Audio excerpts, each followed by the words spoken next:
Chapter 1122 Type 8 Mutant Bug. Chapter 1122 Type 8 Mutant Bug. Kuan, the Alliance. Yu Zhong used all of his strength and arched his body back as the terrifying blade sliced past his chest, causing a deep gash where one could see the bone and blood was flowing. With a thought, he activated his God Devil domain once more, and a huge region of about 60 kilometers was enshrouded by his domain. At the next moment, he willed it and retreated about 5 kilometers, standing within the God domain. His gaze swept out at the entity that had launched a sneak attack on him. That life form that almost sliced Yu Zhong in half was a huge Type 8 mutant bug that had a pair of wings, forelimbs like praying mantis, pincers like ants, with thick and power locust-like legs. As it stood straight, it towered at 2 meters. The moment the bug was shrouded by the devil domain, it was immediately assaulted by the devilish energy, and its speed was instantly reduced. The countless demonic manifestations and devils were rushing at the Type 8 mutant bug, lunging for it, and biting whatever area they could. The mutant bug struggled frantically, killing any devils that it could, and the entities continued to disintegrate as it rampaged. Unfortunately, the manifestations were limitless as they continued to form and attacked the mutant bug. As the devil domain continued to assail the mutant bug, within moments, it was already riddled with injuries. It used all its strength to struggle, but no matter how, it was still being attacked viciously. As it struggled and fought back, slamming everywhere with all its might, it slaughtered many of the manifestations in a bid to escape the domain. It was to no avail, as the numbers continued to grow, while the edge of the domain was not so easily broken. After a dozen breaths, the mutant bug was already overwhelmed by the demons and devils, falling helplessly. Since Yu Zhong had reached the Type 8 realm, his domain had become as powerful as well. It was able to kill Type 8 powerhouses now. The Type 8 mutant bug was only at the initial Type 8 realm, with speed being its strongest point. The moment it entered the devil domain, it was suppressed. Had it been a strength-type beast, it would have fared better. However, an agility type would suffer under such circumstances. At that instant, Yu Zhong appeared on top of its body and slammed down on its head with his fist, instantly turning it into minced meat. When a mutant bug's head was destroyed, a huge source of life force surged into Yu Zhong, nourishing his body. Kacha, kacha, kacha. The moment the bug was killed, the entire mountain that had housed the horde of bugs began to crumble, as more Type 8 mutant bugs began to fly out of the mountain, surging towards Yu Zhong. In an instant, he was suddenly met with over a dozen Type 8 mutant bugs. If each of these bugs was placed on Earth, they would be able to decimate an entire country, turning into an Overlord-class character. However, in this great god world, just the mountain itself already contained 13 such beasts. Due to the huge area that the God Devil domain covered, which was over 60 kilometers within the domain, the mutant beasts were charging at him in a frenzy. At the same time, other mutant beasts which had not attacked him were enshrouded within as well, and the beasts within the mountain range began to view him as an enemy. Countless powerful beasts were charging towards Yu Zhong's location in a frenzy. Dying, Yu Zhong looked at them, a cruel expression flashing in his eyes. His body charged forwards as he appeared in on top of those Type 8 mutant bugs like a specter, his right hand punching out at the heads, exploding them one by one. In the God Devil domain, Yu Zhong was basically invincible. In a few moments, he had already taken him out. The life force continued to fill him up, and it reached the maximum point of the initial realm, causing him to break through and reach the mid-Type 8 realm. Once he reached it, he quickly congealed his yin-yang palm and sent it viciously out at the enraged horde of mutant beasts. The entire mountain range trembled as the huge palm imprint pressed down from the skies, slamming into the horde of mutant beasts without mercy. Under the impact, many of them instantly disintegrated as numerous sources of life force continued to surge into him. The others roared in rage, channeling their innate abilities to fight back against the palm, intending to break it. However, No matter how they struggled, there was no way they could break it, and the entire palm came crashing fully into the ground, turning every single beast underneath it into meat paste. When the beasts were all killed by Yuzhong, he absorbed another huge bout of life force. By the time that the thousands of mutant beasts were dealt with, there was only 6 Type 8 mutant beasts still struggling within the Devil Domain. They fought back madly, utilizing 6 different forms of innate abilities, trying to slam their way out of the domain. Ice shards, flames, wind blades, lightning, water jets, even stone edges were all cast and thrown at the domain, in a bid to break it apart so that they could escape. However, while the abilities were able to vanquish some of the devils and demonic entities, they could not break through or tear the domain apart, and could only continue to struggle madly and in futile. Chapter 11:23 Rescue. Chapter 11:23 Rescue. Kuin, the Alliance. Yu Zhong's body flashed and appeared on top of one particular scarlet red, 8M, tall, huge ape. He sent a fist down on it and caused its head to explode. After killing the Type 8 huge ape, Yu Zhong continued to flicker through the remaining 5 mutant beasts like a specter, sending a fist to each one, directly exploding their heads and absorbing their life force. Those Type 8 mutant beasts were instantly taken out by Yu Zhong, and with a flash of his storage ring, the corpses were all absorbed into the ring. They were ordinary Type 8 mutant beasts, and outside of the God Devil domain, they could definitely rely on their own strength to take on Yu Zhong. However, since they were caught in the domain, he was able to kill them easily due to their suppressed state.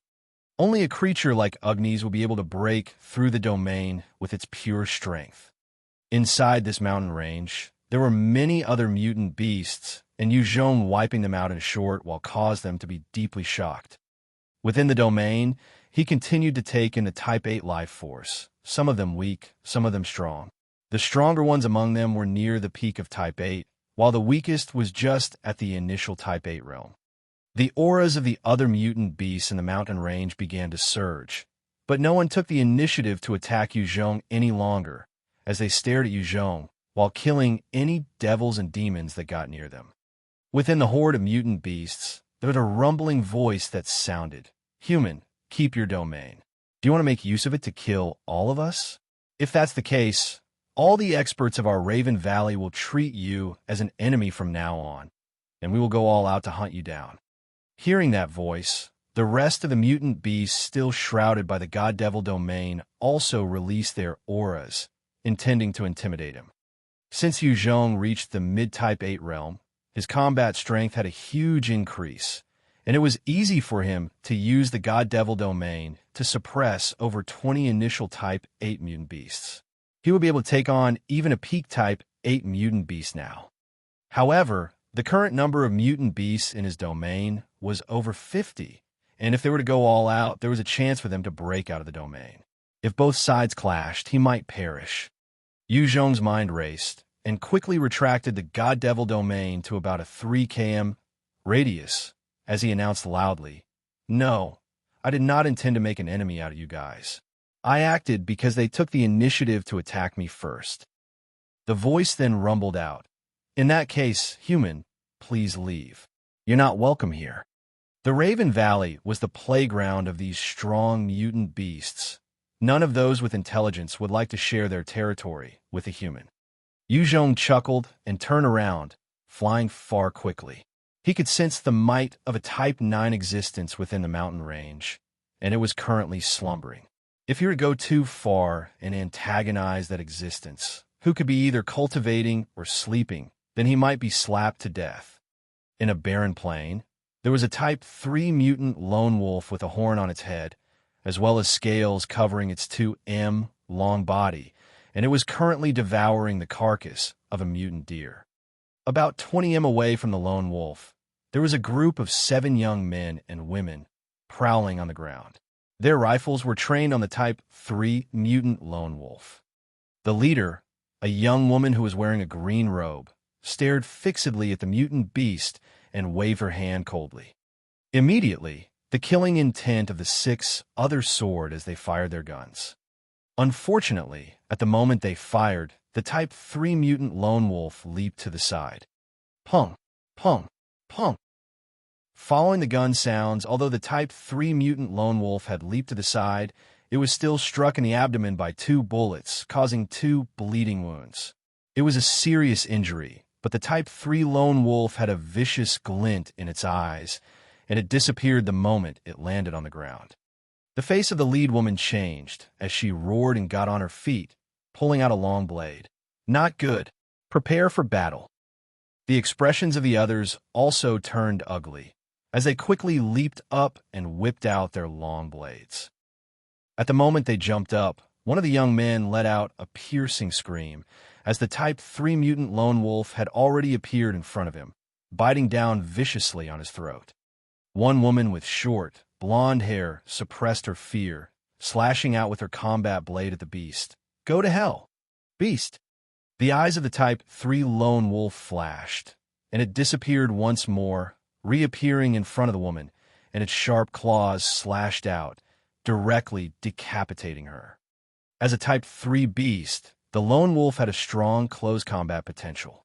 The 7 hunters were all also at the Type 3 realm, but against the beast, there was only death. When the burly man beside the blonde-haired girl saw her die, he let out an agonized scream as he charged towards her corpse. Annie! In just a second, the Type 3 mutant lone wolf appeared in front of the burly man as well, its claws stretched out towards his throat. There was a look of fear and despair in his eyes, and he could feel the call of the Death Reaper beside him. Punk! At that time, there was the sound of a clear gunshot as a wound appeared in the head of the Type 3 lone wolf, its body crumpling while in midair. The moment the wolf was killed, the remaining 5 people swiveled, staring at the direction of the gunshot in alarm and caution, noticing Yuzhong wielding a huge rifle as he walked over. The leader stared at Yuzhong and barked out loud, while raising her weapon at him. Stop! The rest also brought their weapons up. In the wilderness, in order to hunt, there had been many cases of slaughter, even among teammates, where human nature was unpredictable and dangerous. Yuzhong kept his weapon while speaking loudly. Is this how you treat a benefactor? If it was not for me, you guys would have all died. Although the rifles of the 5 people could hurt a Type 3 mutant beast, it was impossible to leave an injury on Yuzhong. When the woman saw Yuzhong holster his weapon, she heaved a sigh of relief and waved her hands, signaling for the rest to lower their weapons as well. She then stepped forward to introduce herself. I'm Aisha, a hunter from Audiobook town. Thank you for your assistance earlier in saving our lives. As per the rules of the wild, this Type 3 lone wolf is yours. One youth behind her spoke out aggrievedly. Sis Aisha, Annie and Jess had died for this Type 3 lone wolf.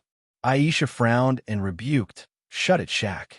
If it were not for this mister, we would not have been able to best this Type 3 mutant lone wolf. In fact, we would have been its meal.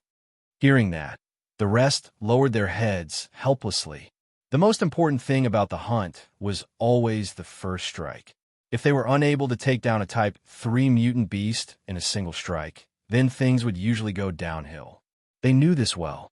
However, it was not comfortable to give away their hunt, even after the cost of 2 of their teammates. Yuzhong grinned. Hello, Aisha. I'm Yuzhong. I'm a world traveler. I'm actually in need of a guide as I have just arrived here. You guys keep the wolf. Let be the price of guiding me.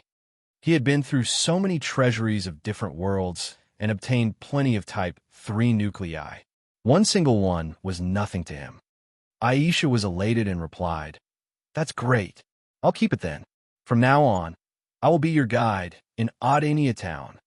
Hearing those words, the rest of the soldiers also looked at Yuzhong more favorably.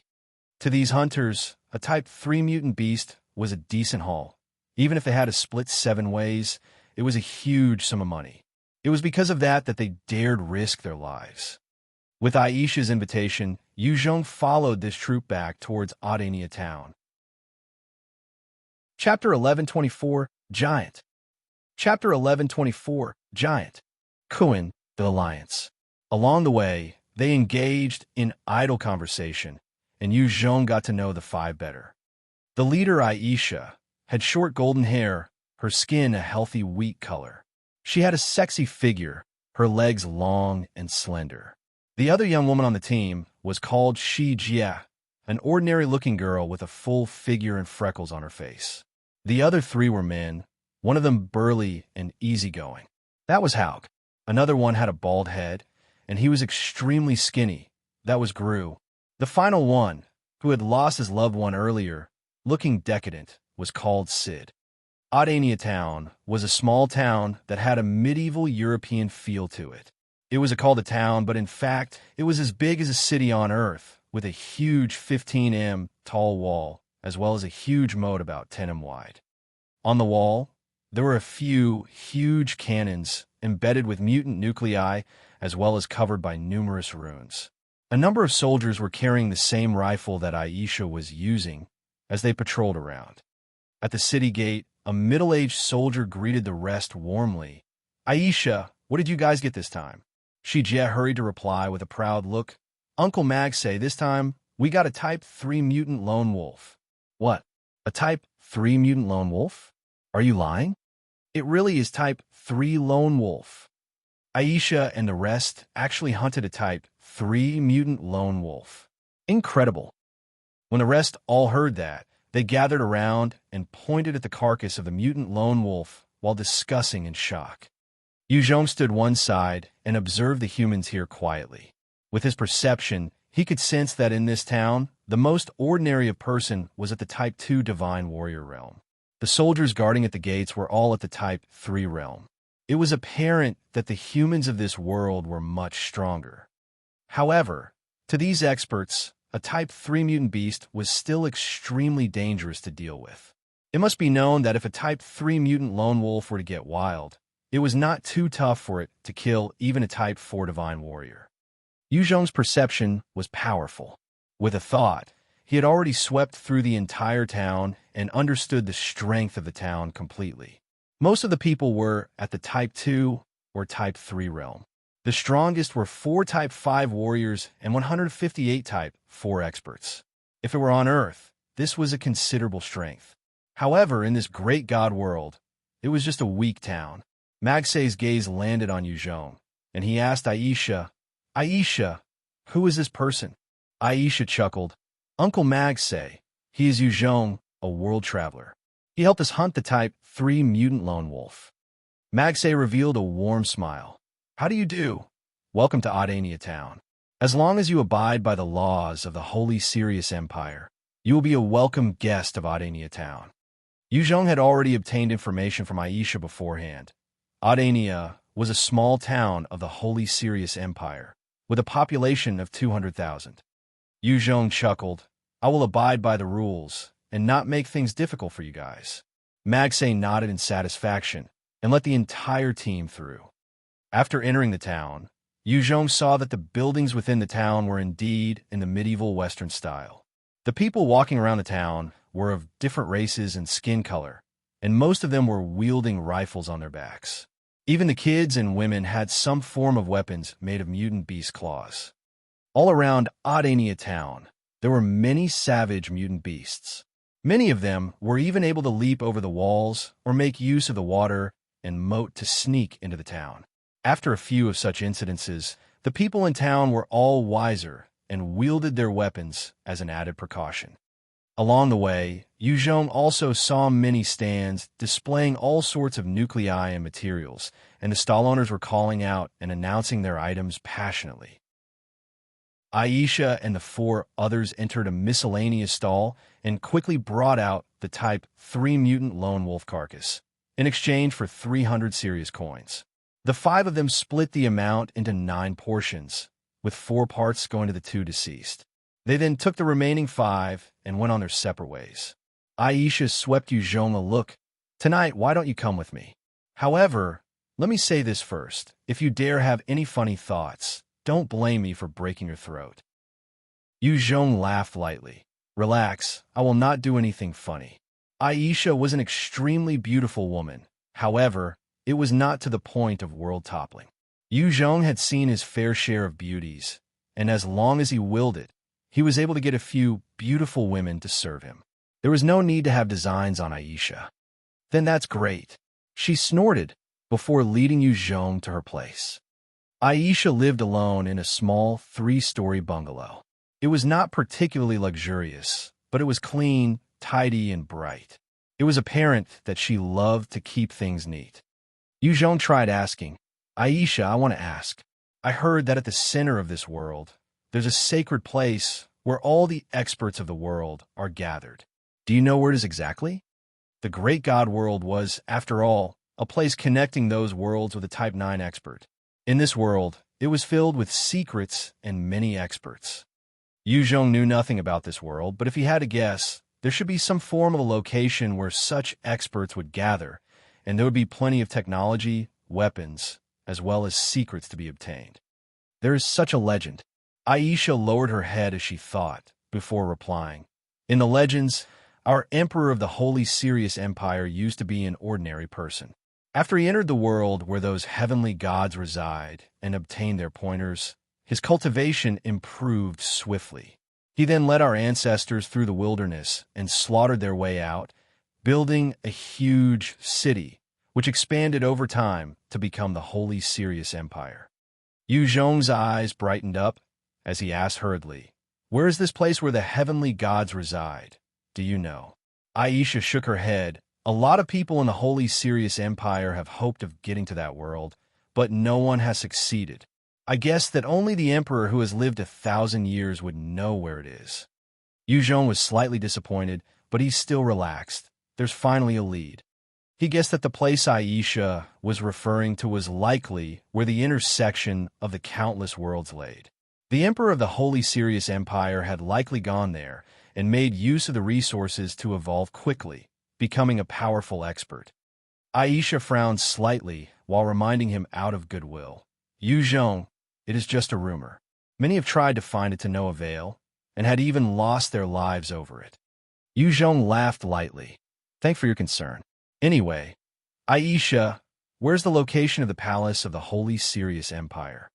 She thought for a moment before replying. "It's about 3,000 li west of our Audiobook town. It's called Hippoa City." Having obtained the intel he needed, Yu Zhong was relaxed and began to engage in idle banter with her to better understand the customs of the people here. To Yu Zhong, a distance of 3,000 li was just a day's journey. After resting a day, he would head there directly. About 20 li away from Audiobook town, there was a vast barren land. 12 hunters were gathered around a pile of Type 2 mutant deer bodies, their eyes filled with joy. "Ha! 36 deers, this time we're rich. With this amount, I can rest well for an entire month. Huh?" Just as they were celebrating, there was a rumbling of the ground, as though an entire group of horses was running. Feeling the shock wave, one hunter turned towards the direction of the sound, and his face turned pale as he muttered, "Giants! Giants! Many giants! Flee!" The rest of the hunters swiveled around, and their faces also turned ashen, their hearts filled with fear. In the distance, there were a number of savage-looking humanoid creatures, standing about 4 to 6 m tall, their bodies burly and muscular. They were currently running towards the group of hunters. Their speed was not slow, and although they were huge, their speed was extremely fast. As they ran, it was not much slower than the speed of sound. "Flee, run, and notify the base." One hunter turned and screamed as he headed towards the direction of Audiobook town. The rest of them also turned pale and quickly fled towards the direction of Audiobook town.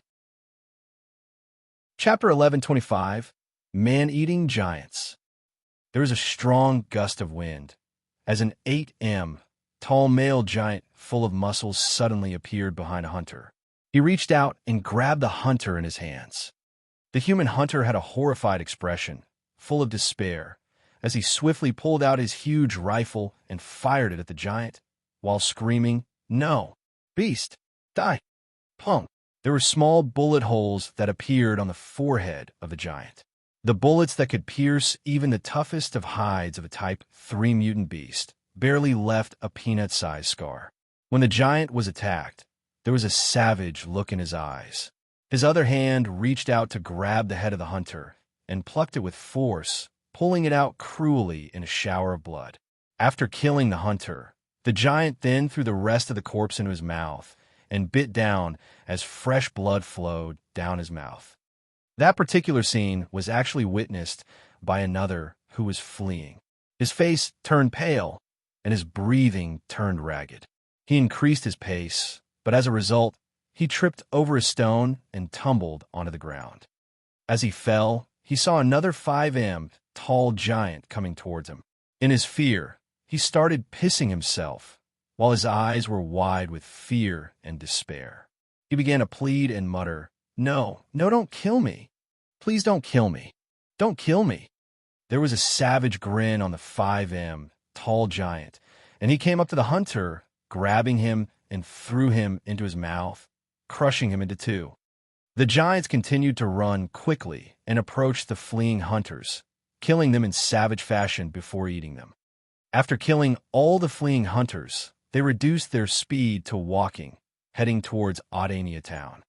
The high-speed movement to any biological life form would take a lot of energy. Their bodies were incredibly huge, and even if their speed was extremely fast, it was not possible to maintain their speed. Behind those leading the entire group, there was a dense group of them, all gathered together and surging towards the direction they were headed, eliminating everything along their path. No matter the life form, as long as it was moving and within their vision, they would be grabbed and thrown into the mouths. Of the 12 hunters, there was one who had a special movement ability, and he managed to escape their encirclement. The human hunter charged all the way towards Audiobook town as he roared out madly, "Man-eating giants! There are man-eating giants currently on their way here." "What? Man-eating giants? Are they coming? Are you kidding? Man-eating giants are the most savage and cruel of man-eating entities out there." Hearing the report, the rest of the people at the city gates were in chaos and panic. Within this great god world, there were many terrifying beasts, with no shortage of Type 8 mutant beasts. However, a mutant beast was not likely to leave its territory and wander around. After all, there was plenty of other Type 8 powerhouses. Once it leaves, it could easily become prey for others. With so many powerful entities, as long as humans did not antagonize them, they would not stir trouble with what was considered ant-like existences to them. However, there were certain races that loved to prey on humans. These were termed as man-eating races. Among them, the man-eating giants were the vilest and foulest of races.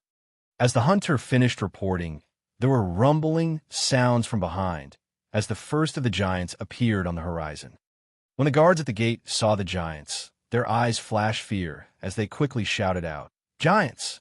The giants are here! Quick, go inform the mayor! Inform the mayor!" The hunter that was still running back to report screamed out with fear and despair, "Save me! Save me!" Everyone saw clearly as a huge 10M tall giant with disheveled, golden hair rushed up to the hunter and grabbed him. She ignored his struggle and directly popped his entire body into her mouth, her teeth gnashing together, and the hunter died amidst loud bone-cracking sounds. Seeing that cruel scene, the soldiers at the gate were all frightened out of their wits, their faces pale. Many of them even started vomiting. After swallowing the human cruelly, the golden-haired giant turned her head, revealing a grotesque and twisted smile. By now, the soldiers screamed out in fear and panic as they fled into the town. They could only pray that the soldiers on top of the wall could hold off the giants. The wall commander trembled as he shouted out, "Close the gates! Open fire! Open fire! Blast those bastards to death!" Under the orders of the wall commander, the soldiers on the city wall quickly got into position and began adjusting the magic cannons powered by the mutant beast nuclei. Honk! Honk! With a flash of the nuclei, the magic cannons began firing out at the oncoming giants, punching them full of holes as fresh blood splattered everywhere. At the same time, many other soldiers were firing their rifles at the giants as the bullets rained down upon them. However, Those bullets that could penetrate the scales of Type 4 mutant beasts only served to cut out little bullet wounds. They could not even impede their movement. Under the bombardment of bullets and cannons, 615M tall giants suddenly launched into a charge at the wall. They ran forward with all their might, reaching Mach 6 speed. They reached the city wall in an instant and sent powerful fists blasting towards the magic cannons and human soldiers atop the city wall. The 6 giants were incredible savage. With a slap as though they were swatting flies, they flattened a number of magic cannons, as well as the human soldiers controlling them. The moment the giants rampaged, they instantly caused widespread chaos and panic atop the wall. Most of the rest of the giants reached the front of Audiobook town and leaped up with all their strength, easily crossing over the wall. To these man-eating giants, a 15M tall wall was nothing. Audiobook town was surrounded by the city wall, but it was never meant to defend against these giants. Instead, it had been prepared for low-level mutant beasts. "Help! Giants are here! Save me!" The man-eating giants leaped into the town, and immediately there were screams and cries from within. The people were running around amok like headless flies, their combat strength straw-like in front of these giants. Right at this time, Shijie came barging into Aisha's bungalow, screaming, "Sister Aisha, something's terrible had happened. Giants, man-eating giants have invaded the town. Let's flee quickly." Aisha's face turned pale as she pulled out her rifle quickly, running out. "What? Man-eating giants? Man-eating giants?" Yu Zhong followed closely behind, and with a thought, his strong perception swept out to cover the town, and he could sense the strength emitted from those giants. Some were weak while others were strong. The bigger ones were obviously stronger. Those at the 3M height range had the strength of a Type 4 Divine Warrior, while those at the 15M range were at the Type 6 Divine Warrior realm. There were even some 40M tall ones, possessing a strength of the Type 7 realm. Some over 100 meters were at the Type 8 realm. This horde of giants was easily over hundreds and thousands, of which those above 100 meters tall were about 13. This was not a force an ordinary town like Audiobook could hope to withstand. After sensing the strength, Yu Zhong could not help but be shocked. Strong. These giants, there's actually 13 Type 8 giants. This great god world truly contains experts. Chapter 1126, Type 8 Giant. A Type 8 expert would easily be an overlord in any world. Yu Zhong had been to the Mech Empire, and within the Empire, there were only 8 Type 8 experts. However, upon reaching this world, just the Raven Valley alone already had so many Type 8 experts. A single clan of man-eating giants already consisted of 13 Type 8 powerhouses. It was evident that this world contained so many more Type 8 experts. After walking out of Aisha's bungalow, what greeted them was a hellish scene. A number of giants were rampaging around Audiobook, slapping the buildings and demolishing them, grabbing people, and amidst horrific screams, swallowing them. All of a sudden, Shijie looked into the distance and screamed out, "That's Haug." No! In the distance, a 7M tall giant had grabbed Haug, who was wielding his rifle, and directly shoved him into his mouth. With a loud snapping sound, Haug was bitten cleanly in two, as fresh blood and organs came spilling from the side of the giant's mouth. It was incredibly gruesome. Shijie saw her comrade consumed by the 7M tall giant, and her eyes were filled with fear. Her legs trembled uncontrollably, and a puddle of yellow urine came out uncontrollably. Aisha's eyes revealed a frenzied expression as she readied her weapon and began firing at the eyes of the 7M tall giant. "Beast! Beast! Beast! Go to hell!" Pump! With the gun sound, the right eye of the giant went blind, revealing a bloody hole. The giant twisted to look towards the direction of the gunshot, his face vicious and enraged. When she was stared at by the giant, Aisha, for all her years of hunting, was instantly enveloped by fear, and goosebumps appeared on her skin. Her legs also began to wobble, and she had no way of moving. Shi Jie was ashen by now, and crumpled to the floor, trying to crawl away as she sobbed. "Ah! Don't kill me! Don't kill me!" The giant instantly charged towards their direction madly. With each movement of the giant, the entire ground trembled. Huge footprints were embedded into the ground, and in 2 breaths of time, he had already reached Aisha, reaching out to grab her, who was still frozen in shock and horror. Due to his speed, Aisha could not even react fast enough, just watching the giant approach her. At the moment where she felt a strong despair, there was a flash of a blade, and the right arm of the giant was chopped off as fresh blood poured out. The blood of humans and the giants were different. The 7M tall giant was bleeding black blood, and that murky color was pouring out like a waterfall after its arm was sliced off. It was truly shocking. The person who had chopped off the giant's arm was precisely Yu Zhong. After slicing off the giant's right arm, Yu Zhong's wings of hope unfolded, and he wielded his alloy blade, charging right atop the giant's head. With a mighty cleave, he sliced around its head, and the entire head of the giant rolled. The moment the headless carcass fell, a huge source of life energy entered his body. He relaxed slightly. Seems like their weak point is their head. Against Agni's, he had utilized all his strength in order to destroy its head, but it had not affected anything. Instead, it was still able to retaliate strongly. Thus, Yu Zhong had truly learned his lesson. Aisha saw Yu Zhong killing the giant, and her eyes were filled with shock and excitement. It's Yu Zhong. He was able to kill a man-eating giant.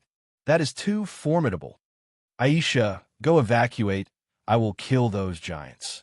Yu Zhong spoke this sentence, and with a flash of his wings, he soared towards the direction of the giants. Seeing the 7M tall giant killed instantaneously, 8 other giants who were hunting the humans whirled around and quickly charged after him. Aisha saw them and screamed out despite her fear, "Watch out!" One giant was already hard to deal with. Even if all the experts of Audiobook were to act, they would have to pay a huge price to hunt a single giant. This time, 8 of them had gone after Yu Zhong. The strongest of Audiobook would have perished under such an assault. At this moment, Yu Zhong transformed into 8 different clones, as they flickered and appeared atop the 8 giants respectively, as the heads of the giants fell in a shower of blood. Aisha saw this and was shocked strong. After managing to kill the 8 giants, Yu Zhong waved his hands as his blood radiances soared to the sky before transforming into a huge blood cloud that rained down upon his enemies, filled with an intense, bloodthirsty feel. As the rain fell and landed on the bodies of those giants, any one of them who was 15M and below were instantly sucked dry of their blood and water, leaving only a dried corpse. After the blood rain absorbed the blood of the giants, they seeped out of the bodies and floated back into the blood cloud in the sky. Numerous giants were being assaulted by the insidious blood rain. In a short span of time, over 6,000 low-level giants were already reduced to dried corpses. Is this the strength of a human expert? You dare kill our warriors. Go to hell. Among the giants, there was a particular one who was over 160M tall, his entire body scarlet red, and he had many runes carved all over his body. He looked at the blood cloud in the sky with a savage glint and spat out at it. In an instant, a huge pillar of fire burst out towards the skies, aiming for the blood cloud. As the flames and blood came into contact, there was a sizzling sound as the size of the blood cloud got reduced and smoke billowed. The perfect counter to the blood manipulation ability was flame or even lightning, anything that has purifying properties. As long as it was targeted with those abilities, the blood cloud would suffer a decrease in strength. Under the burning of the flames, the blood cloud was shrinking at a speed visible to the naked eye. Another giant, who was over 200M tall, whose body was also covered in runes, and in fact he looked like his entire body was made of jade. He spoke up. Ahuagu did well. He is precisely the bane of such an evil art. Once we break through the blood cloud, we will be able to charge through this human town and eat them all. As for the expert behind this cloud, I will tear off his limbs and watch him struggle in pain before eating him alive. This jade-like giant was the largest and tallest among the 13 of the Type 8 giants. He was also the strongest at the peak of the Type 8 realm, with barely a step into the Type 9 realm. Another one, who was about 140 m, with taut muscles and his entire body looked incredibly lean, as though he was a sharp blade waiting to be unsheathed. A pity there isn't any strong human in such a small, rural town. If we can consume another 10 or so Type 8 humans, Ahuagu should be able to break through to the half-step Type 9 realm. Ahuagu laughed savagely. It's not easy to find Type 8 humans. As long as I can consume another 300 Type 7 humans, it will be the same. I want to eat up all of the experts in this human kingdom. I should be able to break through all the same. At that time, we will be able to take on another human kingdom. The giants were just like any other species, consuming others to become stronger or replenish their strength. It was due to this that they were a nomad race, constantly wandering around to hunt humans. While other species were nourishment to them, humans were the true ingredients for them to evolve. Many low-level giants would consume a large number of humans to evolve faster. To these Type 8 giants, there was no point in consuming ordinary humans. They had to devour more powerful experts for there to be some effect. All you bastards, go to hell. Following a spirit-like voice, the entire world seemed to dim as the devil domain enveloped the Type 8 giants, bringing with it a powerful, demonic atmosphere. The crux of this battle was these 13 Type 8 giants. If they were dead, the rest of the giants would follow suit. Chapter 1127. 3 Giants. Yu Zhong's appearance was too sudden and caught unprepared. 10 of the Type 8 giants were instantly caught within the devil domain, assaulted by the endless devilish manifestations. In an instant, Yu Zhong flickered in front of the flame-using giant, his fist punching out on the head of the giant. The strength of his third-order god-devil body burst forth, directly causing the head of the flame-using giant to explode in a shower of blood and flesh. A huge amount of life force was also absorbed into Yu Zhong as the corpse crumpled to the ground. At the same time that Yu Zhong launched that sneak attack, the jade-like giant roared out in rage as a powerful jade domain appeared around him, shining resplendently with different colors, and blocked the assault of Yu Zhong. Besides the jade giant, there was one other with blades growing out of him. His eyes flashed dangerously as a domain comprising of blades appeared, clashing towards Yu Zhong's god-devil domain. There was also a 180 m tall one whose strength was not that far off from the jade giant. His face seemed to be made out of stone. With a thought, all sorts of boulders and rocks appeared in a domain around it, smashing against Yu Zhong's god-devil domain. Only the talented of the Type 8 powerhouses could comprehend domains after understanding laws. Among these 13 Type 8 giants, only 3 of them had comprehended domains. Those who did not were enveloped by the god-devil domain. However, they did not panic. Instead, they started roaring with rage, like wild beasts, as they gathered their strength and started hammering the edges of the domain. A domain might be powerful, but there was a limit. Once the threshold was broken through, then the domain would crumble as well. The abilities and powers smashed out at Yu Zhong's domain, causing the demons and devils to dissipate. However, they had no way to breach his god-devil domain. Since he gained the third-order god-devil body, Yu Zhong's god-devil domain had become more than 100 times stronger than it was when he was a Type 7 divine warrior. The struggling Type 8 giants were unable to threaten his domain. Break for me! In an instant, Yu Zhong teleported to a 135 m tall giant who could channel wind blades. He sent a fist out at his head. With a loud bang, the wind-manipulating giant had his head destroyed in a shower of flesh and blood. Although Yu Zhong was small and minuscule to these giants, with his third-order god-devil body, his strength was above these giants, and he was able to explode with a strength more terrifying than them in close combat. Beast!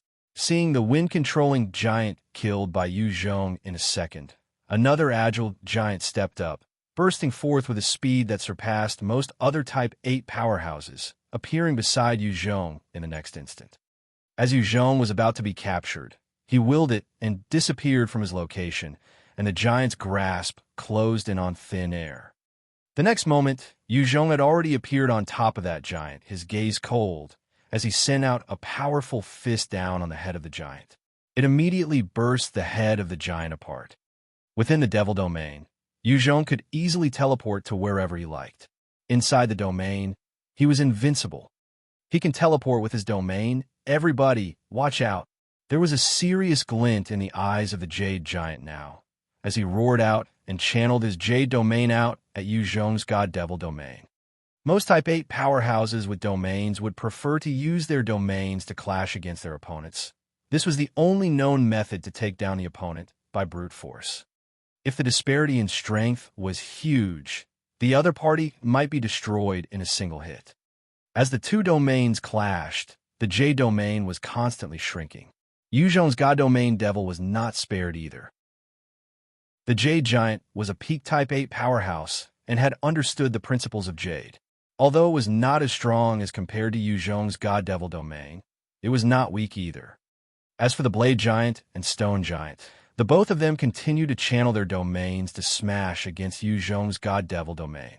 The three Type 8 powerhouses set their domains against Yu Zhong's, with both sides slowly wearing each other down. Yu Zhong ignored the three of them. Instead, he continued to flicker around like a phantom, taking out the giants one by pummeling their heads, bursting their heads. These giants might be at the Type 8 realm, but within Yu Zhong's God Devil Domain, they were reduced to single opponents, with no means of gathering and working together, and could only be slaughtered by Yu Zhong one by one. By the time he was done killing the rest of them, his God Devil Domain, as well as the domains of the three remaining domain-capable giants, were all destroyed together. Their strength was above the rest, and although their domains could not compare to Yu Zhong's, with their joint attacks, they were able to wear Yu Zhong's domain down at the expense of their own. Human, you dare kill our comrade. Damn you. I will not let you off. I will definitely tear you apart and eat you alive. The Jade Giant saw the rest of the giants dead by Yu Zhong's side, and his eyes had a vicious glint. He let out an enraged roar that shook the entire region as he sent a powerful fist containing the laws and principles of Jade towards Yu Zhong. Under that strike, the entire surroundings seemed to freeze into a jade-like world. When the Jade Giant got enraged, his combat strength was stirred to the maximum potential, and the region around him transformed, allowing him to reach the height of his power. In the Giant's clan, any Type 7 and above giant would already possess human-like intelligence, but only the Type 8 ones would refer to one another as comrades. Their group had developed for so long, and only managed to produce 13 Type 8 giants. In an instant, 10 of them had been annihilated by Yu Zhong, causing the Jade Giant to go into a fit of rage. Against that attack, Yu Zhong's eyes flashed coldly as he controlled the wings of hope to flap once. The energy around is stirred, and he disappeared from his position, dodging that punch by the Jade Giant. He then appeared on top of the Blade Giant, sending out a fist at his head. You want to kill me? Not so easy. Break. The Blade Giant roared out in indignation, and his killing intense sword, without any intention of dodging or evading. Right at the moment Yu Zhong got close, a powerful blade shot out from him, bursting towards Yu Zhong. In that short distance, facing that dangerous attack, Yu Zhong basically had no way to evade or dodge.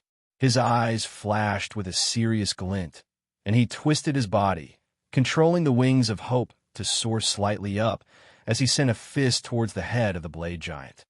A powerful strength burst forth, and the head of the Blade Giant also burst apart. However, it was not before he had summoned his strength to send out a sharp blade from his head, while locking the space, to slash out at Yu Zhong, preventing him from escape. At the most critical moment, Yu Zhong's left shoulder tensed as a huge shield appeared in front of him. The blades of the blade giant slammed into the shield, causing a huge sound of impact. Under the imbued power of laws, the bone blade sliced through the shield after barely 1 second of being stopped, as it continued and sliced through Yu Zhong's left arm. Golden blood began to flow from his wound. Making use of that opportunity, Yu Zhong quickly flashed away. When the stone giant saw how the blade giant was killed in an instant, he could not believe his eyes and was shocked. How is that possible? Gu was so strong that his laws could even injure a Type 9 expert. How could this human be able to withstand it? How is he so tough? The blade giant was also one of the most heaven-defying geniuses of their generation, and while it was only at a height of 140 m, it already possessed combat strength of a high Type 8 powerhouse. Also, with his comprehension of a domain and his blade technique, he could injure a Type 9 powerhouse easily. Yet, his strongest strike had been unable to kill Yu Zhong. This was the reason for his shock. The Jade Giant roared out once more in grief and rage, disappearing from his position and reappearing behind Yu Zhong's back. He sent a fist towards Yu Zhong while yelling, "Do not fear, Gu. He is an oracle. As long as we consume him, we can possibly evolve into the Type 9 realm." The stone giant also leaped forward, his own fist carrying stone laws, turning the surrounding into stones, intending to capture Yu Zhong. The two of them joined hands, their power bursting out, locking everywhere around them, preventing Yu Zhong's wings of hope from flying away. Against this joint attack, Yu Zhong revealed a cold look. Without retreating, he shot forwards and sent a yin-yang palm, causing an entire palm to materialize, capable of blocking the sky, as it slammed downwards at the two giants. Chapter 1128, Defeating the Giants. Following a powerful blast, the ground shattered apart, as the resulting shockwave spread outward. The punches that were filled with the laws of jade and stone directly fell apart, and the remaining force dispersed. When the remaining force from jade laws touched the ground, the region transformed into jade as well as stone from the resulting stone laws as well.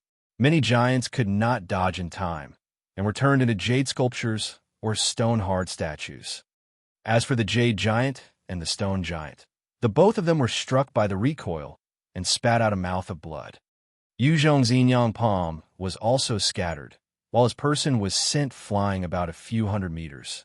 He spat out a mouthful of gold blood. At the same time, the left side of his body began to petrify, turning into jade, while the right side, stone. He flashed and charged towards the skies and brought out a vial of Type 9 mutant beast blood to gulp down. Damn it! These giants are truly difficult to deal with. Any one of the 13 giants, even the Jade Giant, Yu Zhong had the confidence to deal with them one by one without exerting too much energy. However, if any of them were to join hands, the threat they represented was very different. Yu Zhong had already killed 11 of them, and he was already expended. Facing the combined efforts of the Jade Giant and Stone Giant, there was no guarantee that he could walk out unharmed. He definitely cannot be allowed to escape. If he flees, the next time he appears will be our death. Quick, chase and kill him. The Jade Giant's face fell as he roared out in rage. The atmospheric energy gathered around him, and he stepped into the air, turning into a beam of light as he chased after Yu Zhong. This time, the two giants were able to injure Yu Zhong gravely. It was because Yu Zhong had expended so much of his energy to kill the other 11 giants. If he was allowed to recuperate, they would likely suffer. After all, the combined 3 domains of the giants could not even dominate Yu Zhong's God-Devil domain. If it were just the 2 of them, no matter how they tried, they would not be able to flee from the domain. The stone giant also quickly channeled the atmospheric energy and stepped through the air, chasing after Yu Zhong like his life depended on it. Both sides were on a hunt, and quickly traveled more than 60 kilometers. After Yu Zhong finished that vial of blood essence, his strength quickly recovered, and the slowly hardening sides of his body ceased, as he sent out a force to shatter them. At that instant, he suddenly turned around and executed the God Devil domain once more, directly enveloping the two giants. When they were caught in it, the eyes of the Jade Giant flashed with fear as he roared out madly, "How? We broke your domain. How could you cast it so fast again?" A domain was a huge part of a Type 8 expert strength. Once it was broken, then the Type 8 powerhouse would usually suffer some form of a backlash and be weakened over a period of time, unable to cast it. Only a domain could counter another domain, and the Jade Giant was unable to execute his domain within such a short period of time.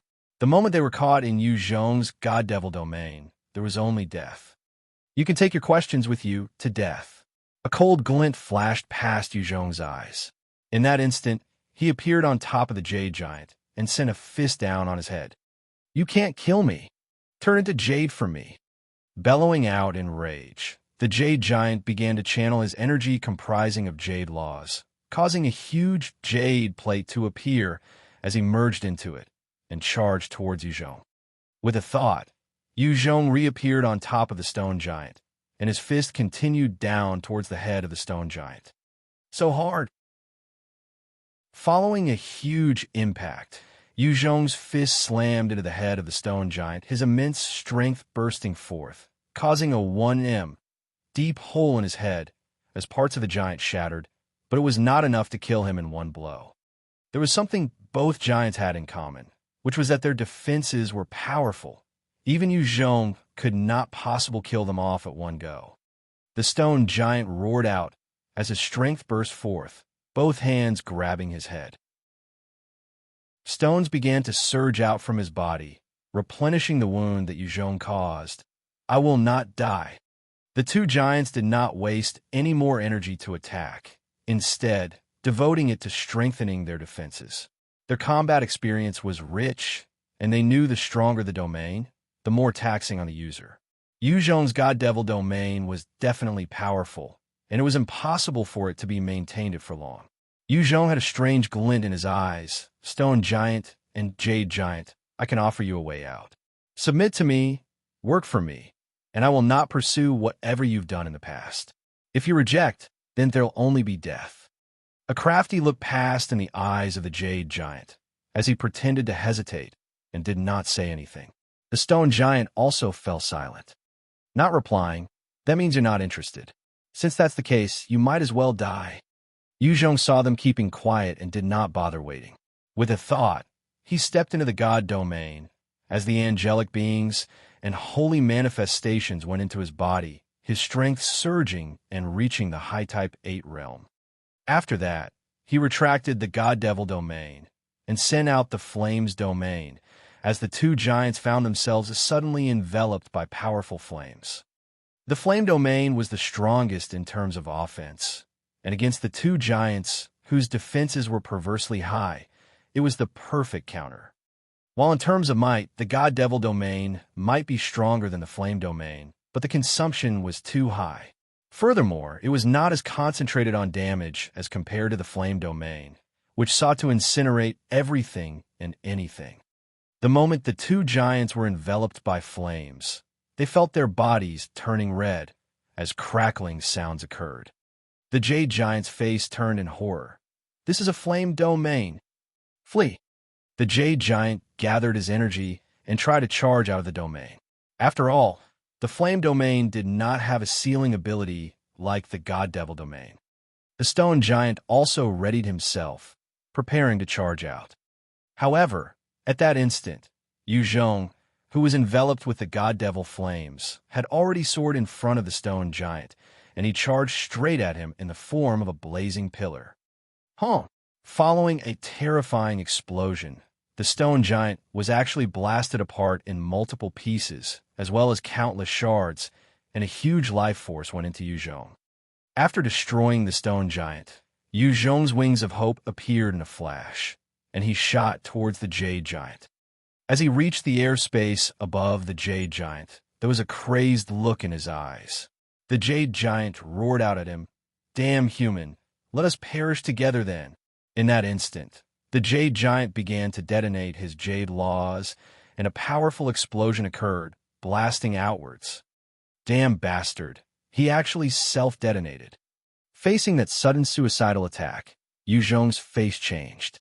He brought up his remaining right arm to block in front of him, while the wings of hope churned quickly to bring him backward. There was a bright bloom of a cloud in the shape of a mushroom, as everything within a dozen li was covered by countless jade pieces.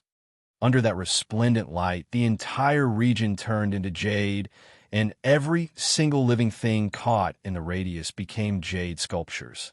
After the cloud dissipated, there was a sculpture that fell from the sky, landing on the ground and causing a huge ditch. It was precisely Yu Zhong himself, and half his body was already petrified into jade.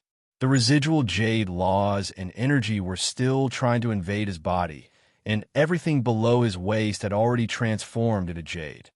He took in a deep breath, gritting his teeth, as he took out another huge container of Type 9 mutant beast blood, downing it. Damn it! That damn jade giant was a mess to deal with. Even in death, he cost me so much. As he absorbed the energy from the blood, he forcefully repressed the invasion of the jade energy. However, within a short span of time, he could not purge out the jade energy from his legs. That jade giant was almost half-step into the Type 9 realm. His self-explosion was indeed terrifying.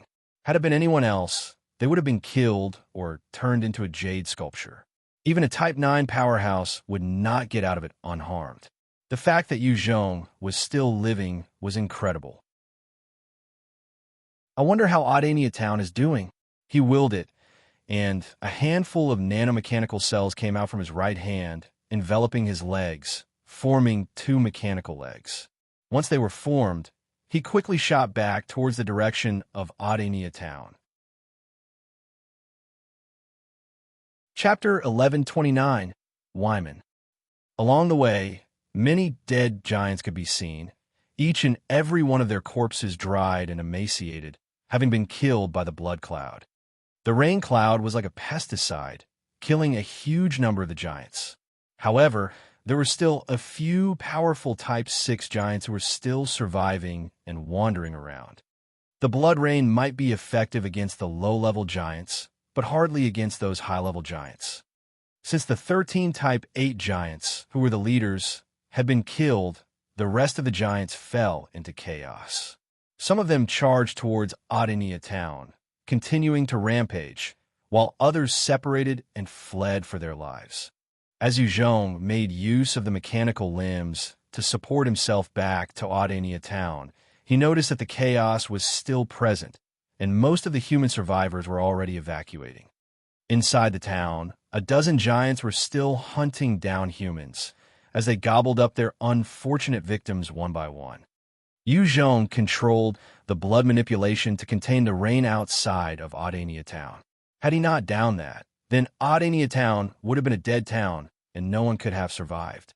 If he controlled it himself, it was possible to prevent the rain from culling human lives.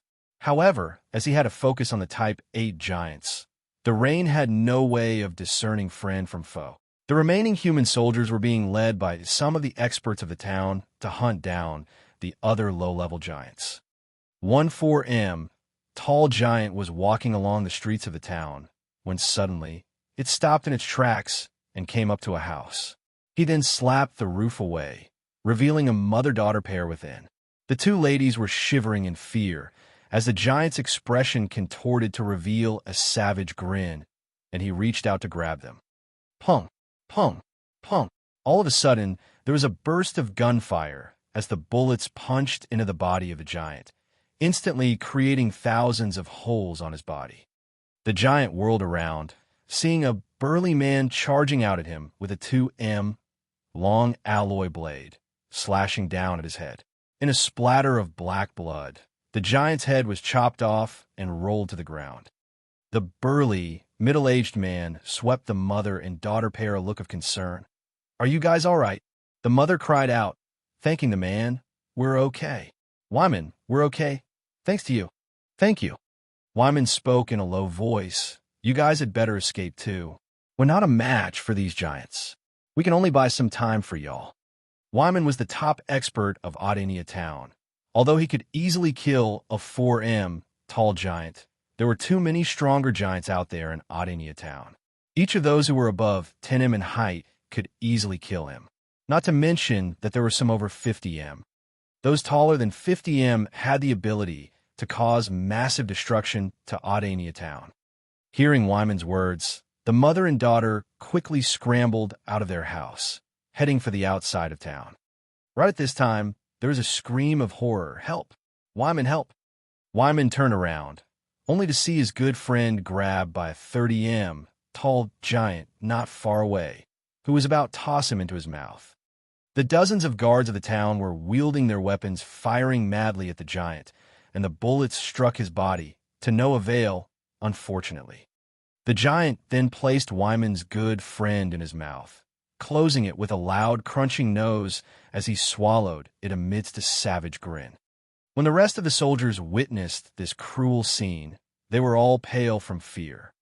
Many of them turned immediately, throwing their weapons aside, fleeing to the distance madly. Their fighting spirit was thoroughly broken. Wiman's eyes were filled with despair and rage, as he led the experts beside him charging towards the giant, while roaring, "No! Altair!" The 20 elites beside Wiman followed him as they charged at the giant. The 30m tall giant laughed savagely, turning his body and running right at Wiman. His strength was fearsome, and by running at full speed, he was able to reach 6 times that of the speed of sound. At almost a split second later, the giant had already appeared in front of Wiman mysteriously, reaching out to grab him. With a loud crack, the giant squeezed with strength, and there was a loud cracking sound of bones breaking from Wiman's body. "Let Wiman go!"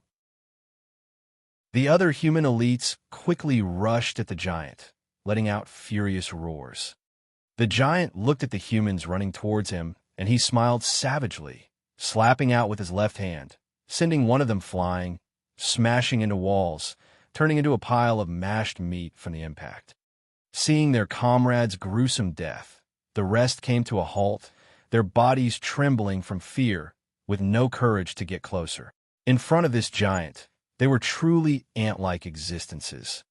After slapping the human in front of him to death, the giant smiled viciously at Wiman, opening his huge and smelly mouth, intending to bite down on him. Wiman stared at the mouth in despair and fear. He had never been so close to death before. At the moment right before he was placed into the mouth, there was a bright flash of light that slammed through the head of the giant, bursting it apart. The moment he died, Wiman fell out of the slackened grip as he turned to look towards the direction of the white light. "Uncle Wiman, are you all right?" Under his astonished gaze, 2 young women wearing enhanced mech armor, wielding A-grade particle cannons, came running towards him. They looked like futuristic soldiers. Wiman stared at the 2 familiar girls and asked with slight disbelief, "Aisha, Shijia, is it you?" As the top expert in Audiobook town, Wiman had also trained Aisha before. He knew her well and knew that before today, she definitely did not possess such equipment. Aisha spoke somewhat proudly. "It's me," Wiman asked curiously. "Aisha, how did you guys get this equipment? It doesn't look like anything from our Audiobook town." The other soldiers who had been trembling with fear and helpless earlier had looks of envy as they stared at the equipment of the 2 ladies. They could tell that they were extraordinary. Aisha and Shijia had only been ordinary Type 3 hunters prior to this. However, with that equipment, they could blast a 30m tall giant to death. The might of the equipment was apparent. "Yu Zhong gave these to us," Aisha replied quickly, before frowning, and said, "Uncle Wiman, we're going to hunt the remaining powerful giants. We'll leave the lower-level ones to you guys." Wiman replied swiftly, "All right, rest assured, we'll handle the low-level giants." He and his team had confidence in dealing with the giants lesser than 10m tall. As they were about to go on their separate ways, Wiman asked suddenly, "Aisha, who is Yu Zhong?" He was wary of someone who could take out such advanced technology. To have a random powerhouse with such equipment appear without any reason, it was hard for him not to suspect Yu Zhong. Aisha frowned, when suddenly she felt a feeling and looked towards the distance at a 70m tall giant, pointing Uncle Wiman, look for yourself. That's Yuzhong. Wiman and the rest of the elites of Audiobook town turned to look at the giant, only to see Yuzhong walking through the air, in an instant appearing atop the giant's head and punching downwards. With a loud blast, the head of the giant burst apart in a shower of blood. Holy, is that a human? Monster. He must be a monster. He actually killed a 70 m tall giant in a single punch. Wiman and the rest saw this and were shocked beyond disbelief. Their gazes were fixed upon Yuzhong, only to see him flickering continuously, appearing on top of the giants above 50 m, and with each punch he took out one giant. Their heads would burst apart, turning into a pile of minced meat. Wiman watched Yuzhong kill those giants as he let out a long breath, with a complicated gaze, too strong to kill such powerful giants so easily. Only the legendary emperor could do so. Seems like Yuzhong's strength is on par with the emperor. Chapter 1130, Jody and Lina. The moment Yuzhong acted, the remaining giants in Audiobook town were killed quickly. Even if he was fighting with his mechanical makeshift limbs, the lower-level Type 7 giants were not his match. After wiping them out, the town people began to stream back into their homes under the guidance of the mayor. Within the mayor's home, the mayor, Visny, greeted Yuzhong respectfully. Mr. Yuzhong, thank you for acting to save us. This is a small token of appreciation. Please accept it. After those words, the soldiers beside brought out a number of chests, revealing piles of gold that could turn a man blind with greed. When Aisha and Shijia saw the gold in the chests, their breathing became haggard and their eyes shone with desire. They had never seen such wealth in all their lives. Yuzhong swept a look at the chests, grinning slightly, and with a wave of his hands, a bout of energy whisked them all up, channeling them into his storage ring. He waved his hands once more as he gathered a few thousand coins, forming two huge piles in front of Aisha and Shijia each. These are yours. You guys had done quite a lot for the town as well. To Yuzhong, the gold was not of much use. After all, he did not plan on settling down here. Shijia immediately grabbed the fortune in front of her, her eyes flashing with delight as she laughed out in excitement. Oh my God, I'm rich. Sis Aisha, I'm rich. Huh? Aisha looked at her own pile, her eyes also harboring hope.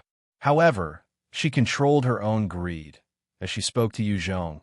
Yuzhong, I hope to make use of the gold to purchase the set of equipment you loaned us earlier. The equipment was a powerful mech armor, and she was in love with it. If she could have such a suit, then she was invincible within the town. Visny also swiftly spoke up. Mr. Yuzhong, I also hope to purchase a few sets of equipment from you. Please state a price, and Audiobook town will do its best to fulfill your requirements. The great god world was truly cruel, with numerous savage beasts and all sorts of monsters. One could only feel safe with a strong backing or capital. Yuzhong was able to allow those two Type 3 experts kill Type 6 giants. That equipment was extremely alluring to Visny. If he could get his hands on a few, their town would be bolstered by a lot. Yuzhong rejected it instantly. I'm afraid not. I only have about 10 of that equipment. Hearing those words, Aisha and Visny had a disappointed look. Visny then spoke. Since that's the case, forget it. However, I have one more request that I hope Mr. Yuzhong might be so kind as to agree. Yuzhong arched his brows. What is it? This time, Yuzhong had killed off the giants in the town, and one of the more important reasons was that there were Type 8 giants among the invaders. He could hunt Type 8 giants to power up, and it was not too much of trouble for him. That was why he was willing to act. If he was requested to stay in the town to guard them over a long period, he was not willing. There was an expectant look on Visny's face. Mr. Yuzhong, since you already defeated the invading giants, we should not be bothering you further. However, these giants are a group that band together and are incredibly vicious. Since so many of them had died here, there would be even more giants coming to attack us. We hope that you can stay here to help us. If they had such an expert protecting Audiobook town, then they were sure to be safe. Yuzhong frowned and rejected coldly. Sorry, I'm just passing by. I will be leaving soon. I can't stay long. You had better evacuate the people towards the capital. They should send men to protect you, right? Yu Zhong had too much on his hands back on Earth, and he would not stay in this small town to be a bodyguard. Hearing those cold words, everyone's face fell. Without him, there was no way they could defend against any of the giants. Visney had a perplexed look as he asked, Mr. Yu Zhong, will you reconsider? If the inhabitants of the town had to move, then most of them would lose a lot of their assets. Along the way to the capital, it was not as if the route was entirely safe. If there were other man-eating species, then they would be at risk of being wiped out too. Yu Zhong stood up to walk out. I've made my decision. Goodbye, Mayor Visney. Seeing Yu Zhong leave, Aisha and Shi Jie quickly took up their gold and made to leave, chasing after him. Aisha looked at Yu Zhong, her eyes flashing with a strange look as she asked, Yu Zhong, are you really not staying? Yu Zhong had saved her life and was the hero of Audiobook town. In her heart, she was already starting to have feelings for him. He replied solemnly, No, I have things I need to do. She fell into silent thoughts at that. That's... Just then, Yu Zhong lifted his head abruptly and looked toward the distance, his eyes flashing strangely. In the skies, there was a fleet of 12 battleships that were flying towards them, each of them strange in shape and had different sizes. Among them, 10 of them were more than 1,000 meters long and had numerous particle cannons. They were surrounding 2 others which were over tens of thousands of meters long, which had a main cannon each. The main cannon was over 30 m large in diameter, carved with strange runes, and exuded a powerful pressure. The direction of the 12 battleships was Audiobook town. They were flying fairly fast, at over 3 times the speed of sound, and were soon above the town itself. The battleships then opened their doors, revealing hundreds of human soldiers who were equipped with mech armor and wielding particle cannons. These soldiers were flanking 2 young men and women, who were being treated in high esteem, as well as guarded by over 30 powerful experts in mech armor. They soared out on a mechanical platform, looking elegant and noble, with a hint of pride in their bearing. They were both sporting golden hair, their bodies and looks exquisite. The female had an alluring figure, and her skin was fair and smooth, with a beautiful face. There was a rumbling voice that announced their arrival. The great Prince Jody and Princess Lina have arrived. Once the voice sounded, Visney immediately came out of the mayor's house, staring at the 2 esteemed royalty with a look of idolization and excitement on his face. He fell to his knees and bowed. As he spoke in a clear voice, Visney greets His Highness and Her Highness. For the both of you to grace Audiobook town with your presence, it is our eternal pleasure and honor. Long live Sirius Empire. Long live the great holy Sirius Empire. The Emperor did not abandon us. This is great. The great Emperor did not abandon us. Long live the great holy Sirius Empire. Hearing that voice, all the survivors of Audiobook town looked up at the 2 royals that had arrived, their eyes filled with the same fervor and excitement. At this critical moment, when the danger has yet to pass, the prince and princess had actually visited, which gave the inhabitants of the town higher morale, and their favorable impression of the royal family increased. Yu Zhong took a look at them, his eyes filled with a strange glint. Are they from the Sirius Empire, then? Good timing. He had originally intended to head to the capital to find the Emperor, to inquire about the point where the worlds met. If he could gain the information from the 2 royalty in front of him, then he had no need to head there. Jody descended from the sky, asking Visney with somewhat an urgent tone, Visney, where's the hero that dealt with those man-eating giants? In Audiobook town, there was equipment capable of long-distance communication. In fact, every town and city of the Holy Sirius Empire had some form of telecommunication between them. It was just that only the higher-ups could utilize them. The moment Jody and his entourage had heard of the events in Audiobook town, they had rushed over in order to meet with the powerhouse who had killed the giants. Visney was slightly taken aback, and felt bitter until he turned and saw Yu Zhong walking over. Overjoyed, he pointed to him. "Your Highness, it is him who had killed the invaders and protected us. He is called Yu Zhong." His words came out, and everyone swiveled to look at Yu Zhong, their eyes filled with respect. Even Princess Lina had a curious gaze as she looked at Yu Zhong carefully. Chapter 1131, Holy Heavens. The man-eating giants were one of the most dangerous predators of the human race, and their might was no joke. The guards of Jody and Lina were the elite troops of the Holy Sirius Empire. As the elite guards, they had undergone countless battles against other species, and not one of them were not aware of the terror of the man-eating giants. Each time those giants appeared, at least thousands or even tens of thousands of them would perish. With every 10 battles against those giants, the elite guards of the Holy Sirius Empire would lose 9 of them. They could barely deal with a group not amounting more than 30,000 of them, and only if there were no Type 8 existences. Now that Yu Zhong appeared, a single person who could defeat an entire group of giants. Such strength was only seen in the Emperor himself. When Jody saw Yu Zhong, his eyes brightened, and he went up to him, bowing deeply. "Hello, Yu Zhong. I'm Jody, pleased to meet you. Here, I represent the 300,000 inhabitants of Audiobook town to thank you for your help." Seeing Jody's demeanor, the elite guards were all appreciative, and their respect for this prince of theirs increased. The Emperor of the Holy Sirius Empire was still living all this while, and his children numbered over 300. Among them, many of them were arrogant and despotic, some stupid and even lecherous. With a gentlemanly charisma, as well as his attitude and his learning and treatment of others, Jody was considered one of the rare few. Thus, he was widely liked and many protected him.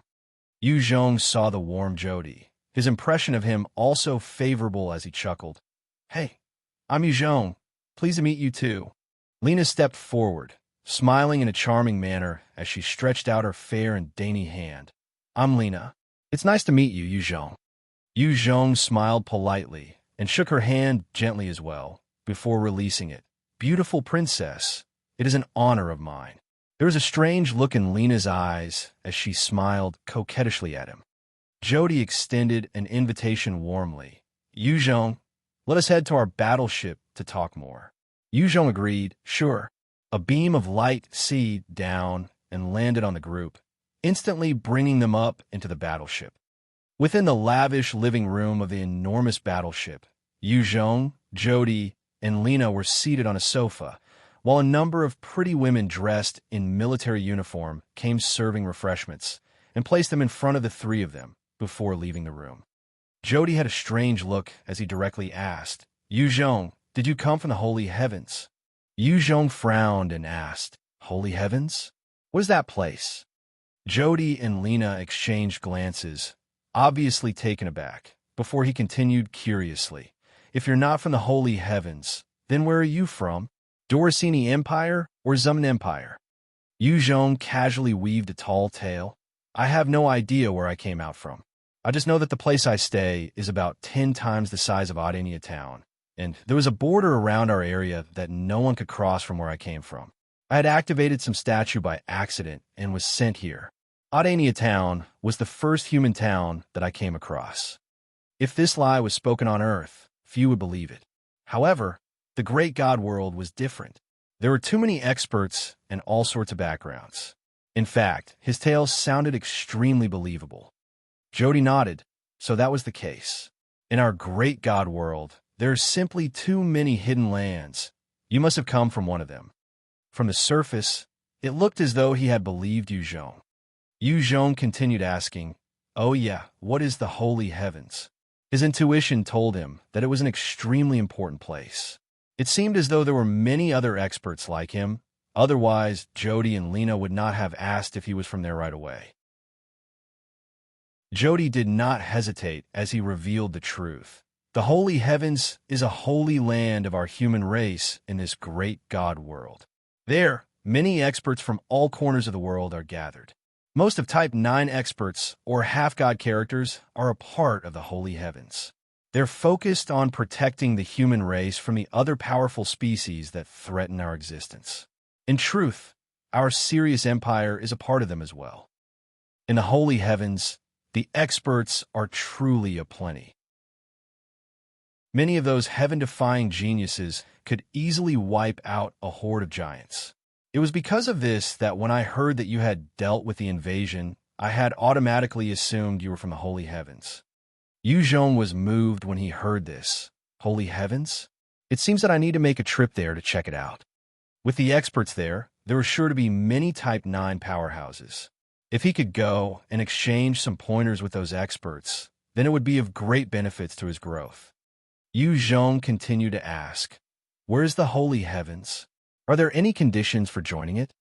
Jody chuckled lightly and handed a small chest the size of a palm to him. "There's a map here, and there are markers to the place. The first condition of joining the Holy Heavens is to be a human. The second, a power level of Type 5 and above. Once you fulfill these two conditions, as well as going through a round of interviews, you can join the Holy Heavens. Lina and myself, we are also part of the Holy Heavens." Yuzhong received the box, and his heart relaxed slightly. He smiled, and his impression of Jody improved further. "Many thanks." Jody spoke warmly. "Don't mention it, Yuzhong. In the Holy Heavens, there are 5 main districts, namely the East, West, South, North, and Central Temples. We belong to the Northern Temple. If you do join the Holy Heavens, we hope that you can consider joining us too.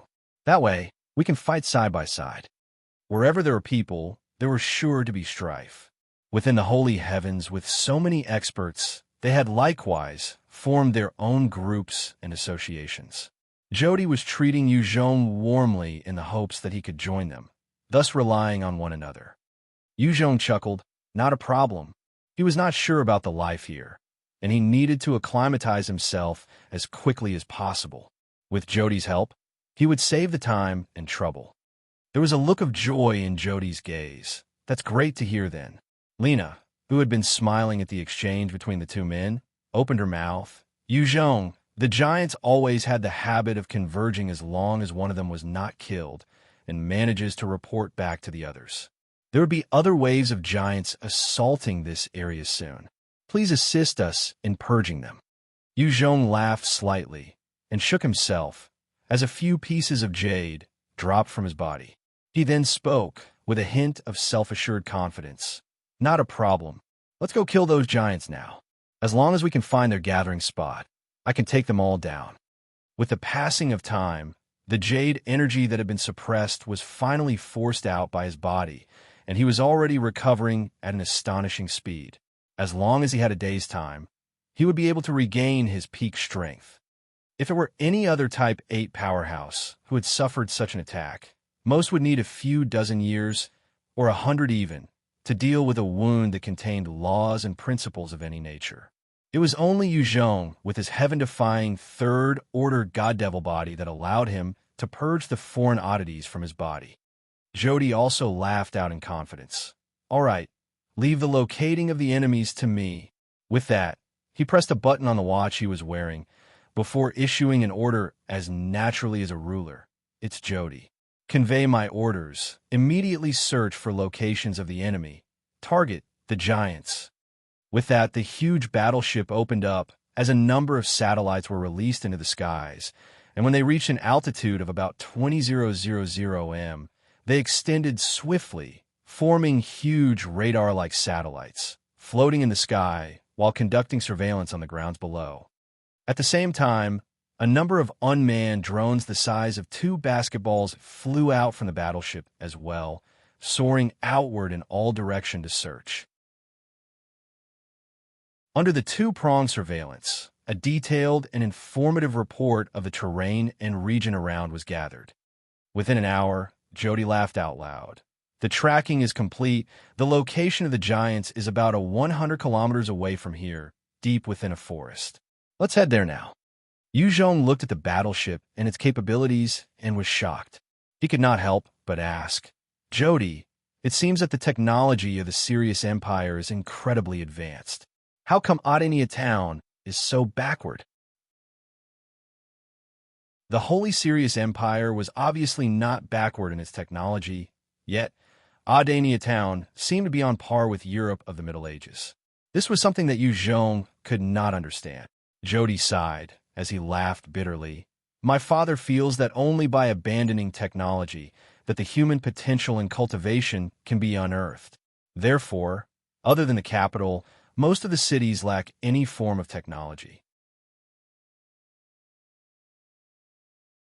Chapter 1132. Wiping Out the Giants. After hearing Jody's explanation, Yu Zhong finally understood why there was such a huge difference in technology. He also understood why the Emperor would do such a thing. Earth, before the apocalypse, was also an advanced world, with lack of cultivators and martial artists. It was not because the people of today were less smart, but because the effectiveness of such skills was not as comparable as a technologically advanced world. A martial artist could train for an entire 20 years, but would be easily taken out by some small thug with a bare proficiency in firearms wielding a gun. Under such circumstances, few would actually take the time to train. Furthermore, in the past, a person could easily win a small-scale war with their own prowess. That was why there were more cultivators in the past. It was precisely because of this that the Emperor of the Sirius Empire would ban technology for all the cities and towns. However, the usage of such equipment was important in a war. That was why the Central Army was equipped with such highly advanced stuff, hence creating an imbalanced image. Yu Zhong was an outsider and was in no position to comment on the strategy. He smiled and did not continue harping on the subject. The 12 battleships flew over a dense and thick forest, which was formed of numerous huge trees that were easily over hundreds of meters tall. There were even some that extended beyond 200 m and 300 m. The forest covered a huge portion of the terrain, and one could hear the roars of wild beasts from within. It's right here, Yu Zhong. Let me clear the rubbish for you first. With a chuckle, Jody gave an order through his watch. Execute the plan immediately. Begin the plan immediately. Under Jody's orders, the huge cannon on his battleship, that had a 30 m diameter, lit up with its countless runes glowing, as a huge form of energy gathered in the cannon. After 10 seconds, the mouth of the cannon lit up and a huge, light pillar of over 3 kilometers blasted downwards at the huge forest. Under that assault, everything within the diameter of the light beam was instantly vaporized, revealing a huge, ugly hole within the dense forest. Yu Zhong could clearly see that at the edges of the hole, there were many human corpses. After firing that cannon, over 100 elites of the Sirius Empire's forces flew out of the battleship, equipped with their mech armor and particle cannons. The moment they appeared, they began firing their weapons into the forest, hitting the many giants who were currently gathered. Under those probing shots, the giants were all enraged and charged out towards them. There was a vicious glint in the eyes of 160 m tall wind giant as he opened his huge mouth to spit out a powerful wind blade, cleaving towards the soldiers. With a single swish, the huge wind blade went through one of the Sirius Empire's elite soldiers, slicing him cleanly in two as blood and organs splattered out. Another 70 m tall flame giant swung out powerfully, sending balls of flames towards the soldiers. Although the soldiers continued to dodge and evade, one of them was still struck, unfortunately, and he caught on fire while screaming out in agony. Those giants were not only capable in close combat, but many of them had abilities of range. It was truly terrifying. Within a matter of seconds, a dozen elite soldiers had already fallen.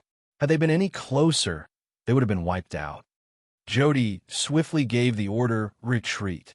At that, the Sirius Empire elites began to retreat into the forest while firing a few more shots. They were intelligent and used the terrain to their advantage while dodging the ranged attacks. With the trees acting as cover, the ranged attacks of the giants lost most of their strength. As for the giants, they were currently chasing at full speed and in a mad fury. Almost all the giants with range capabilities were throwing everything they had at the battleship in the sky. The 12 battleships in the skies had opened up their energy shields under Jody's orders earlier and were rising slowly to evade the attacks. Inside the ship, Jody observed the giants below and had an incredulous look. Strange. The giants seem weaker for some reason. There doesn't seem to be any Type 8 giant holding the fort. What's going on? Usually there should be one. How come there isn't one right now? Jody's army had clashed with the giants many times, and he knew their circumstances well. Now, seeing that no Type 8 giant was chasing after them, he could not help but feel bewildered. If there were any Type 8 powerhouses giant in their midst, they would have stepped into the air to assault their battleship already. Lina's gaze had a strange glint as she said, "What's strange about it? Since there are no Type 8 giants here, they must have all been killed in the earlier raid on Audiobook town." She then asked curiously, "Yu Zhong, how many Type 8 giants did you kill exactly?" Yu Zhong replied mildly, 13. When Jody heard that, he could not help but suck in a breath of cold air and exclaimed somewhat, 13? Are you sure? You really killed 13 of them? Even Lina had a shocked look. Human Type 8 powerhouses were known to be weaker than any other race of the same realm. This was common knowledge. Of course, there were human Type 8 powerhouses that could kill other races easily, but these were the heaven-defying talents, who were rare, or they possessed some form of a treasure. Even among these geniuses, few could take on 10 on their own, killing so many Type 8 giants by themselves. Such an expert would have so much potential, a peak expert of the human race, and could possibly become a half-god existence. Jody and Lina had thought that they already evaluated him strongly, but now they could sense that they had truly underestimated him. That's right. Yu Zhong laughed and stood up before walking out. Those giants have already left the forest. I'll go clear them. After Yu Zhong left, Lina suddenly asked Jody, "Jody, do you think he was telling the truth?" Jody signed, his gaze complicated, perhaps. He could take on the entire group of giants on his own. This is proof enough of his strength. He doesn't need to lie to us. There was a complicated look in her eyes, as she bit her lips, speaking with some jealousy. Then, isn't his strength already on par with the holy children of the temples? Jody and Lina were the esteemed prince and princess of the Holy Sirius Empire, and had cultivated to reach the Type 6 realm. However, within the holy heavens, they were just ordinary people. There were so many people who had a strength that far surpassed them. The holy sons and daughters of the 5 great temples were all at the Type 8 realm, heaven-defying geniuses, and the weakest was still so much stronger than Jody or Lina and could view them with contempt. The emperor of the Holy Sirius Empire could not compare to any of the holy sons or daughters. Due to his ordinary talent, he was doomed to stay at the initial Type 8 realm for his entire life, with no hope of entering the Type 9 realm. Therefore, he was not as valuable. Jody had a wise look as he spoke, perhaps. "Lina, the stronger Yu Zhong is, the more beneficial it is for us. We have to get his good books and attract him over to our northern temple. If he could even become a holy son of the temple, then we would be rewarded more." Lina nodded. She was just slightly jealous of Yu Zhong's talents, but she was smart, and she knew the crux of the matter as she turned to look at Yu Zhong. Yu Zhong soared out of the battleship and saw the countless giants running towards him. There were even over 40 Type 7 giants manipulating the atmospheric energy to soar towards him. However, they were not of the air, thus their speed wasn't fast. "Go to hell!" Yu Zhong stared at them with a cold look, and with a wave of his hands, a bright bloodlight shot towards the skies, turning into a blood cloud that started pouring on them. Within seconds, thousands of them were instantly sucked dry and turned into emaciated corpses. Jody saw the scene and felt a chill down his back. What terrifying means? This Yu Zhong is truly terrifying. Chapter 1133, Imperial Conflict. Lina looked at Yu Zhong with a strange gaze, speaking slowly. His strength has already surpassed the central holy sun of the holy heavens. In the great god world, powerhouses were revered. The stronger that Yu Zhong seemed, the more he would be respected. Lina was ambitious, and seeing that he was able to take out over thousands of giants in a single move, she could not help but feel a stir in her heart. After all, there were so many experts within the holy heavens. All the powerful people were gathered there. Although Lina was one of the princesses from the Holy Sirius Empire, with her strength, she would not even have the qualifications to be a concubine of any of the holy sons. If she could get Yu Zhong within her grasp, her future was sure to be bright. Under Yu Zhong's control, the huge patch of blood rain managed to consume the giants and wiped most of them out. There were only the dozens of Type 7 giants left, who were pushed to the brink of insanity. Their bodies were wrapped in a layer of energy, blocking the invasion of the rain as they charged at Yu Zhong madly. Facing the remaining Type 7 giants, Yu Zhong's gaze was cold.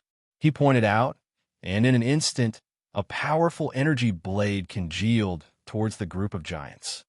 With a single sweep, all of them were sliced in two at the waist as blood splattered and their corpses fell out of the sky. Strong. That was too insane. This human is formidable. Monster. He's a freak. When the soldiers saw how easily Yu Zhong slew the hundreds and thousands of giants, they were all stunned with their mouths agape, their gazes filled with awe and shock. Such a group of giants was not something Lina and Jody's forces could take on without suffering huge losses. However, this group of giants was actually taken out by Yu Zhong in a second, causing them to feel a sense of fear. When Yu Zhong was done, he flashed and reappeared in the battleship. Jody came up to him, smiling. Yu Zhong, you're truly strong. With your strength, it would be easy for you to become the holy son of our northern temple. When that time comes, please take good care of us. Yu Zhong laughed lightly. Sure. Since the giants have been dealt with, let's head to the holy heavens then. Sure. Jody nodded and gave the order, move out. Coordinates, holy heavens. With that, the entire fleet set off into the distance. Inside the dense forest, one green giant, who looked no different from the trees around him, stared at the leaving battleships with a deep hatred. Damn humans, you dare hunt our giant clan. I will not let you off. The great god world was truly vast. The two main battleships of Jody's fleet were B-grade battleships, and their maximum speed could reach up to Mach 20. The group sat on the battleship for an entire day before arriving at the capital of the Holy Sirius Empire. Yu Zhong looked at the capital and could not help but praise. Not bad. Is this your capital? It's beautiful. The Holy Sirius Empire was very different from Audiobook town. In the skies, there were 156 satellites. Surrounding the city were 8 mechanical fortresses floating in the air. There were also 3 airship fleets that patrolled the space constantly, conducting surveillance and maintaining security. Other than that, there was also a huge wall of over 200 m tall, its entirety bright and resplendent like jade. On top of the wall, there were many soldiers equipped with mech armors and particle cannons. At the same time, one could see countless advanced technology at various hidden corners. The defense of this Holy Sirius Empire was tighter and more advanced than anything Yu Zhong had obtained for Earth from all his travels. When Aisha saw the futuristic city of the capital, even she was awestruck. Audiobook town was as backward as the Middle Ages, and the Holy Sirius Empire seemed as though it was far more advanced than Earth by a large margin. Such a vast difference made Aisha feel like a bumpkin. Of the 2 youthful ladies, Shijia had family in the town. Thus Aisha, who was on her own, chose to follow by Yu Zhong's side, hoping to broaden her horizons. Jody turned to Yu Zhong and explained, "That's right. This is the capital of the Holy Sirius Empire, Guha City. The great god world is huge. In order to reach the holy heavens, one would have to make use of the transport gate here in the capital. Otherwise, you would have to go through 435 different kingdoms to reach it, and it would take at least half a year's time." Yu Zhong was slightly taken aback as he narrowed his eyes. 435 kingdoms? How are these kingdoms compared to the Holy Sirius Empire? Jody chuckled. Of the 435, the weakest is about half of our strength. Most of them are stronger than us. The strongest has a Type 9, half-god powerhouse holding the fort, and the kingdom is definitely more than 100 times stronger than ours. Yu Zhong was shocked by now. This world is truly something. Even the Radiant battleship cannot transcend this area.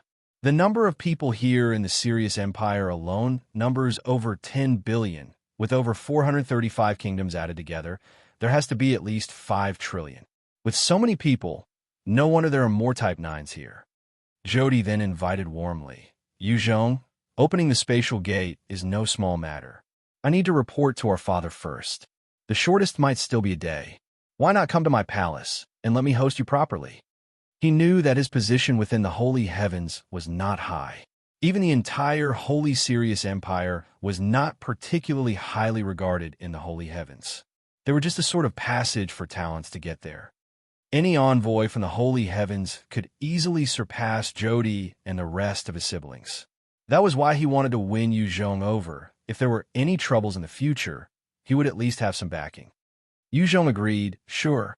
The huge battleship came to a stop at the port of Guha City, and the party came out and headed for the inner city. Aisha walked excitedly as she saw the automated cleaning robots on the streets, her eyes brightening as she pulled on Yu Zhong's hands. Yu Zhong, look, what is that? Yu Zhong took a glance and replied mildly, they should be automated cleaning robots. Compared to Aisha, who had never even seen a television before, Yu Zhong's concept of technology back on Earth was much more advanced and could roughly guess what those were. Jody chuckled. That's right, these are automated cleaning robots. They even have the function of maintaining security. Anytime there's a minor issue with security, they would handle it. They can also give directions, answer basic questions about laws, and considered somewhat robot police enforcers. Yu Zhong had an idea then. These robots are pretty decent. Seems like when I head back to Earth, I need to produce some cleaning and policing robots. With the amount of technology and resources he obtained from the Mech Kingdom, he was truly poised to produce enough robots to last a lifetime. However, most of them were geared for war use, and not much had been developed in the civil sense. On Earth, the human race was fragile. Thus, the military was the most important. Yu Zhong was not an invincible entity yet. Thus, he needed to focus on the military, while the civilian side suffered less priority. Right at this moment, there was an arrogant voice that sounded, Brother Jody, your taste is quite poor to actually mix with such riffraff. You've thrown the face of our holy Sirius Empire royal clan. Yu Zhong frowned and looked towards the sound, only to see 8 lavishly dressed young men and women with an air of nobility and elegance, and behind them were 20 powerful experts, decked in mech armor, their faces solemn, and their killing intent palpable. Among them, the leader was one who wore a black suit, had short, golden hair, and he looked about 30 to 40% similar to Jody. However, his look of arrogance was off-putting, and he stared at Yu Zhong coldly and with disdain, barking, lowly citizen, what are you looking at? Damn trash, this seat is irked by the sight of you. Men, go dig out his eyeballs for me. Then grab that woman beside him. I'll have a good time with her. Yes, your highness. One burly guard behind the young man responded and waved his hands as 2 guards stepped forwards towards Yu Zhong and Aisha. Yu Zhong was filled with a killing intent when he heard this, and he coldly swept a glance at Jody. Feeling that gaze, Jody felt his entire body doused in a freezing aura as he stepped forwards and barked out, "Stop!" Under that enraged shout, the 2 guards halted, not daring to step forward. Jody was, after all, a prince as well, and these small characters were unwilling to act against him. Chapter 1134. Killing Everyone Present. Jody had a cold look as he barked at the other prince. Georgie, Yu Zhong is my guest. If you dare touch him, I will not let you off. Georgie had a look of disgust on his face as he roared out in a domineering manner. Brother Jody, these are just some lowly commoners. Who the hell are they? By the time I'm done with them, I will return them to you.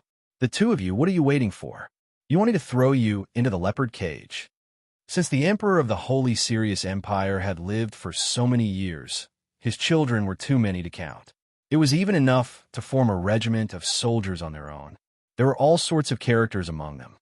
Compared to Jody, Georgie was a talented cultivator, reaching the peak Type 6 stage by the age of 65.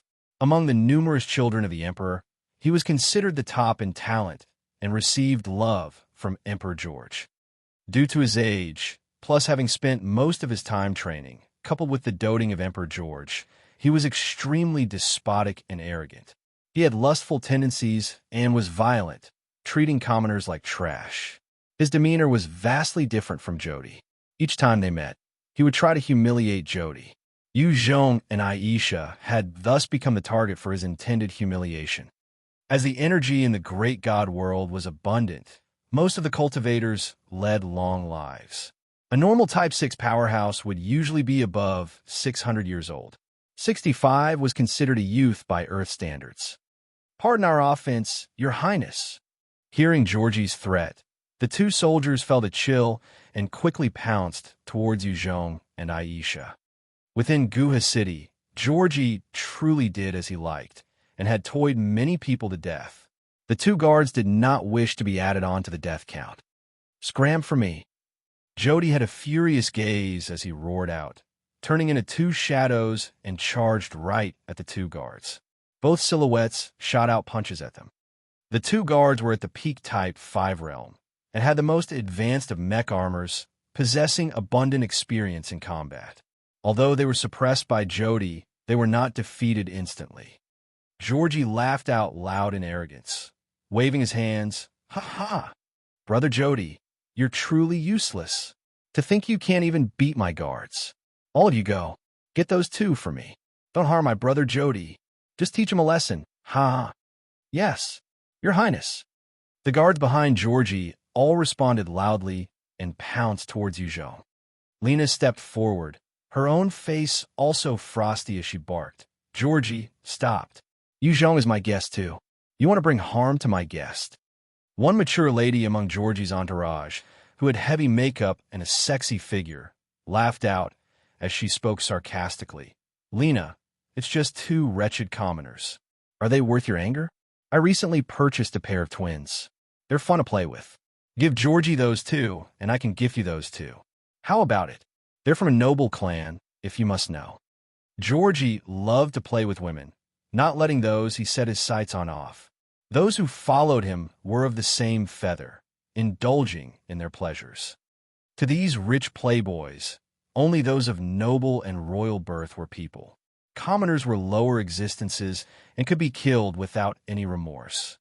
It was easy to recognize Aisha as a country bumpkin from the first look, without a single air of nobility. Yu Zhong was also dressed in casual clothes and had an ordinary look. That was why they assumed these were easy targets. One young man, who was thin, his face sallow, and there was even an air of gloom between his eyebrows, chuckled, Your Highness Georgie, that woman seems decent. After you're done, can you give her to me? I want to train her into a proper bitch. Georgie laughed out wantonly. No problem at all. Once I'm done, I will give her to you.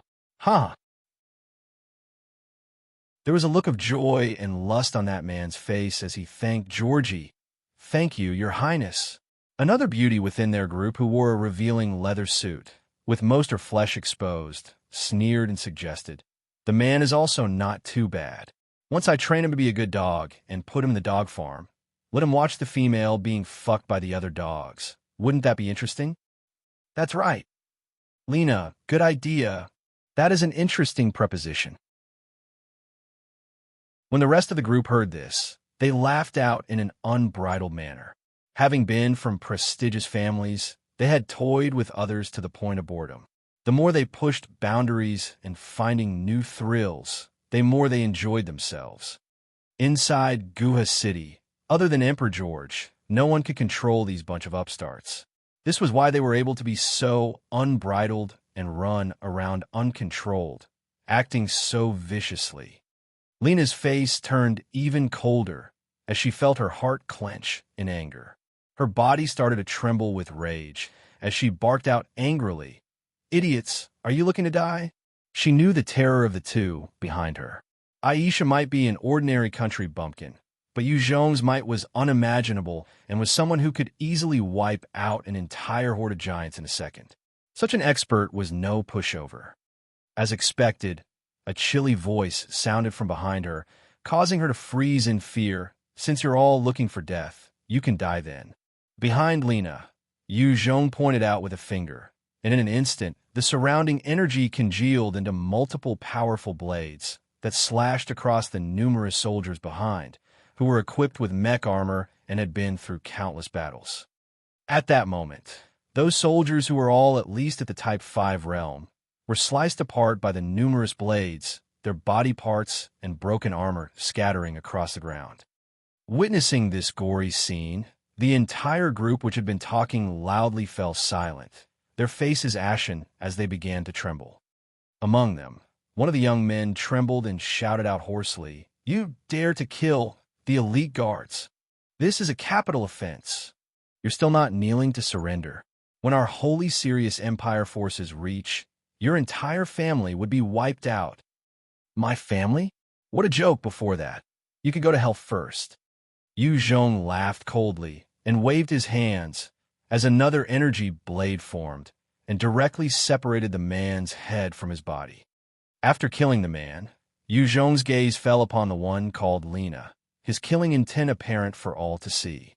Lina's face was pale as she trembled, screaming out in fear, "You can't kill me! You can't kill me! My father Max is the right-hand man of the Emperor. If you kill me, he would not let you off. He will definitely hunt you down and make you die a horrible death. Your father will join you below. Go first and wait for him." Yu Zhong's voice was icy as his energy blade slashed out, directly splitting her in half. After that, Yu Zhong's gaze swept and fell upon the gloomy man. The unfortunate guy was so frightened that he pissed himself, his body trembling uncontrollably. He got down on his knees as he kowtowed profusely. "Don't kill me. Please, I can give you all my beautiful women. Spare my dog life. My father, Hammond, is the Minister of Justice, and he would not let this go too." Yu Zhong swiped his hand carelessly, allowing the energy blade to fall once more, slicing him in two. "Let him find me then. I'll get him to join you." Seeing Yu Zhong slaughter 3 of their friends consecutively without any mercy, the remaining people were frightened out of their wits. The sultry woman at the start kneeled on the ground, acting like a female dog as she sobbed and crawled to Yu Zhong. "Don't kill me. Please.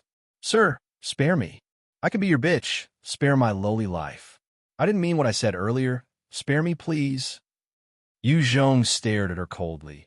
Her beauty did nothing to hide her venomous heart, and his eyes flashed with an icy glint before the energy blade slashed down on her head, without the slightest mercy.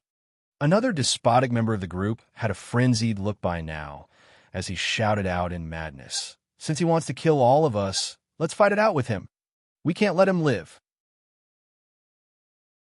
With another swish, the head of that man was sliced apart. "Warning, warning. You have flouted the 136th law of the Holy Serious Empire, murdering others. Immediately cease your resistance, or we will act against you." At this point, the countless cleaning robots began to swarm over, having activated their security measures. The entire Guha city was blaring with alarms by now. Seeing those robots, the rest of the group had a look of hope. If the robots were able to stop Yu Zhong, they would have the chance to flee. Seeing the robots, Prince Georgie, who had been watching the entire thing with an ashen expression, spoke slowly. "Mr. Yu Zhong, this was our fault. We didn't recognize your esteemed self and had offended you. Please forgive our mistake."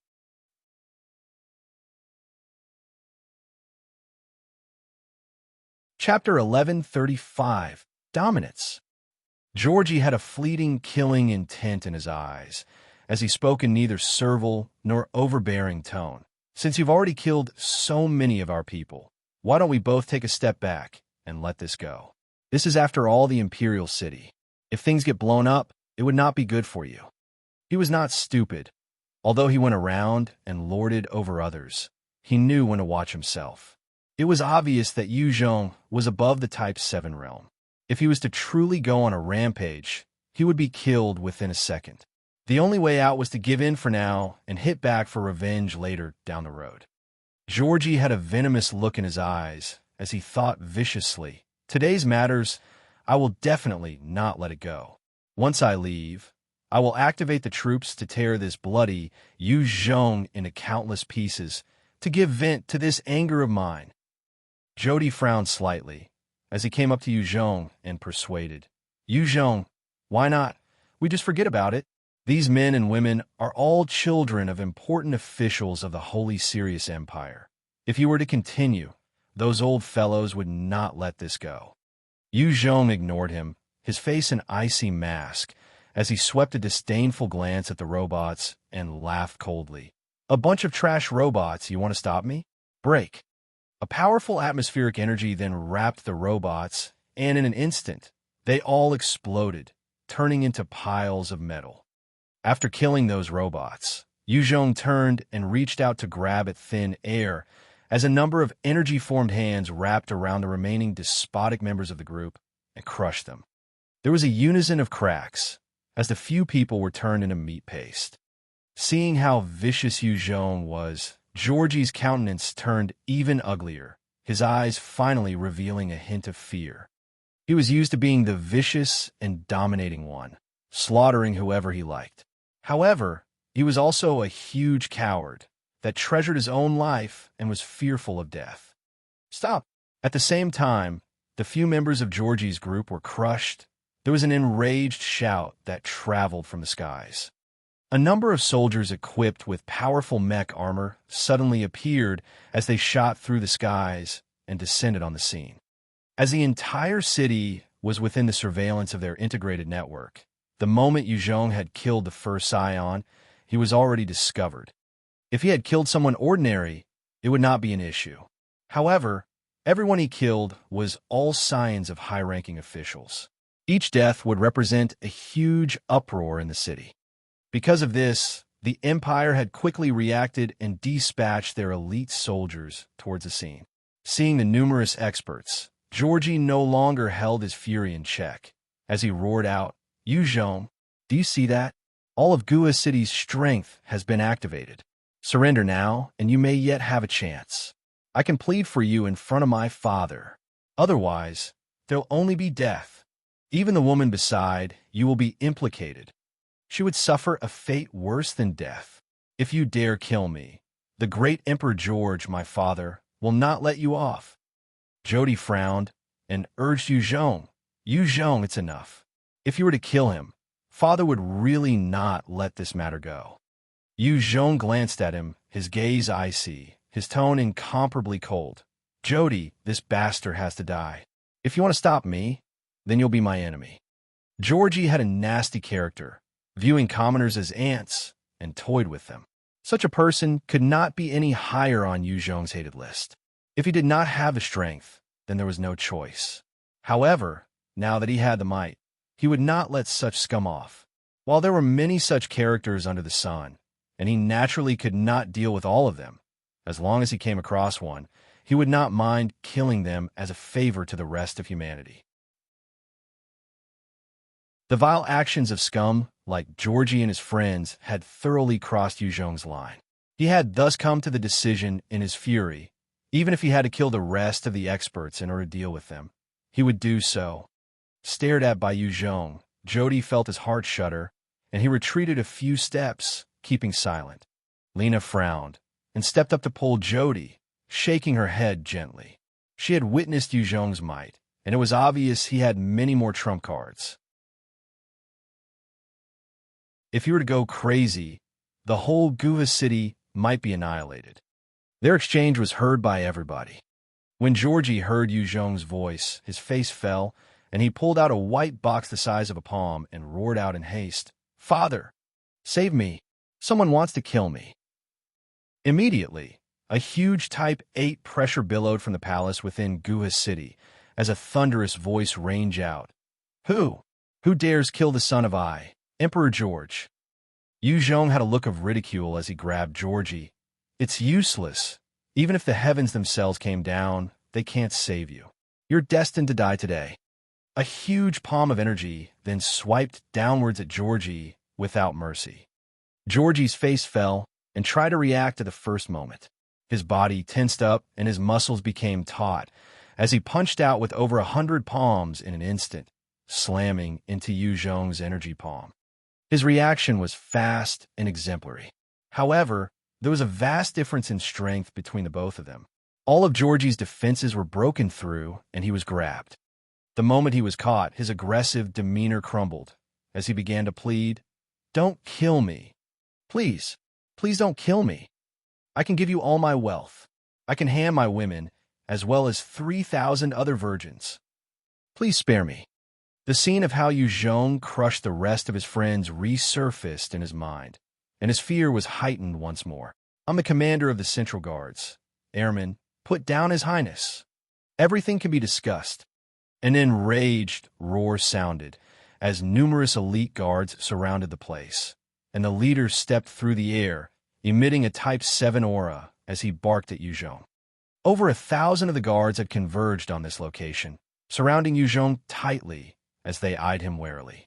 They did not dare to act impertinently, as their prince was in his hands. Furthermore, Georgie was Emperor George's favorite son. If he were to die, their fates would be sealed. Even when encircled by those elites, Yu Zhong's eyes turned cold as he closed his right hand tightly. "You can atone for those innocents who had died at your hands." "No!" Screaming out in despair and fear, the human scum was finally crushed. "No!" Airman saw Georgie squeezed to death and let out a howl of agony, his eyes scarlet red, as he ordered in fury, "Kill him!" Georgie had been killed in front of him. Emperor George would definitely not let him off. At best, he would be reduced to a commoner and had to work his way up again. At worst, he would be killed. Jody's face fell as he roared out, "Stop!" Jody's words would usually be heeded by airmen. However, the commander was enraged and had lost his rationality. The thousands of elites were charging at Yu Zhong in rage as well. At that instant, numerous particle beams fired out at Yu Zhong. "Bunch of ants die." Yu Zhong looked to the sky, his eyes flashing with a cold glint. The atmospheric energy then gathered around him and transformed into countless swords and blades. In that instant, all 1,000 elites were slaughtered, turning into a pile of meat and metal. At that moment, Emperor George had just arrived at the scene, and he stopped at a distance of about 3 kilometers from Yu Zhong, his voice ringing out, "I am Emperor George of the Holy Sirius Empire. May I ask who are you? Why did you start slaughtering the moment you came to Guha City, and even killed me son Georgie?" The distance was enough for him to react should anything happen. With his measures, he was certain he could flee even if the opponent was a peak Type 8 expert. Yu Zhong stared at Georgie and spoke solemnly. "I'm Yu Zhong, and I was invited by Prince Jody and Princess Lina to visit your Guha City as a guest. Your son Georgie and his bunch of trash friends had offended me and crossed my boundaries. Naturally, they had to pay the price. As for the rest, since they attacked me, I killed them in retaliation." Lina immediately stepped forward. "Father, Yu Zhong is indeed a guest we invited. He had helped to solve the Giants' issue at Audiobook town, wiping out the 2 groups, and he is a true hero. This time, he is here in preparation to enter the holy heavens to join the Northern Temple."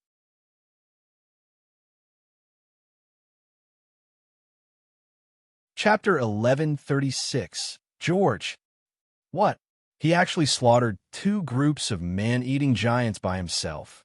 When George heard Lina's words, his heart was filled with shock. If there was a place with 2 groups of giants, there was sure to be at least 4 Type 8 giants. The Holy Sirius Empire would come to clashes with them once in a while, and most of the time, they would be at the losing end. Their rare victories were against the groups which no Type 8 giants. George himself did not have the ability to wipe out 2 whole groups of giants by himself, and he understood Yu Zhong's strength in an instant. With his ability to deal with giants, even if the entire Guha City deployed all its trump cards, the end result would be at best both sides suffering heavy casualties. If he were not careful, it was possible that Guha's city might be annihilated as well. As the emperor of the Holy Sirius Empire, George was no simple character. He came to a judgment quickly and immediately smiled warmly at Yuzhong, directly bowing and apologizing. So it was like that. I apologize, Mr. Yuzhong, for my failure to discipline those fellows, causing them to offend you.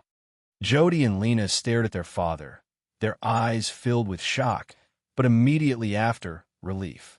George was fierce usually, but facing the stronger Yuzhong, there was nothing in lowering himself. Before he had come to govern the Holy Sirius Empire, he had been through so much more in the past. Yuzhong looked at George and spoke without standing on ceremony. George, those scum that had offended me, did so because of their backing and used it to threaten me. I'm not satisfied. Other than Georgie, I want to wipe out those who backed those lowlifes. George chuckled lightly, stepping towards Yuzhong, as he replied, Not a problem. I've been busy cultivating these few years, and thus, my management of Guha's city has relaxed. That is why there are so many scum. It was a mistake on my part.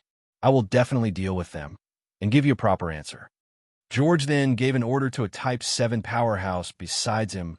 IBI, convey my orders, go get Prime Minister Max, Minister of Law Hammond, and all of them are to be thrown into jail. If there's any resistance, kill them without mercy. Jody and Lina, who stood one side, watched George giving orders with a complicated gaze. They knew that under those orders, most of the big shots who could affect the Holy Sirius Empire were going to be stripped of their posts. Even Jody and Lina had to view these people with respect and fear in the past. However, a single sentence of Yuzhong changed things. IBI bowed and swiftly led 20 experts with him. Yes, Your Majesty. George then invited warmly. Yuzhong, in order to open the spatial gate, it would take a day's time. While waiting, why not come over to my palace and have some fun? Let me host you and build our friendship. Yuzhong replied without batting an eyelid. However, I've already promised Jody and Lina to go to their palaces. George swept the two a stern look and ordered, Jody, Lina, come to the Imperial Palace and help me treat Yuzhong as well. Jody and Lina could only respond, Yes, Father. George then smiled at Yuzhong. This way, please. Yuzhong chuckled and brought Aisha as they followed George towards the palace. George took a look at Aisha and asked, Yuzhong, is this your woman? Aisha felt flushed as she replied hastily, Your Majesty, I'm not. To Aisha, George was the mighty emperor of the Holy Sirius Empire and deserved idolization and reverence. When she was young, she had heard the stories of how he established the empire all by himself. Seeing him in person, she was a little flustered. Yuzhong chuckled and did not say much. Before George established the kingdom, he had been a commoner as well, having been through countless miracles and hardships to reach where he was. He was a man of charms, and once he put down his identity and took the initiative to befriend Yuzhong, both sides got along well. He might not be on the level of those holy sons and daughters, but with his Type 8 strength, he was still a decent character within the holy heavens and knew many things. Yuzhong thus benefited. The great god world was incomparably vast, with numerous races and species, as well as countless hidden gateways that could access the 800 worlds. In this great god world, where countless races reside and experts were aplenty, there were still 4 main classifications. They were the human race, the mutant beast race, the man-eating race, and the devil's race. Of these 4, the devils were the strongest, while the humans were the weakest. The mutant beasts were second, and the man-eating races were the third. Each main group was made out of countless other subcategories, and the man-eating giants were one of those under the man-eating race. The Azura clan would be something that fell under the devil's race. Among the 4 races, there had always been a competition for resources and treasures in order to break through and escape from the cage of control. Conflicts and wars were inevitable, and thus, hatred ran deep. For the sake of the whole of humanity, the human race created the holy heavens, and with it, all the human experts gathered, establishing a foothold in this cruel world. The humans had their holy heavens, and the man-eating race had their own divine temple. The devils had their 10,000 devil altar, and the mutant beasts had a relaxed union. Other than these four main groups, there were numerous others as well that did not get involved in the conflict, living their own lives. At the same time, within the great god world, there were many forbidden lands, where it was rumored to be formed from the battles between Type 10 legends. Even Type 9 powerhouses would fall if they entered. Inside these forbidden lands, there were sure to be countless treasures, and the imprints left behind by those Type 10 powerhouses.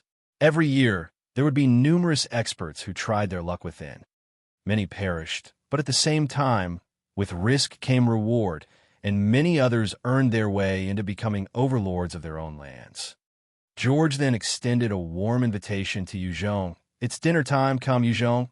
Let's have a good meal together."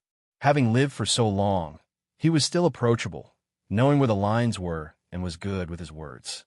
In front of Yuzhong, he did not exude the bearing of an emperor, instead, maintaining the aura of an ordinary person, and through his efforts, Yuzhong and he were already good friends throughout the journey. Yuzhong chuckled, "Sure." George then revealed a mysterious smile.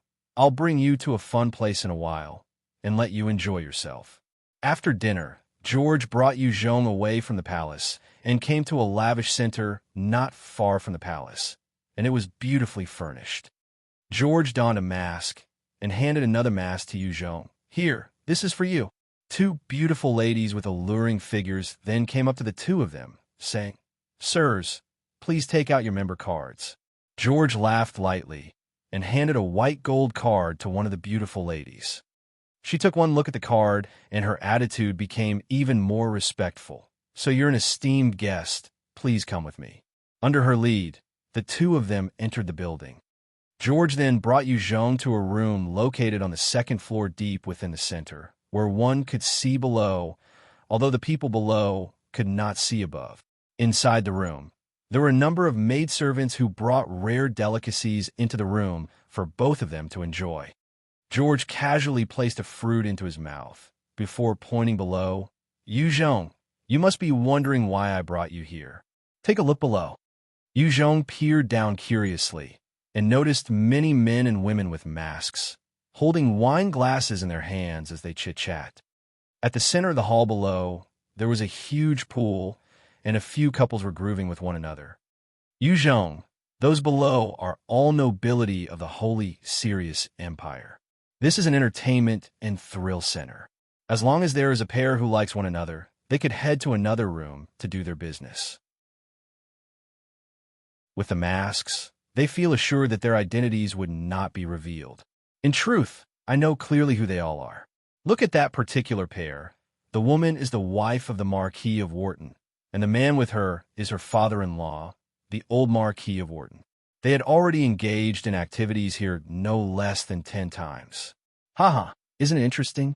The Marquis of Wharton is actually made a cuckold by his own father. Ha ha ha, it's really funny." George waved his hands, and the masks were revealed only to himself and Yuzhong, as he pointed excitedly and laughed. As Yuzhong listened, he understood that this George had the fetish of voyeurism. He was not interested in the private affairs of others.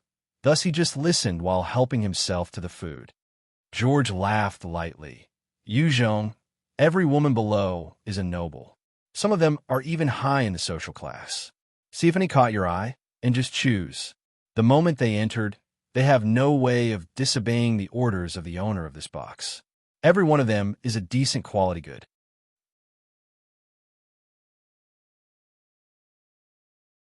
Chapter 1137, The Fang Clan. George continued to point out a few top beauties as he laughed gently.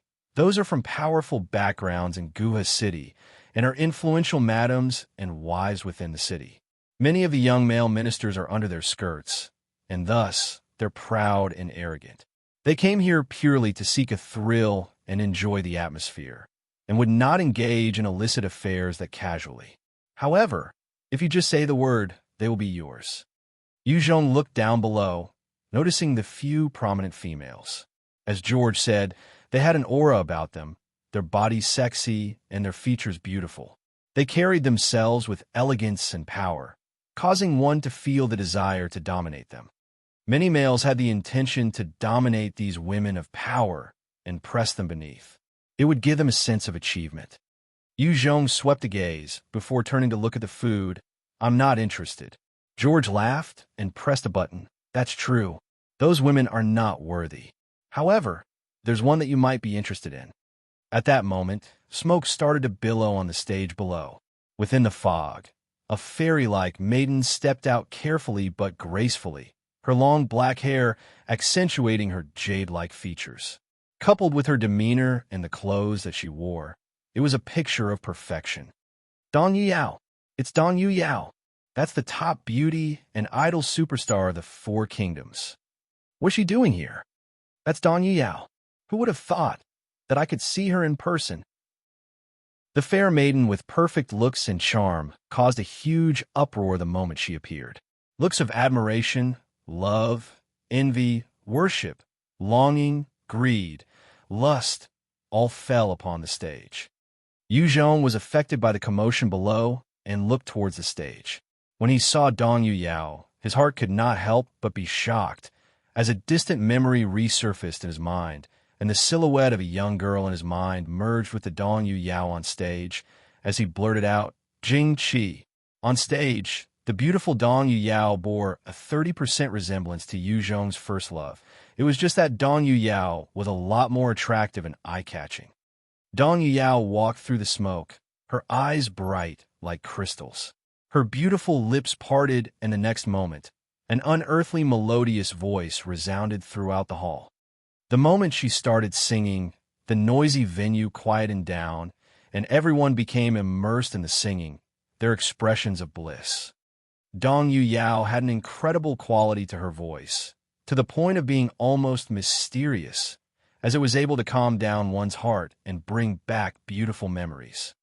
Inside the venue, everyone was reminiscing about their childhood memories, and without knowing, many of them began to tear up slightly. As for Yu Zhong, even at his Type 8 stage, his immense willpower and fortitude, he could not help but recall his wild and young, passionate days.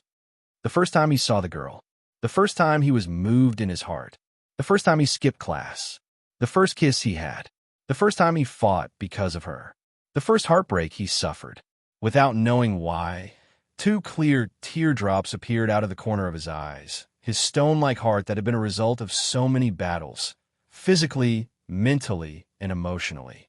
He had been through so much and had been so taut and tense for so long. His exhausted self finally felt a hint of rest for the longest time. Although he had a third-order god-devil body, and most spirit-based attacks were nullified to him, Dong Yuyao's singing was not considered a spirit attack.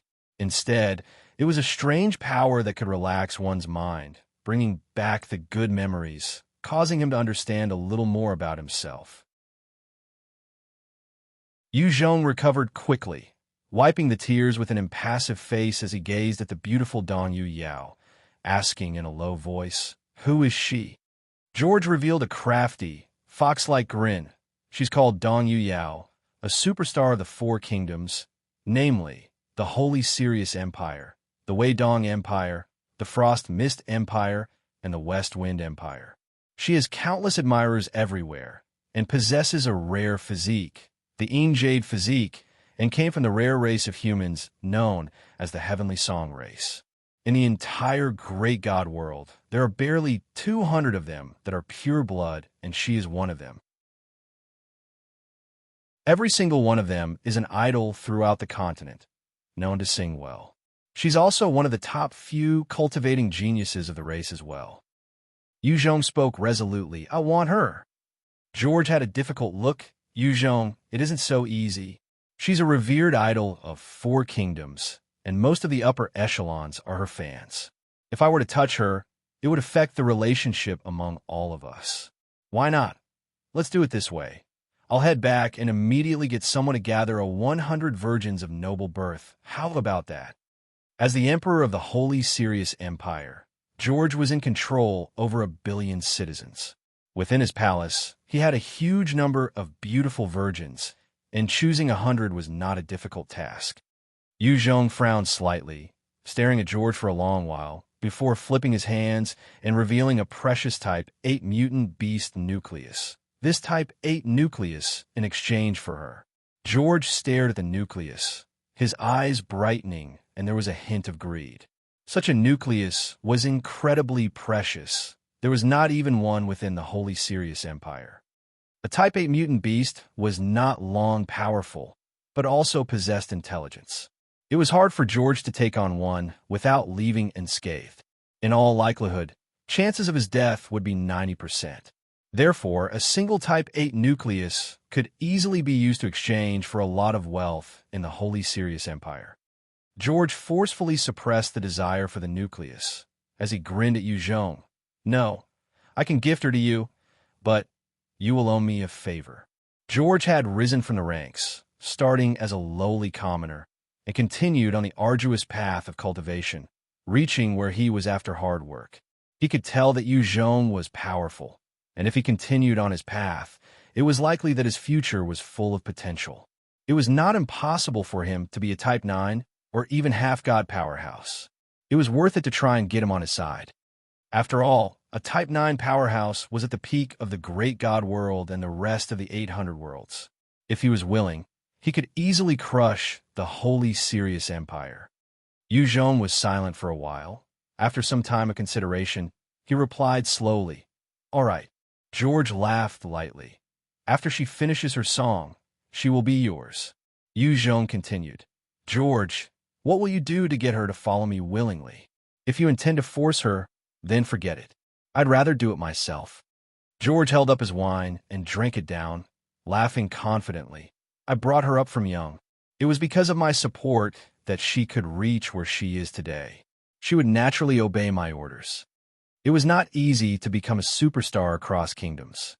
Without a strong backer, no matter how pretty she was, she could have easily been gobbled up by any of the upper echelons in these empires."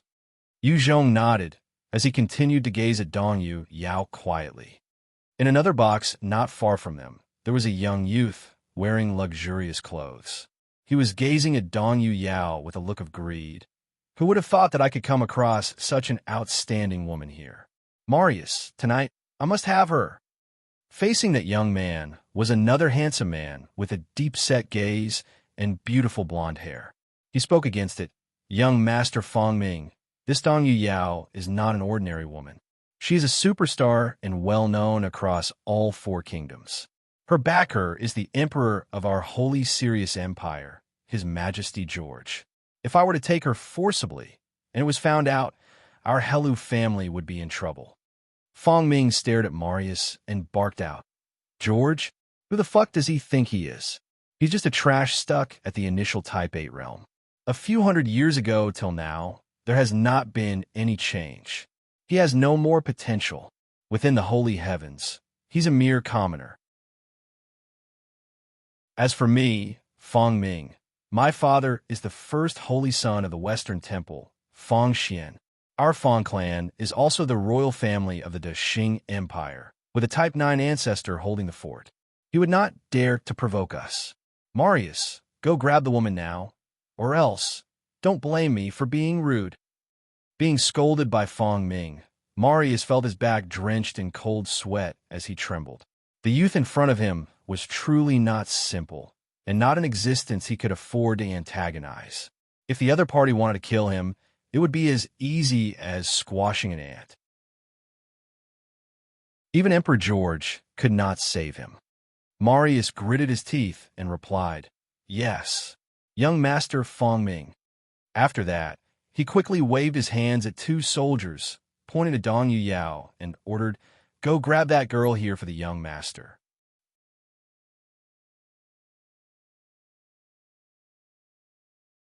Chapter 1138. Death in One Blow. The 2 guards swiftly replied yes. They had followed Marius for a long time and were death warriors groomed by the Hela clan. They were willing to die for their masters. Thus they would obey orders without a single question or word of complaint. They disappeared and leaped down from the second story, charging towards the singing Dong Yuyao. Yu Zhong glared, his killing intent bursting forth. Reaching out with his hands, he intended to crush them directly. George stopped him, however, and chuckled. Yu Zhong, there's no need to act. You will be able to watch a show. Such a thing always happens every year. She naturally knows how to handle it. Yu Zhong's frown eased as he placed his hand down and laughed. That's true. As the two soldiers were about to reach Dong Yuyao, she lifted her head and frowned slightly. There was a chilly light within her eyes, and she quickly whisked out a soft, silver sword from her waist, charging forth. At the moment she pulled out her weapon, her entire demeanor shifted, and the aura of an idol was transformed into a valiant female swordswoman, exuding an imposing one with the sword will. A powerful Type 7 energy was emitted from her alluring figure as her eyes turned frosty. Her sword then thrust out at the sky as a powerful sword chi shot out, seemingly capable of tearing apart the sky as it enveloped the two elites from the Hello clan. In an instant, the two of them disappeared within the sword chi and was sliced apart till there was nothing left. If one had been hit by an ordinary blade, there would still at least be a corpse. However, under the merciless attack of Dong Yuyao, there was no bone or blood left. Marius saw the two Type 5 experts that had followed him loyally for so long, killed in an instant, and there was a look of envy and fury in his eyes. Damn bitch! Type 5 powerhouses were not as common as cabbages even among the Holy Sirius Empire. Within the Hello clan, there were not many of them. With two of them dead, it was an aching loss for Marius. Seeing Dong Yuyao killing the guards of the Hello clan, Fang Ming roared out with laughter, his lust for her deepening. What a feisty one. I like it. Who would have thought that such a woman existed? It's truly amazing. Haha. Fang Sheng. This woman is a Type 7 powerhouse. The rest of the trashy are no match for her. You go and grab her for me. Yes, master. A middle-aged man with short hair who had been standing quietly behind Fang Ming all this while replied curtly and immediately shot towards Dong Yuyao, his aura bursting forth. Fang Sheng stepped through the air and came up in front of Dong Yuyao, threatening, Miss Dong Yuyao, my young master requests your presence. Dong Yuyao saw Fang Sheng emerging from the Hello clan's area, and a flash of rage appeared in her eyes. She replied coldly, what if I refuse? Dong Yuyao had been on the road during her tours and had seen countless scum. She knew that if she were to go up, there would be no end to her humiliation. The other party obviously did not treat her as a person, but a toy to be had. That's not up to you. Fang Sheng's gaze turned frosty as he exuded an initial Type 8 aura and reached out to grab her. Star Sword. Dong Yuyao's face fell, and she became tense, pushing her strength to the limits, and the soft sword in her hands transformed into many sharp beams, shooting out at Fang Sheng like shooting stars. This was the strongest technique she possessed. It was able to exhibit a power 30 times of hers, capable of injuring even a Type 8 powerhouse. Not bad. Your sword skills are excellent, and you have potential. If you were Type 8 powerhouse, it would truly be difficult for me to deal with you. However, you're not my match right now. Just give up. Fang Sheng laughed coldly, his right hand suddenly congealing a powerful and mysterious glass shield, which struck towards the countless sword beams. In an instant, all of Dong Yuyao's attacks were nullified, and there was not a scratch on Fang Sheng's right arm. Amidst Dong Yuyao's despairing gaze, Fang Sheng laughed savagely and reached out to grab her. Just as his fist was about to close on her, his face changed suddenly, and he retreated explosively. A powerful sword beam descended upon his original location, splitting the stage in half. As the terrifying sword chi faded, Yu Zhong's figure appeared. Fang Sheng swept Yu Zhong a look, his gaze turning serious as he asked arrogantly, "Who is this?" "I'm Fang Sheng from the Dexing Empire's Fang clan. My young master has his sights set on this woman. Please make way, otherwise you will surely regret." When George heard this, his countenance turned ugly. The Qing Empire Fang clan. To think it's them. This matter is troublesome. No wonder those fellows were so overbearing. They did not put my country's laws in their eyes at all. The Qing Empire and the Holy Sirius Empire were basically like a dragon and an ant. There was a true Type 9, half-god existence guarding the interests of the Qing Empire. At the same time, there were many half-step Type 9 powerhouses and over hundreds of Type 8 experts. There were 500 kingdoms to their name. Each one of them alone was already much stronger than the Sirius Empire. If they were to offend the Qing Empire, the Holy Sirius Empire could be easily wiped out without anyone knowing. George quickly made a decision. Thankfully, Yu Zhong is here to take this. Looks like I have to take a step back. He had always been like this, not offending those he could not afford to offend, and made as many friends as possible. This was how he rose to power. George spoke in a telepathic manner to Dong Yuyao. My good daughter, the man in front of you is Yu Zhong. From today on, you are his. Understand? When Dong Yuyao heard that, she was taken aback at first, before she looked at Yu Zhong with a complicated gaze. Understood, father. Dong Yuyao had undergone a strict upbringing and knew there would be one day where she had to obey George's intended suitor for her. The notion of submitting to her new master had been carved deep into her bones. Even though she was slightly reluctant, she adjusted her emotions quickly. Yu Zhong swept Fang Sheng a look and laughed coldly. The Qing Empire's Fang clan? Who the fuck is that? You and your young master had better crawl out of here like dogs, and I will spare you. Otherwise, the both of you can go to hell. Hearing how Yu Zhong had insulted the Fang clan, George was dumbfounded, his scalp numb. It's over, it's over. This Yu Zhong is too arrogant. That's the Fang clan, an empire with a half-god entity. There are even a few half-step Type 9 powerhouses. He dared to curse them so. What an overbearing tone.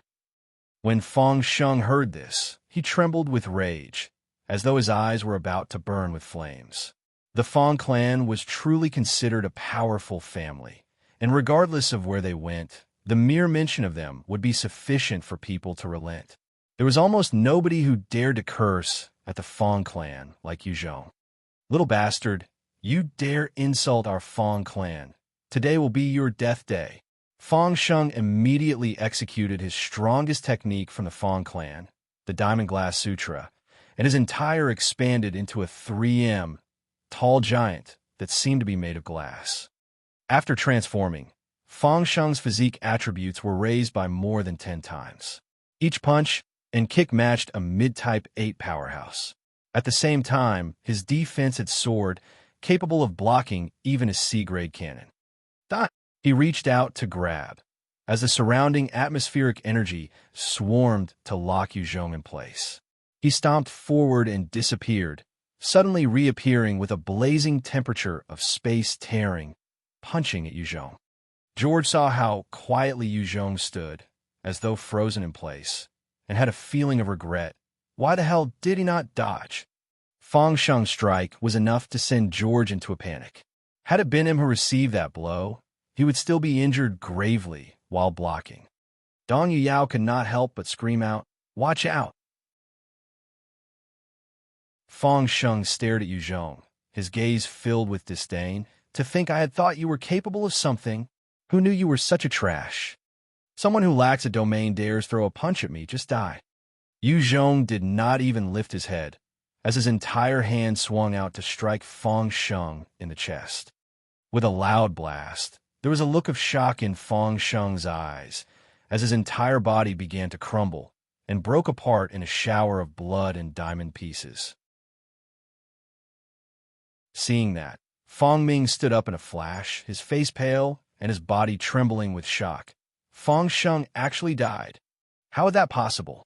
His diamond glass physique is even able to block a C-grade cannon. Even a Type 8 powerhouse would not be able to break his defenses so easily. How could that fellow just kill him in a single hit? He did not even execute any technique.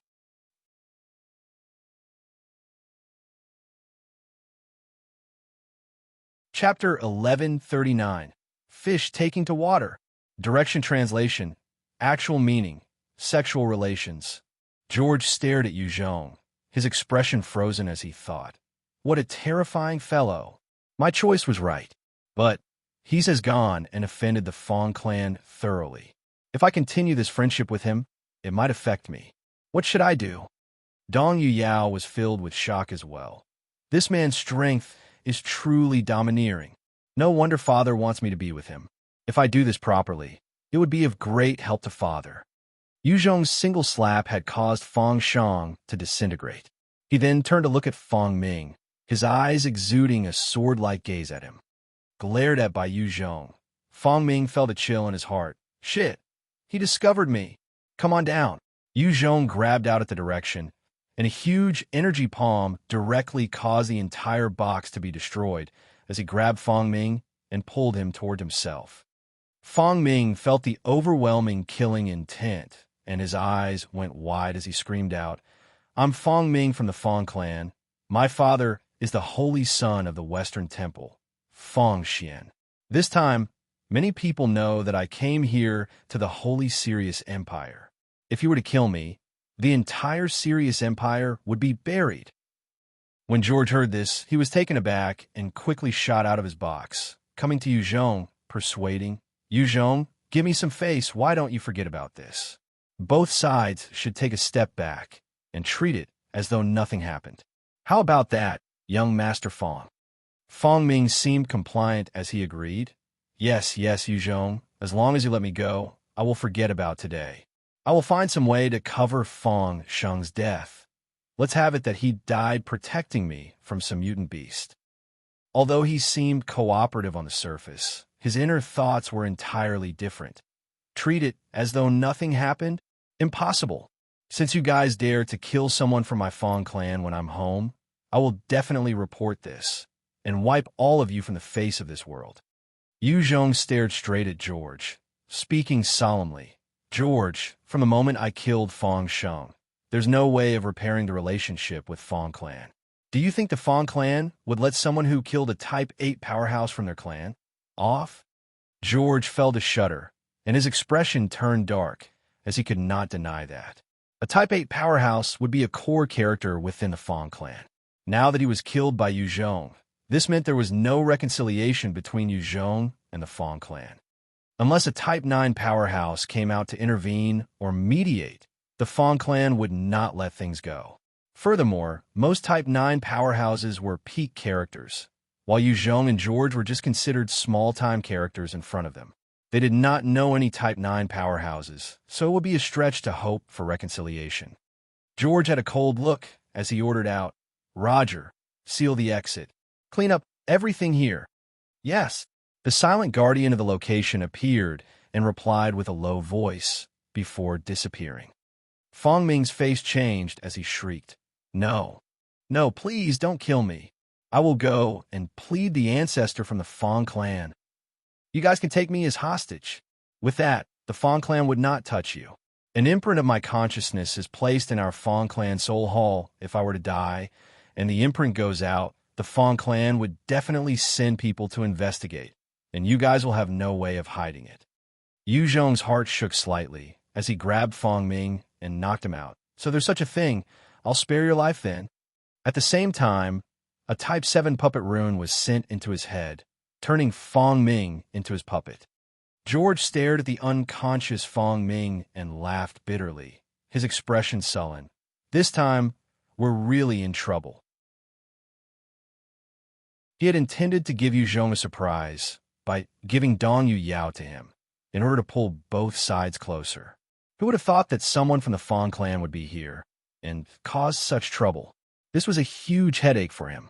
If not handled properly, the Holy Sirius Empire was in danger of being annihilated. Yu Zhong laughed lightly. Don't worry, as long as I join the Northern Temple and become a holy son, the Fang clan would not dare touch me either. George squeezed out a bitter smile. In that case, I'll have to trouble you then.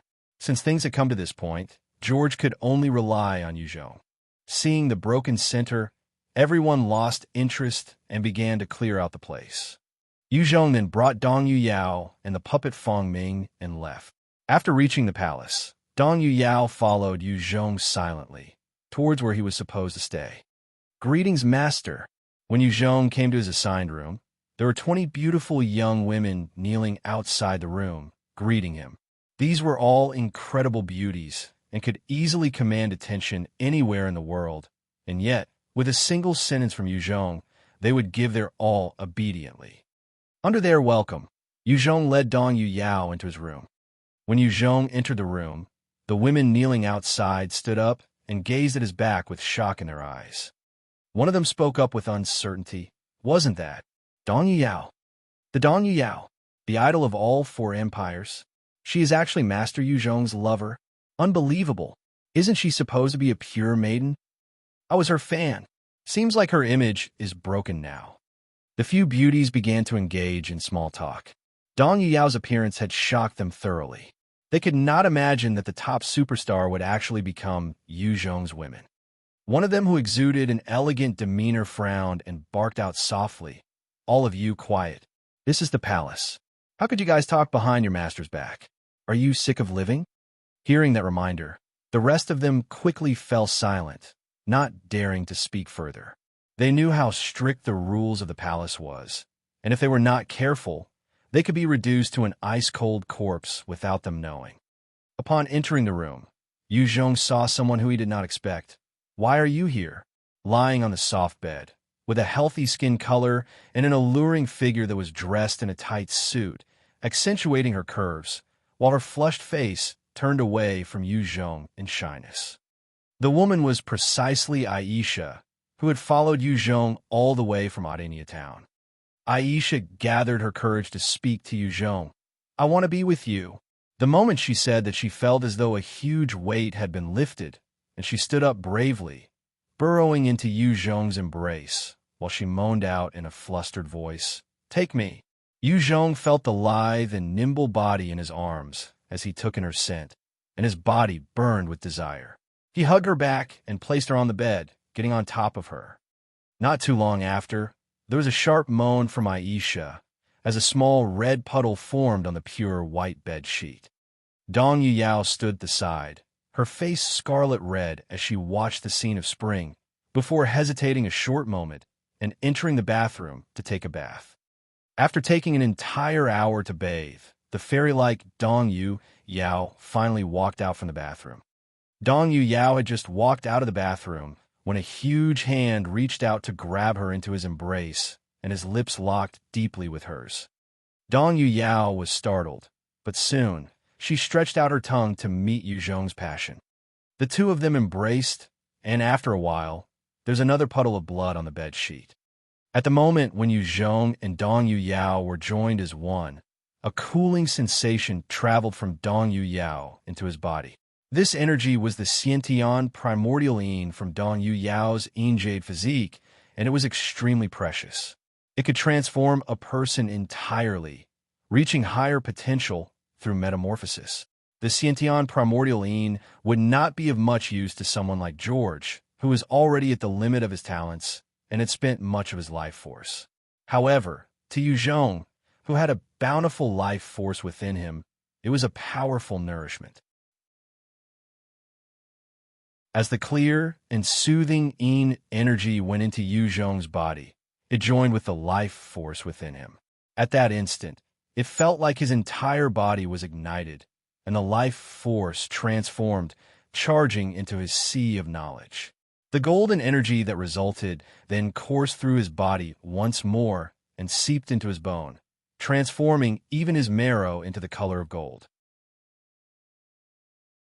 After the energy was gone, Yu Zhong's bones were transformed into godly bones, and he finally reached the high-type 8 realm.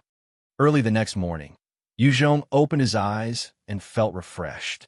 He looked at Dong Yuyao's fragile expression beside him, as his eyes flashed with warmth. "This last seems to be a lucky star. To think that she helped me break through to the high-type 8 realm. I should be able to take on a half-step type 9 powerhouse like this." At this moment, Dong Yuyao stirred awake. She took a look at Yu Zhong beside her and was frightened as she squealed, "No more, I can't take it." Seeing that lovable expression, Yu Zhong was stirred and could not help but pounce towards her. and hugged her tightly.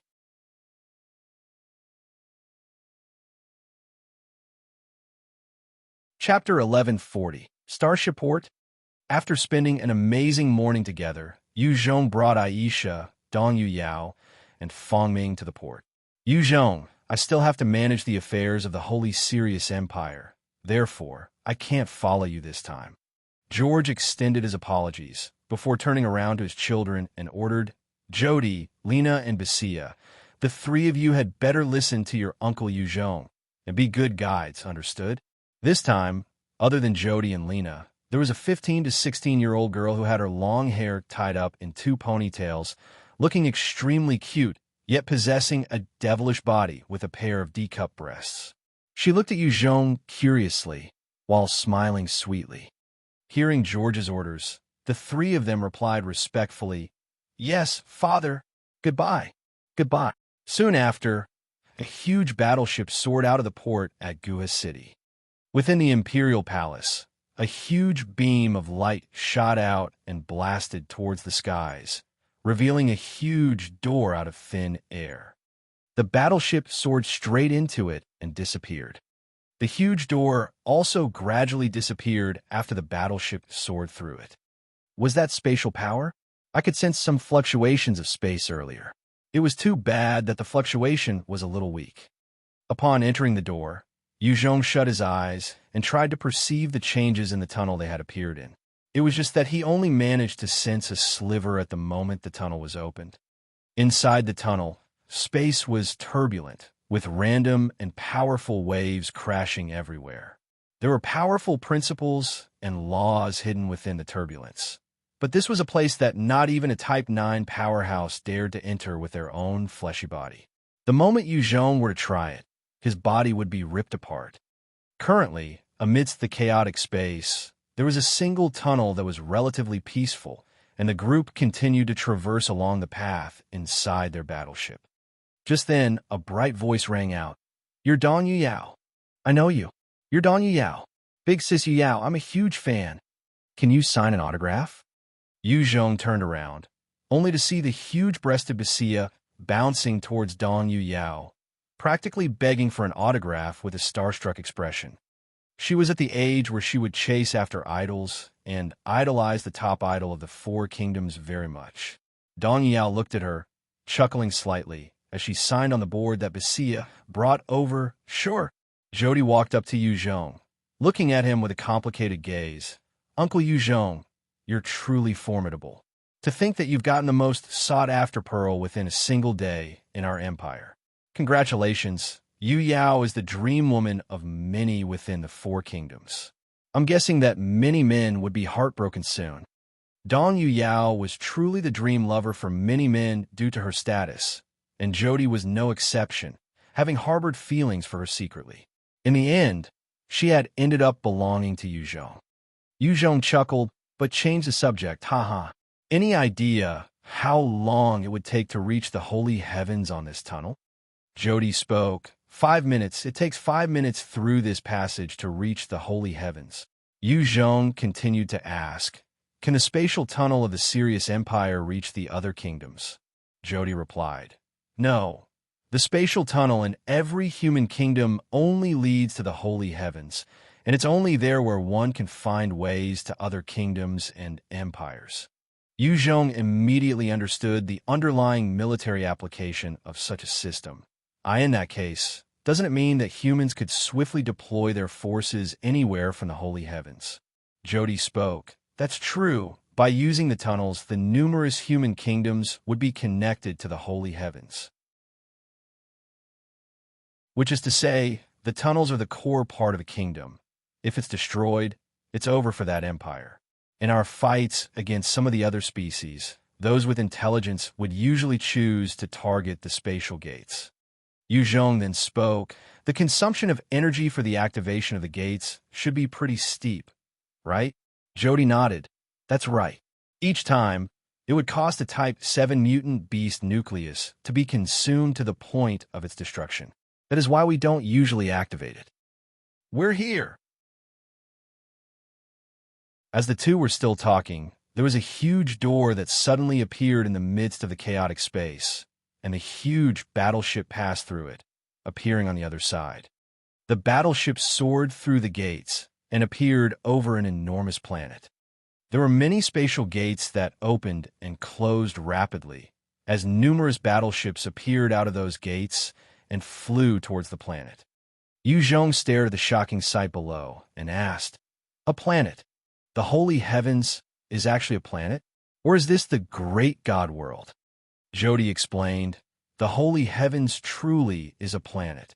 The great God world is vast, its horizons of unimaginable size. About 1,000,000-kilometer altitude is space. Beyond space, there are many galaxies and nebulous systems that surround the great God world. Many of the foreign races and species are from those places. Therefore, the fact that the holy heavens being a planet is not too surprising." When Yu Zhong heard this, he reacted quickly. He was taken aback because he had never seen such a case before. Yu Zhong had never even left Earth within his own world, never been to the moon, and that was why he felt slightly lost. Yu Zhong looked out the battleship and discovered many open spatial gates, taking up an area of over 300 kilometers across, with many huge mech fortresses floating around, each of them easily over 3 kilometers tall. Within these fortresses, there were numerous C-grade particle cannons, capable of injuring Type 8 powerhouses.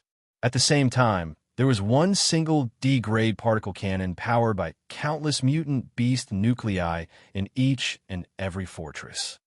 The might of the D-grade cannon was immense.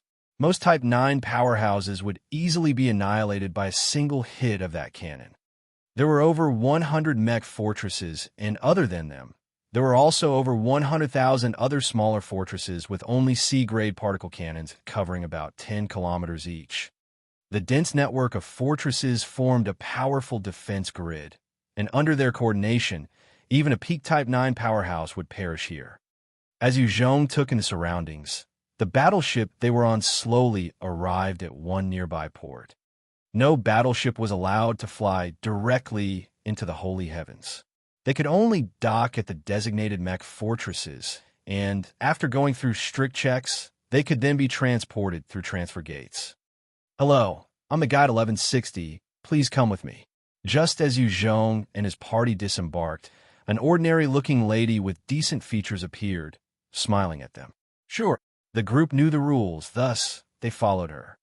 Along the way, Yu Zhong continued to reach out with his perception, his eyes filled with shock. What terrifying capital! Everyone's at least at the Type 5 realm here. Within this particular port, there were easily 3 million inhabitants, each of them over the Type 5 realm. Here, a Type 5 powerhouse was actually considered the weakest. On Earth, any one of them would be considered a talented individual already. However, here, they were just ordinary folk. Right at this time, there was a grating voice. "Isn't this Jody and Lina? You guys came back too?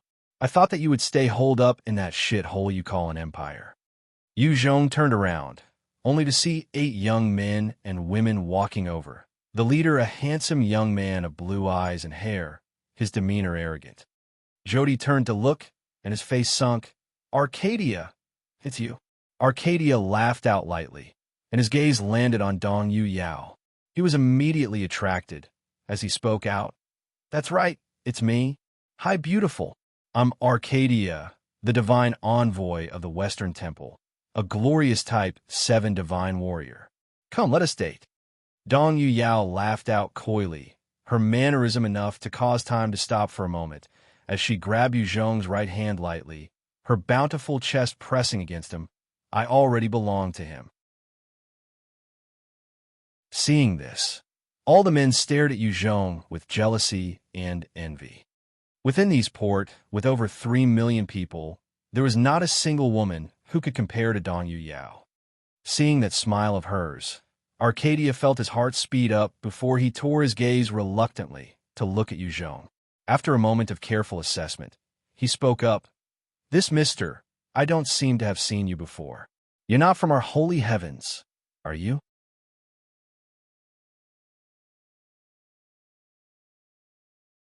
Chapter 1141. Howling Dragons and Roaring Tigers. Yu Zhong continued impassively. I'm here to join the holy heavens. Arcadia laughed out and extended a warm invitation. Then let me recommend you to join the Western Temple. Within the 5 temples, the Western Temple's strength is on par with the Central Temple, with a sizable amount of resources. If you join us, I can help you too. In this Starship port, Arcadia knew he could not act unbridled. However, if Yu Zhong were to join the Western Temple, he would not even have to resort to any violent means. He could deal with him through various underhanded ways. Using such a method, he had already broken up numerous couples. Seeing that, the 2 women behind Arcadia had sunken expressions and their eyes flashed with jealousy. However, they did not say anything. They were his lovers and were naturally unwilling to see Dong Yu Yao being roped in by Arcadia too. However, he was the divine envoy and had a prestigious status. There was nothing they could do. Not interested, let's go. Yu Zhong did not bother with Arcadia and brought his people along. One handsome man with graceful looks, comparable to a girl, laughed. Yeah, this young punk did not place you in his eyes. Pretty arrogant. Why don't you go teach him a lesson and teach him the rules of the holy heavens? There was a crafty look in Arcadia's eyes as he spoke slowly. Diamond, that fellow is not simple. I can't see his strength level. He should have some form of a technique that masks it. If we were to act without investigating, who knows, we might get humiliated instead. Let's follow after them. In front of the initiation gate, he would definitely have to go through it as a newcomer. Once we know his strength, then we can decide what to do. His companions agreed, yeah. In order to be domineering, one needed to have the capital. Within this holy heavens, there were numerous talented geniuses. Arcadia did not wish to offend someone he did not know anything about. Fang Ming dared to throw his weight around, because to him, the Holy Sirius Empire was basically a village. He could do anything he liked. If it were in the holy heavens, then it would be different. Fang Ming would be careful and not casually provoke someone he did not know anything about. Who knows, an ordinary Type 5 powerhouse might be the son or grandson or great-grandson of some Type 9 old freak. If he made a mistake, there would be hell to pay. The guide brought the party to a tall gate, standing at over 100 meters tall, covered with numerous strange and mystical runes, as well as embedded with countless mutant beast nuclei. It looked ancient and powerful. She spoke, "This is the initiation gate. Please step through it to be evaluated." Yu Zhong glanced at it and walked through it confidently. When Yu Zhong walked through the gate, a golden beam shone directly on his body. At that instant, a golden pillar shot out from Yu Zhong, heading for the skies, and congealed into an image of a huge golden dragon and a powerful golden tiger, as both illusions clashed and let out a powerful roar that shook the entire Starship port. The moment Arcadia saw that image, he was shocked till his mouth hung agape, his eyes filled with disbelief. The mingling of a golden dragon and golden tiger. This is the legendary state of the Howling dragon and roaring tiger. This fellow is actually at the high Type 8 realm before the age of 50, a powerful physique and a terrifying innate potential. As long as he is not killed, he's likely to reach the Type 9 half-god stage. Where the hell did Jody and the rest find this freak? When he thought to earlier, he felt a sense of fear. Thankfully, I was just being sarcastic and did not offend this monster. Otherwise, he could have killed me in a single slap. As for Yu Zhong's guide, when she saw the image, her face was filled with shock as well. She had never expected the person she was in charge of to be such a character, a potential Type 9 powerhouse in the future. After all, even within the holy heavens, there are not many Type 9 powerhouses. Every single one of them was a major character, a leader of their own factions. Their combat strength was astonishing, and their actions mysterious. One would not need to pass through the gate to enter the planet. Jody stared in excitement while thinking, state of the Howling dragon and roaring tiger. It was actually so high. If he does not meet with any mishap, he will definitely become a Type 9 powerhouse. Amazing. We actually managed to befriend such an expert. This is great news for the Sirius Empire. As for Dong Yao, Lina, and Basia, they stared on in wonder. State of the Howling Dragon and Roaring Tiger. It's a rare occurrence. Who is it? Who is this future peak expert? Image of the Howling Dragon and Roaring Tiger. To think there was a monster who could summon such a vision. I had thought that it was just a myth. Seeing the powerful image in the sky, many experts within the port came swarming over. Within moments, the area in front of the initiation gate was packed full of people. After the image maintained for a short 5 minutes, it disappeared, and from the skies, a golden card fell into Yu Zhong's hands. When he obtained it, a number of messages came through, allowing him to understand the usage of the card. It was his identity card, and he could make use of it to engage in all sorts of transactions. With this card, he could now walk freely in the holy heavens. If there was someone without an identity card that appeared in the holy heavens, he or she would immediately be targeted for annihilation. Under the joint efforts of experts, even a peak-type 9 half-god powerhouse would be killed.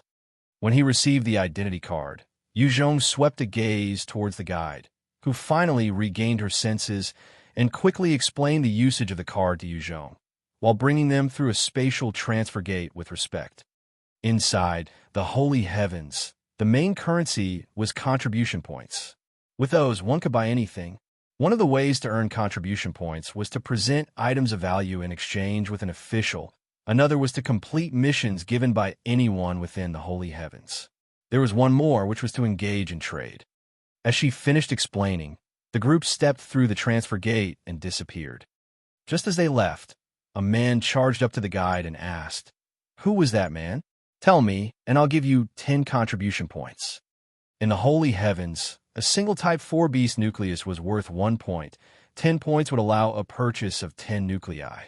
To a guide, it was a sizable fortune. Another man charged up and waved his own card. "Give me the exclusive, and I'll pay a 100 contribution points. I'll pay 300 points for the exclusive information on that man." A flurry of activity then broke out as experts rushed forward, each hoping to obtain information on Yu Zhong. Faced with such enthusiasm, the guide was slightly flustered but excited at the same time. At this moment, a man in golden robes walked slowly forward as he exuded a Type 8 pressure and barked out, "Out of my way." Under that pressure, the crowd immediately separated into two, Holy Sunjua Nan. He then smiled slightly, taking out a Type 6 mutant beast nucleus and placed it in the hand of the guide, saying, "Miss, I'll have to trouble you to give me the information on the man. This is your reward." "Thank you." The guide was moved, and she quickly spoke of everything she knew about the group. So that was the case.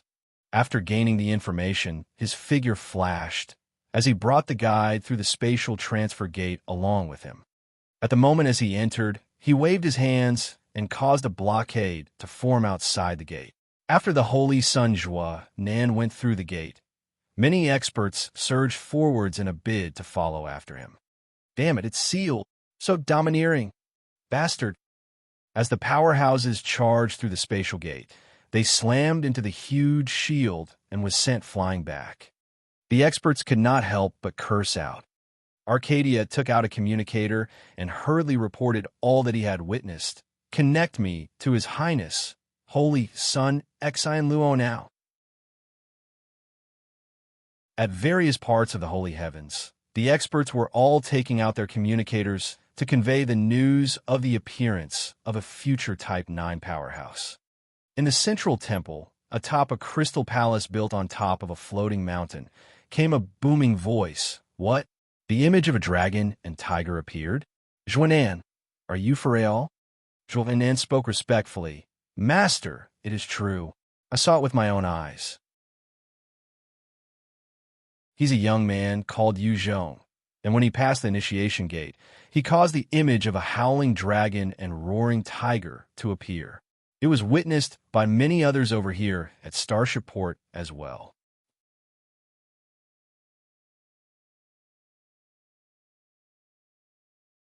Chapter 1142, Contest. The voice continued with a satisfied tone. "Very good, Juanan. Well done. You're truly my disciple. As your reward, you may enter the space pagoda to practice spatial laws for 10 years. Juan immediately rejoiced. Many thanks, Master. The space pagoda was one of the gold-grade treasures within the holy heavens. Inside it, there is an abundant source of atmospheric energy, as well as stable spatial laws for a cultivator to comprehend. If Juan could go in for 10 years, it would be equivalent to practicing hard and bitterly outside for 300 years. He was naturally elated. Yu Zhong, Let me see, where are you now? The mysterious voice from within the floating mountain sounded once more, as the owner opened his eyes, a pair of powerful and strange eyes that seemed capable of piercing through the heavens. The pair of eyes suddenly flashed brightly, locking onto Yu Zhong's position. Found you. At that moment, the owner of the eyes took a step out and tore through space, entering the rip. On top of a floating mountain within the Western Temple, a young man with short golden hair, eagle eyes, and hook nose, as well as handsome features, had a change in expression. What?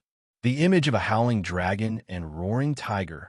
Such a young, heaven-defying genius in 1,000 years. We cannot let him go to the other temples. He belongs to us.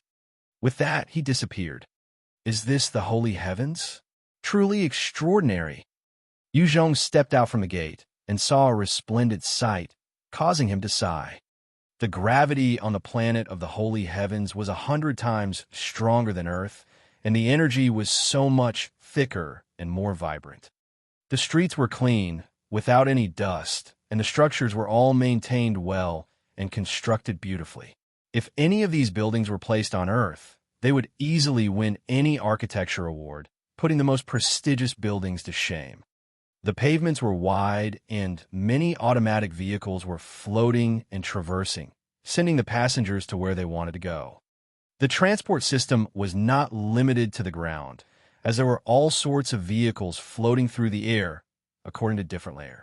Yu Zhong observed the area carefully and noticed that there were flying carpets, things with mechanical wings, anti-gravity, floating vehicles, flying mutant beasts, flying foreign species, clouds, etc. At the same time, there were a number of floating mountains as well as huge, gigantic mechanical forts, giving the holy heavens a sense of wonder. As Yu Zhong was observing the surroundings, the space beside him suddenly split open as a young man in a green robe, with short hair and decent looks, stepped out. Yu Zhong saw the man, and his body became tense. He retreated a few steps and stared at the man warily. Type 9 powerhouse. This fellow is a Type 9 powerhouse. The man had an appreciative look as he spoke. To be able to tell my strength and make the appropriate response. Not bad. Truly a talent that can produce the fabled image of the howling dragon and roaring tiger. Kid, I'm Tian Duo, the Holy Lord of the Central Temple. I can tell that you have a bright future, and am here to invite you to be my disciple. With my pointers, as long as you join us and complete the test to be a holy son, you can become one of ours.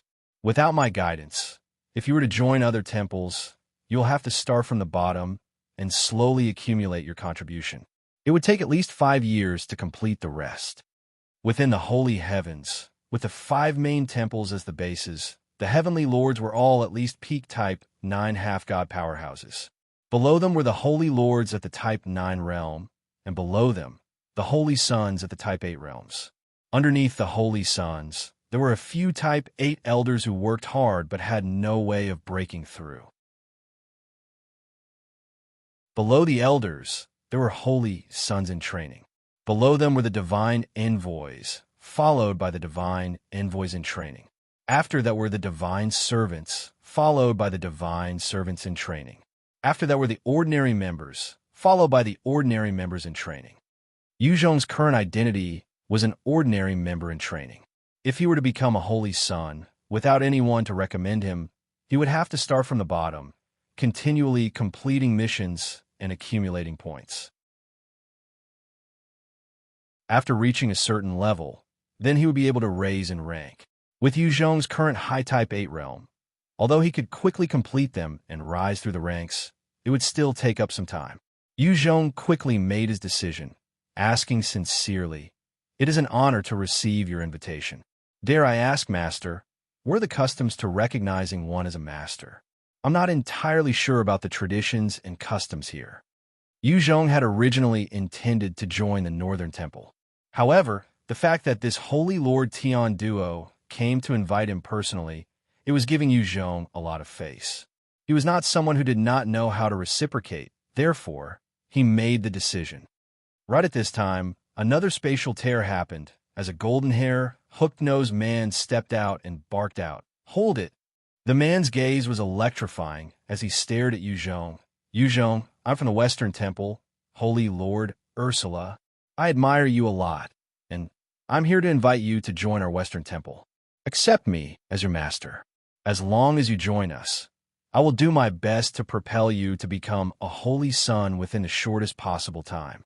I can even grant you the authority to cultivate for 100 years within the Space Pagoda. Inside the holy heavens, although all 5 temples share the same goal in defending against external forces, there was sure to be internal strife and a disparity in strength. The heavenly lords of all 5 temples were all engrossed in discovering and comprehending the secrets of the world. Unless it came to a situation where the whole of humanity was at risk, they would be spending most of their time cultivating. Like this, the strength of the 5 temples depended on the other Type 9 powerhouses. Among them, the Central Temple had the most Type 9 powerhouses. Their strength was also the strongest, and the resources the most abundant. Although the number of Type 9 powerhouses within the Holy Heavens was not particularly high, there was still a difference of 3 powerhouses between the Western and Central Temples. If the Western Temple could pull Yu Zhong over, they would decrease the distance in the future. Holy Lord Tiando frowned and asked, "Ursula, I was here first. How can you try to snatch a person in front of me?" Ursula shot him a disdainful glance. "Tiando, there's no first come, first serve. Yu Zhong can make the choice. It is his freedom." Holy Lord Tiando's expression sunk as he frowned. He was intending to offer even better conditions. After all, compared to a future Type 9 powerhouse, a few conditions were nothing much. If it was not for the strict rules of the Holy Heavens, Holy Lord Tiando would have promoted Yu Zhong to a holy son instantly. Yu Zhong then bowed to Holy Lord Ursula, his voice apologetic. "Holy Lord Ursula, I'm so sorry, but I've already agreed to Holy Lord Tiando to join the Central Temple and accept him as my master. I appreciate your intentions." Ursula revealed a look of regret and pity as he sighed. "What a pity, a pity. I was late by just that much. Since I'm already here, it could be considered to be fate as well. Here's a communication talisman. With this, you can contact me directly." Ursula took out a talisman and threw it to Yu Zhong before he clapped his hands and tore through space, stepping into the spatial tear. Ursula was an intelligent man. Although he did not manage to pull Yu Zhong over, he still left with favorable feelings. If Yu Zhong could become a Type 9 powerhouse, who knows, they might become friends. "Yu Zhong, thank you, Holy Lord Ursula." Holy Lord Tiando looked at Yu Zhong, his impression of him getting better by the second. His gaze then swept to Aisha beside Yu Zhong, and he could not help but frown. Who is this woman? How come she's only at the Type 4 realm? These few days, Yu Zhong had also made use of some resources to push Aisha to the Type 4 realm. Yu Zhong quickly explained, "Master, she is my woman, and has yet to reach the Type 5 realm. Hence she can only make use of the temporary card to travel with me." Holy Lord Tiando waved his hands, tearing a hole in space.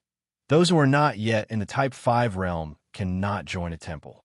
I will arrange for her to be trained at camp. Come with me." "Yes," Yu Zhong replied, before turning to Jody apologetically. "Sorry, Jody, I've joined the Central Temple." Jody smiled warmly. "No worries. Joining the Central Temple is even more beneficial to you.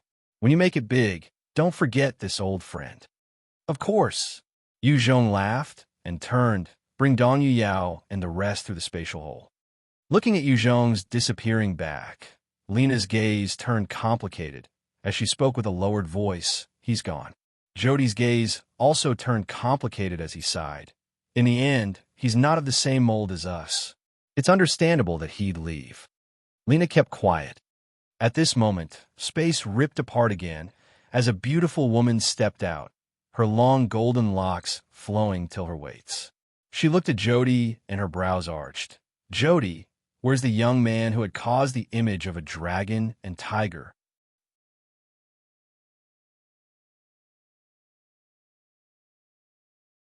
Chapter 1143, Missions for a Holy Son. Jody stared at the woman, who possessed an incredible aura and seemed above anyone else, and spoke respectfully. "Holy Lord Yuhua, the man Yu Zhong who was with us and had triggered the image of a dragon and tiger during his initiation had already been taken away by the Holy Lord Tian Do from the central temple and joined them." The beautiful woman was precisely the Holy Lord Yuhua, in charge of the floating mountain of the northern temple. Her combat strength was astonishing and was the highest authority of 15 different human empires. Her brows furrowed as she spoke in a strong tone that revealed her dissatisfaction. "Jody, since you're on good terms with Yu Zhong, why didn't you invite him to join our northern temple? To be able to trigger such a phenomenon during the initiation ceremony, it was a rare occurrence, and such an expert was definitely a peak talent. As long as he did not perish, he was sure to have a bright future." Of the 5 heads within the holy heavens, 2 of them had also caused similar phenomenons when they had first entered. If Yu Zhong could be taken in as part of the northern temple, then when he reached the Type 9 realm, their strength would increase by leaps and bounds.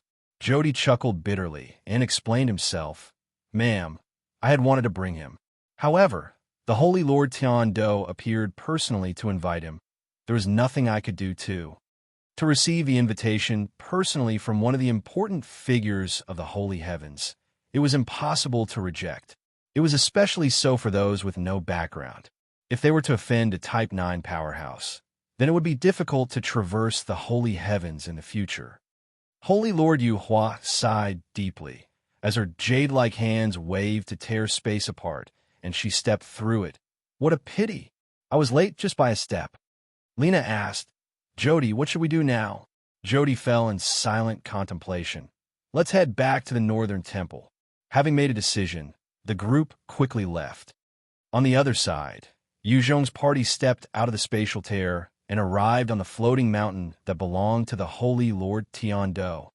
Holy Lord Tian Do pointed at the crystal palace on the peak of the mountain, saying, "This crystal palace is called the Tian Do Palace, my living quarters. There are 8 mountain peaks behind it, where 8 of your senior brothers are currently residing in. The 9th peak shall be called Hungyu Peak, and that is where you will reside." Yu Zhong took a look and could sense the immense energy emitting from the peak.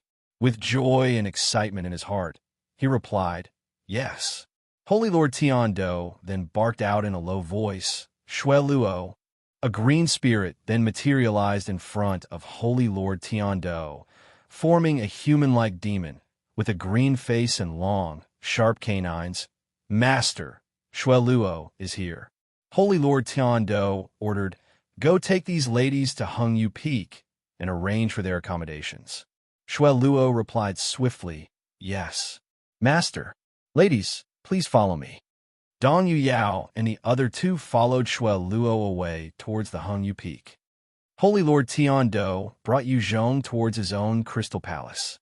Under his lead, they came to a beautiful pavilion made out of crystal, surrounded by a lake filled with fragrant wine.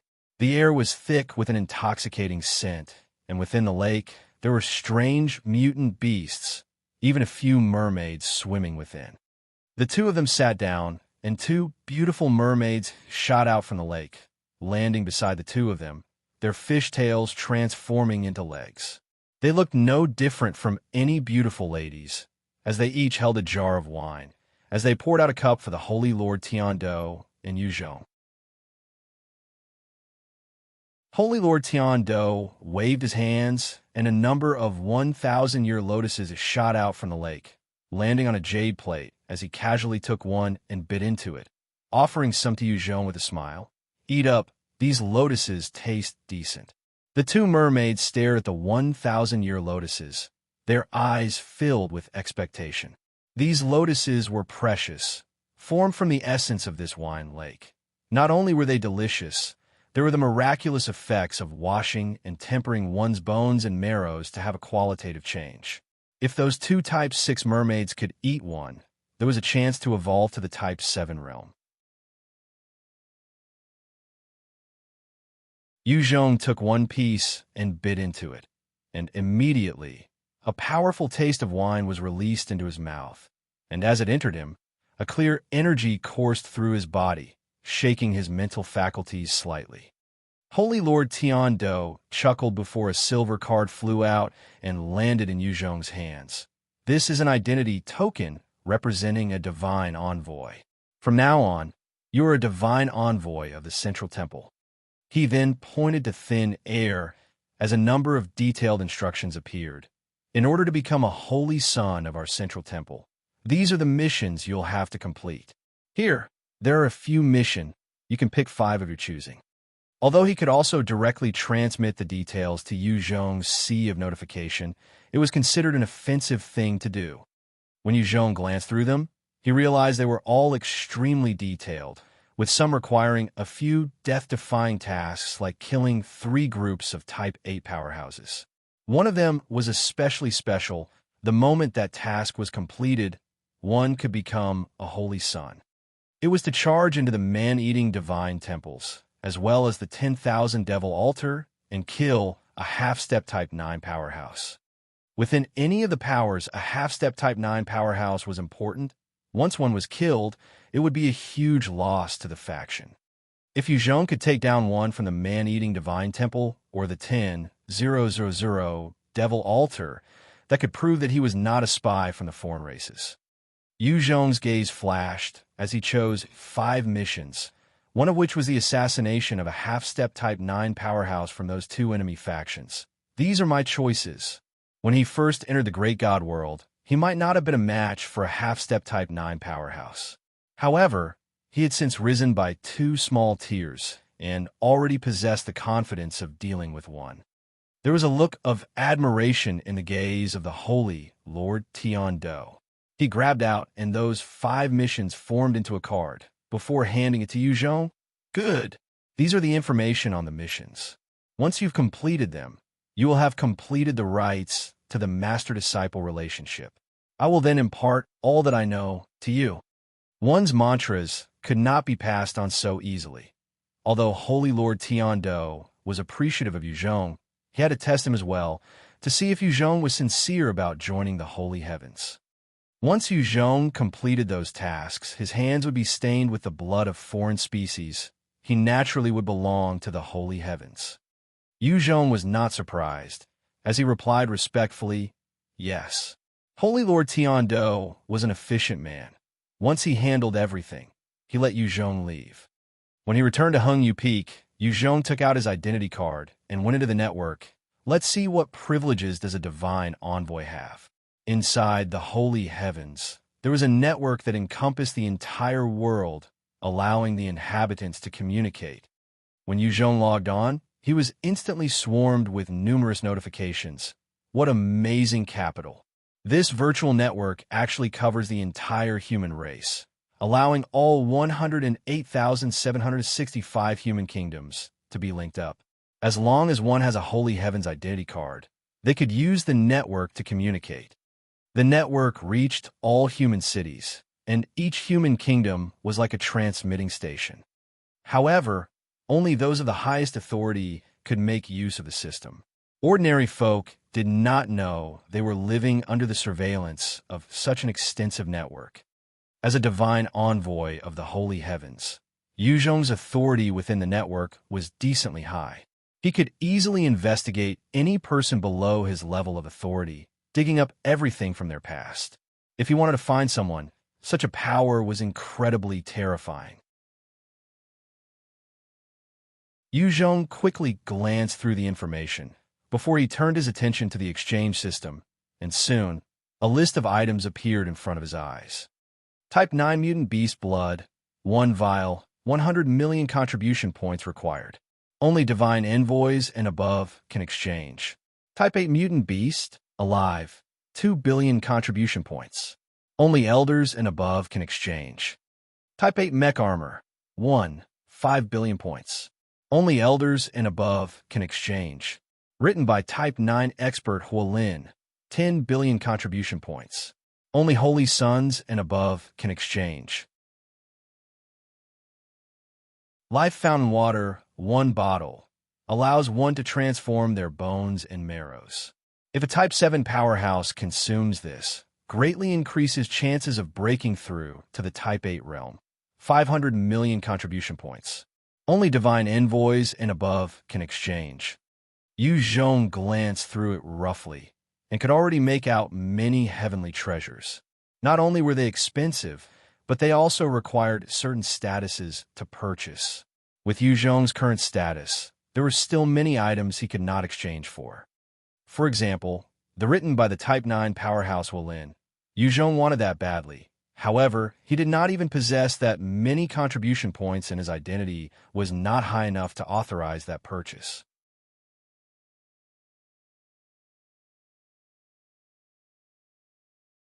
Chapter 1144. Cheng, Tang Mountain. Yu Zhong looked at all the items with red eyes, while thinking to himself, "No, I need to complete the missions fast. That way, I can earn contribution points to purchase items suitable for me and quickly reach the Type 9 realm." 5 days passed by quickly. During these 5 days, Yu Zhong had been cultivating diligently to consolidate his strength, while obtaining as much intelligence as he could from network. He had killed Fang Sheng and turned Fang Ming into his puppet, thus offending the Fang clan greatly. He had to make preparations for itself.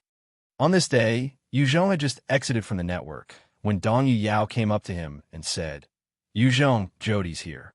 He's waiting in the living room." "I got it." When Yu Zhong came to the living room, he noticed Jody was sitting alongside a beautiful woman with long, blonde hair, her figure voluptuous and dressed in red leather. Jody immediately introduced her to Yu Zhong.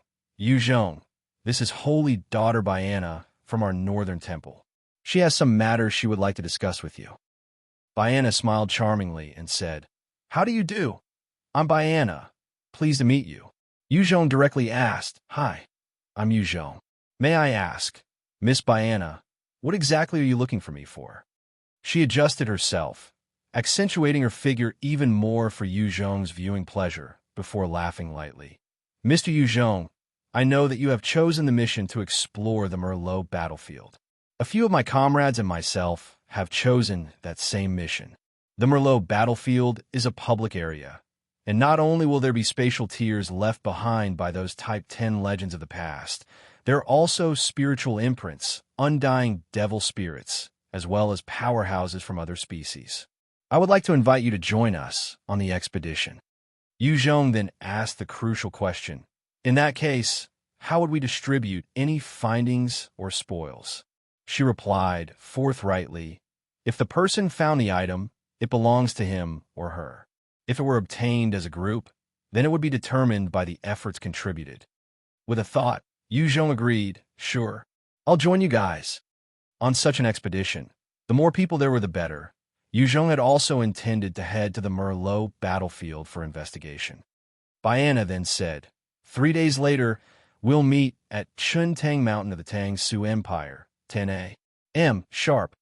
"Sure." The Tang Su Empire was the most remote of empires at the edge of human civilization. Around the edge of that empire, there was nothing but a barren wasteland. The foreign species were rampant in these wastelands, fighting amongst themselves continuously.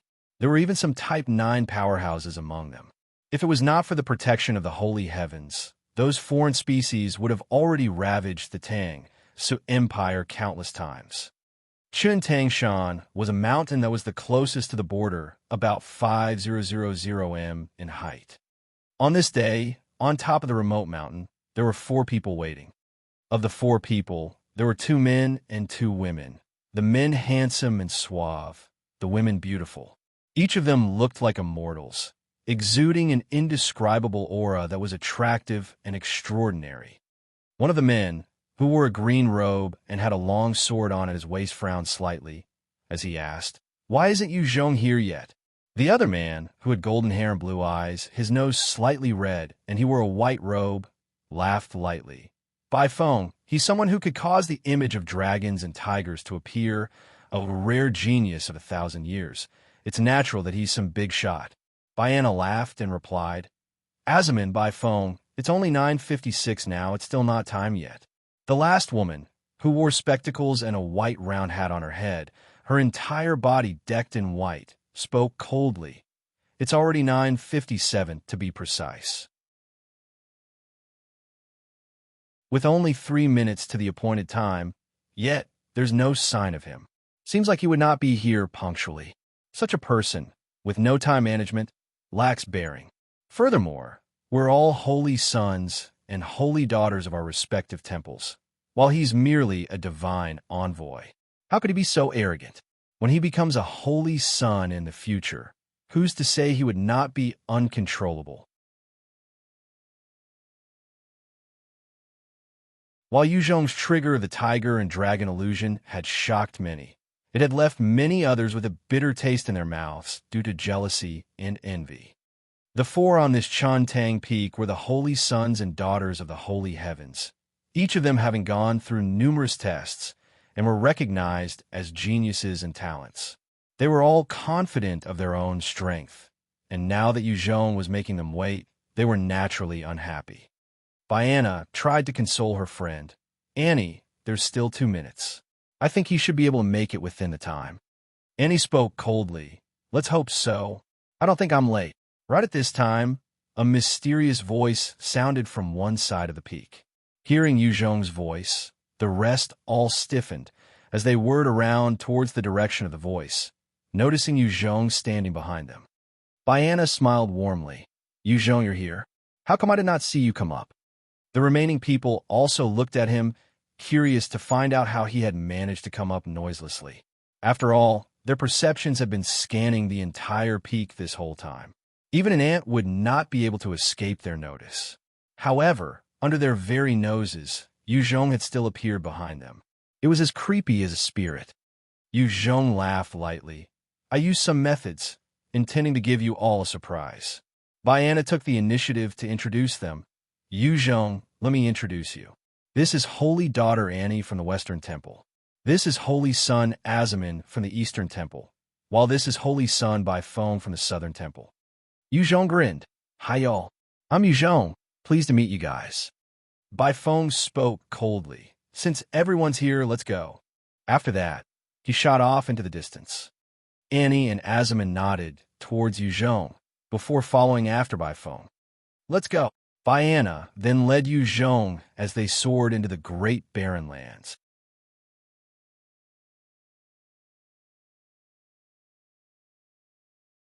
Chapter 1145, Black Devil Clan. Yu Zhong and the rest flew for a few hundred meters when suddenly Bai Feng, who was in the lead, came to a stop, his gaze serious. "Wait." The rest came to a halt and gazed ahead. In front of them, at about a dozen kilometers away, there were a number of black battleships, each one of them over 10,000 m long. Inside these battleships, there were many humanoid creatures covered with black scales, a pair of horns on their heads, as well as a pair of demonic wings on their backs. Annie spoke up coldly. "The Black Devil Clan? There are a total of 12 Black Devil battleships. This is a huge fleet, and it likely possesses an entire regiment of soldiers. Usually, there would be 2 to 4 Type 8 powerhouses helming the fleet. If all goes according to past examples, the one leading such a troop would be a Type 8 expert. Since they've come out to the barren wastelands, it is likely that this is their slave-hunting team." The Black Devil Clan was one of the 4-minute devil clans among the Devil's race. They were bloodthirsty and savage, usually focusing on hunting other people to become their slaves while confiscating all their belongings. Azaman frowned and asked, "Do we evade them?" If it was just one battleship, he did not mind charging over to deal with the soldiers on board. However, against a huge fleet, the outcome would be unclear. "Since they're here, we naturally have to deal with them. I'll make my move first." Yu Zhong gazed at the fleet, his eye filled with a blazing combat will. He took a single step and spared towards the 12 battleships. Yu Zhong had risen to the high-type 8 realm thanks to Dong Yu Yao's primordial Lina. However, the energy accumulated within him had been utilized and wiped out. He naturally needed more and would not let these enemies off. The physique of these Black Devil Clan warriors was much stronger than humans. If Yu Zhong could kill them, then he would gain a huge amount of life force. And he spoke coldly. He actually rushed out. What do we do, Bai Feng? Within this group of 4, Bai Feng's strength was the highest, reaching the peak type 8 realm. He was just barely some ways into the half-step type 9 realm. As the rest were at the high type 8 realms only, they could only look to Bai Feng in this situation. Bai Feng had a dissatisfied look. The fleet of the Black Devil Clan is not so easy to handle. Let him taste some problems first. When he cannot hold out, we will go and save him. Azaman laughed lightly. Fine, let us see what this man capable of triggering the dragon and tiger illusion can do. Baiana waved her hands, and a white sash soared out, wrapping the 4 of them as they disappeared from this space. Yu Zhong was already on his way to one of the ships. In a matter of seconds, he reached the shield and fired a punch onto its frame.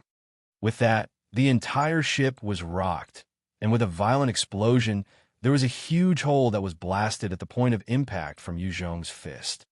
The moment Yu Zhong charged through the ship, with a thought, the surrounding atmospheric energy transformed into countless blades that sliced out everywhere.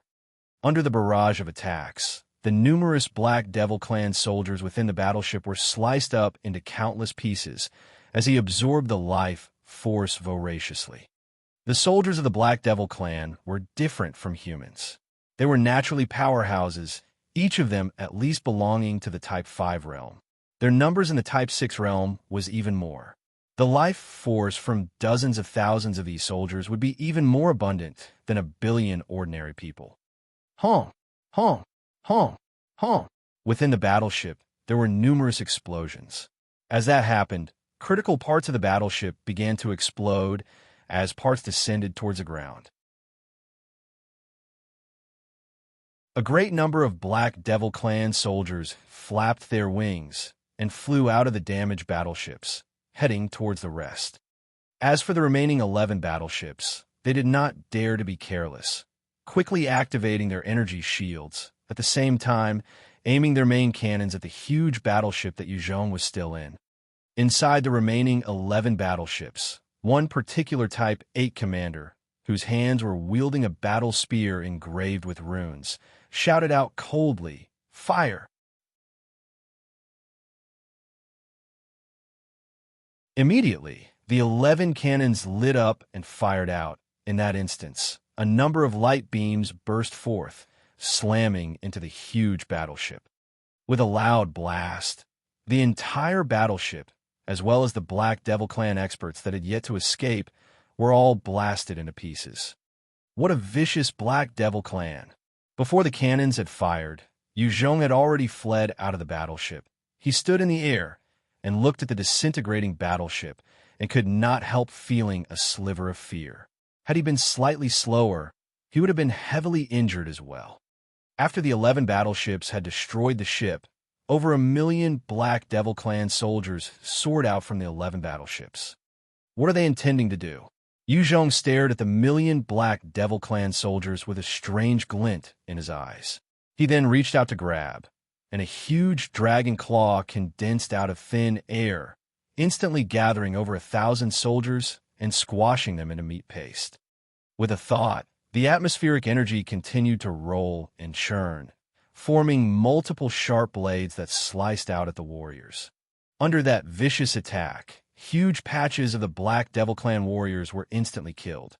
One Type 8 Black Devil Clan general, whose body was shrouded in a black, devilish energy, wielding a 2M long devil blade, stepped through the air and slashed out at Yu Zhong. "Brazen human, I will tear you apart." As the blade came slicing down, the surrounding energy was also absorbed into the blade, forming a terrifying blade beam that howled out.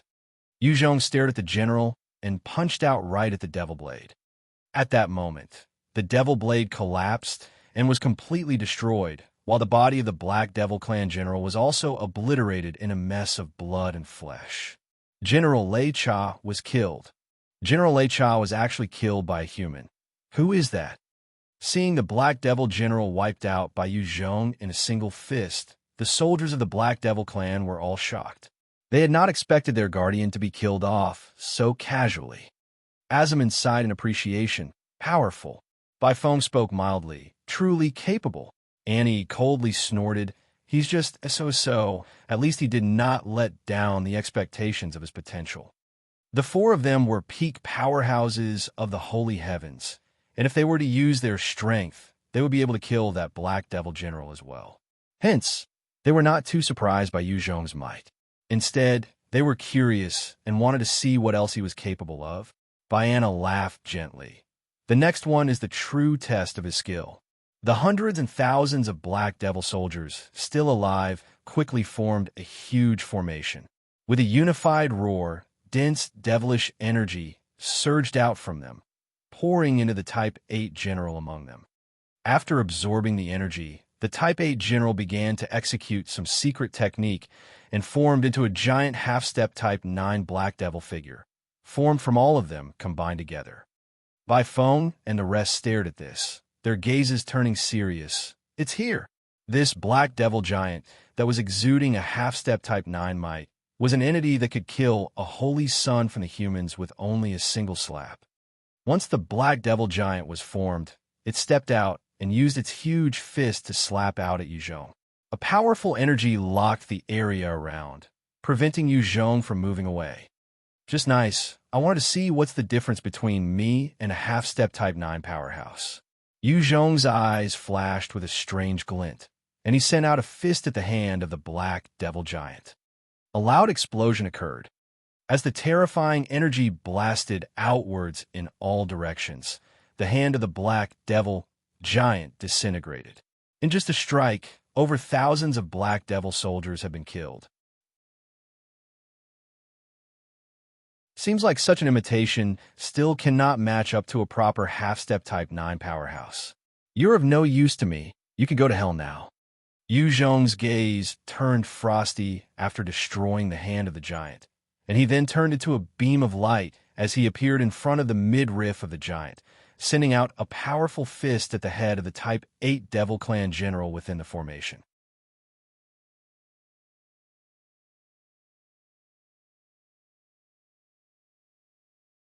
Chapter 1146, Destroying the Black Devil Giant. At the center of the Black Devil Giant, the strength of the near-million Black Devil soldiers was gathered, forming a huge black shield. Its defense was incredibly strong. However, under Yu Zhong's attack, it instantly shattered, and the general within was also annihilated, his body breaking apart. The moment the general was killed, the entire giant that seemed capable of covering the heavens and wreck continents crumbled, and the million Black Devil soldiers were all struck by the backlash, spitting out blood and suffering grievous injuries. At that moment, Yu Zhong's eyes flashed coldly and ignited the atmospheric energy to transform into a terrifying tornado of wind blades, sweeping up the Black Devil Clan soldiers. Under the assault of the violent wind blades, the entire sky started pouring with blood as pieces of flesh splattered on the ground. Countless life energy swarmed into Yu Zhong. Seeing how Yu Zhong wiped out the million-strong group of Black Devil warriors, Azaman, who had been treating it lightly, as though everything was a joke, finally had a serious look as he muttered, "Strong." Annie and the rest were also filled with shock, as though their hearts and minds were rocked.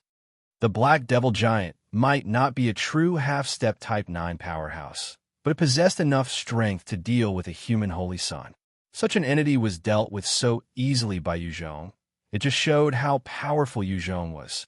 Diana had a complicated look as she spoke. A person who could cause the Howling Dragon and Roaring Tiger phenomenon is truly not simple. This time, the other three did not say anything to refute her or anything sarcastic, as their eyes were filled with a look of acknowledgement without them knowing. As for the rest of the Type 8 generals within the fleet saw the situation, their faces fell as they hollered out, "Retreat! Retreat now!" Hearing that order from the Black Devil general, the remaining ships quickly spread out in a bid to flee. After all, there was no force within this fleet that could take on Yu Zhong. Thus, they had made the right choice in fleeing. "You want to run? Stay behind for me." Yu Zhong eyed the fleeing ships, and a cold look flashed in his eyes. With a grab out at thin air, two huge hands made out of energy closed in on the last two ships, pulling them back. With a loud rumble, the two battleships were forced to an abrupt halt. At that moment, Yu Zhong shot towards the huge battleship, his fists pummeling down and shattering the energy shield. He then passed through it easily. Hong! Hong! Hong! Hong! After a series of explosions, the battleship began to burst apart from within and descended towards the ground in a huge ball of fire. Yu Zhong then continued to slam into the other battleship like a meteor, destroying it from within. By the time Yu Zhong was done with those two ships, the other 9 battleships had fled till nothing could be seen of them. Each battleship represented a huge source of power. If Yu Zhong had tried to spread out his strength, he would not have been able to retain even a single ship. Right at this time, Baiana suddenly flew out in front of Yu Zhong and laughed. Yu Zhong, truly formidable. Bai Feng came and motioned for them to continue. "Let's go, our target is the Merlot battlefield." Asman revealed a smile as he followed.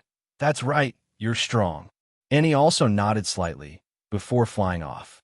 Having witnessed his strength, the 4 of them had already come to view Yu Zhong as an equivalent existence, and not disdain him just because of his identity. Before this, they had already known of the commotion he caused with the image triggered. However, as old-timers, they had their own pride and were not able to view Yu Zhong as equal. However, Yu Zhong had shown them what he was capable of, and they had no choice but to acknowledge it. With a light laugh, Yu Zhong followed after. However, he was scanning his storage ring, checking out a blue crystal key with some doubt in his mind. What treasure is this? Why would the network not possess any information on this? This item had been picked up when he was destroying the second battleship and discovered it within a jade box. In fact, there had been a Type 8 powerhouse guarding it. Unfortunately for the guard, Yu Zhong had killed him in one punch. The moment he obtained this key, he had checked the network for information, only to be met with nothing.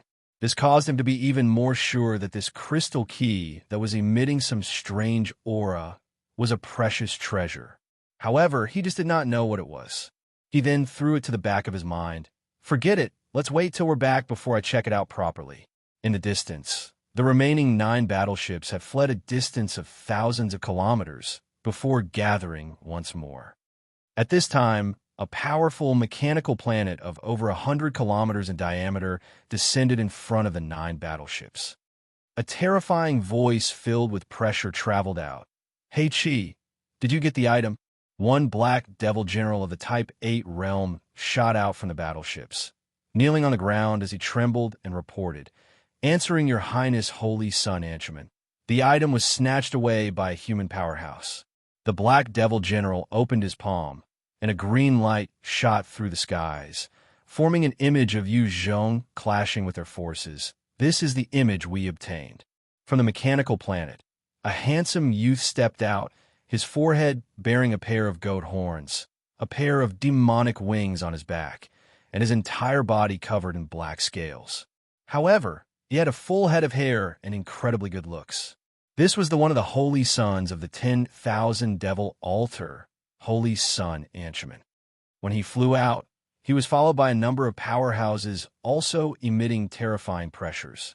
There were a total of 6 of them, each of them possessing strength not lesser than that of a holy sun.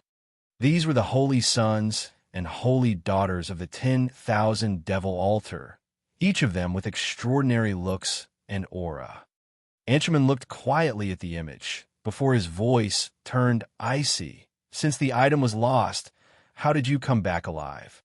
General He Chi heard that voice filled with killing intent, and his body trembled uncontrollably. He began to kowtow profusely. "Your Highness, I wanted to preserve the lives of our hundreds and thousands of soldiers. Hence, I brought them back. I plead for your Highness to show me mercy on account that I had preserved our forces." Within the devil race, there were many powerful experts. Heichi was just an initial Type 8 realm expert and was much weaker than Anshuman. Furthermore, he did not complete his mission. Thus, Anshuman had full authority to execute him. There was a savage look in Anshuman's eyes as he flickered in front of General Heichi, his claws grabbing out his head, and he took a vicious bite out of his head. "You spoiled my matters and dare to ask for mercy? Naive. Go to hell." The Black Devil clan was a cruel race. Even they looked similar to humans. They were much more vicious and frequently engaged in slaughter and infighting. With a shudder of his body, General Heichi's last moments was watching his head being bitten by Anshuman as he died and crumpled to the ground. Beside Anshuman, there was a beautiful lady with fair skin and a revealing figure who looked at Heichi's corpse with some pity. "Damn it, Anshuman, why didn't you give him to him and let me play around first?" Anshuman licked the blood off his right hand, while his mouth was still smeared with brain matter, as he grinned deviously. "Yao Ji, if I pass him to you, there would be a stench. Furthermore, you'll just suck him dry. There would be nothing left of him to eat." One holy sun, standing at 3 meters, his body muscular, his visage demonic, and his tail one that was sharp like a blade, frowned. He was from the Blade Demon race, the Holy Sun Blade 13, and he spoke. "Anshuman, since that item had been stolen, what's our next step?" Anshuman's eyes flashed with an intelligent look as he quickly analyzed. From the movement of that human, he does not know that the item is a secret. Few human experts would come out to the barren wastelands. Thus, the only reason he should be here would be to temper himself in the Merlot battlefield. We just have to head there, and we should come across him. Furthermore, even if we do not see him, we need to train there anyway. Our next step would be the Merlot battlefield then. Fine. The rest of the holy sons and daughters replied and quickly flew back into the mechanical planet. The mechanical planet then soared up into the skies before emitting powerful bursts of air, pushing its speed to Mach 30, tearing apart the air in front of it as it shot towards the Merlot battlefield.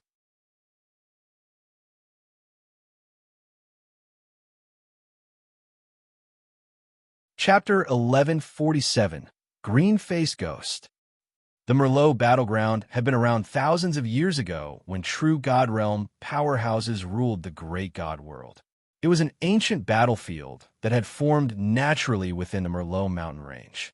Within this battlefield, there were many spiritual imprints, weapons, undying spirits, spatial tears, and it was full of danger. Even a Type 9 powerhouse might perish if he or she was not careful. However, it was also a place of opportunities. In fact, many Type 9 powerhouses had come here when they were still at the Type 8 realm, going through the baptism of the Merlot battlefield and obtained many treasures or benefit from the things left behind here. That was how they broke through to the Type 9 stage. One of the main reasons why the Great God World was able to churn out so many Type 9 powerhouses was because that there were many secret realms and ancient battlefields left behind from the experts of past, allowing the current generation to benefit from the spiritual wills and imprints. Furthermore, inside this Merlot battlefield, there were frequent appearances of gold-gray treasures, which would cause anyone to go crazy over. In front of the battlefield, Fang stopped once more and could not help but reiterated himself. This is the Merlot battlefield. Once we enter, we have to be careful. Not only are there experts from the other 3 main races, but there are also countless mutant beasts, ferocious beasts, and even undying devil spirits. Even if we meet another human, they might not necessarily be our allies or friends, especially if we find any treasures. Yuzhong looked towards a Merlot battlefield, his heart feeling a chill. This is truly a dangerous place. I can vaguely sense a threatening level of danger. If I'm not careful, I might perish her. The location of the battlefield was in a vast place where one could not see the end, as though the entire world was shrouded in mist and extended all the way to the clouds. Currently, the mountain range had been destroyed by some unknown force in the past, turning into multiple peaks, each still larger than the size of China. There was a chaotic surge of energy within the mountain range. Since Yuzhong had developed the God-Devil Eye, if there were no obstructions, he could easily see over a 1,000 li away. However, when he looked out at the direction of the Merlot battlefield, he could only see the outskirts, and everything within was foggy. All of a sudden, Bai Feng's face fell as he sent out a spiritual wave, transmitting, "Hide." Hearing his words, Bai sent out a white cloth that wrapped the four of them, as they disappeared from their location. Not long after, 30 individuals soared through the sky. They were 4 m long, each of them possessing a human-like head, but with green features and long canines. They had a pair of wings on their backs and a singular horn on their forehead. Around their necks, they hung necklaces formed from skulls. These were experts from the green-faced ghost clan. The green-faced ghosts were also a race under the man-eating races. They came like the wind, flying freely wherever they liked, and hunt humans everywhere they went. They were even harder to deal with compared to the man-eating giants. They were capable of flight, and their speed was just slightly below mutant beasts of the same level, but above everyone else. Even if they could not defeat their enemies, they could choose to fly away. The moment their enemies let down their guards, they would quickly swoop in for the kill. The 30 green-faced ghosts emitted a terrifying aura. They were all at the Type 8 realm, of which 10 of them seemed even stronger than a human holy sun.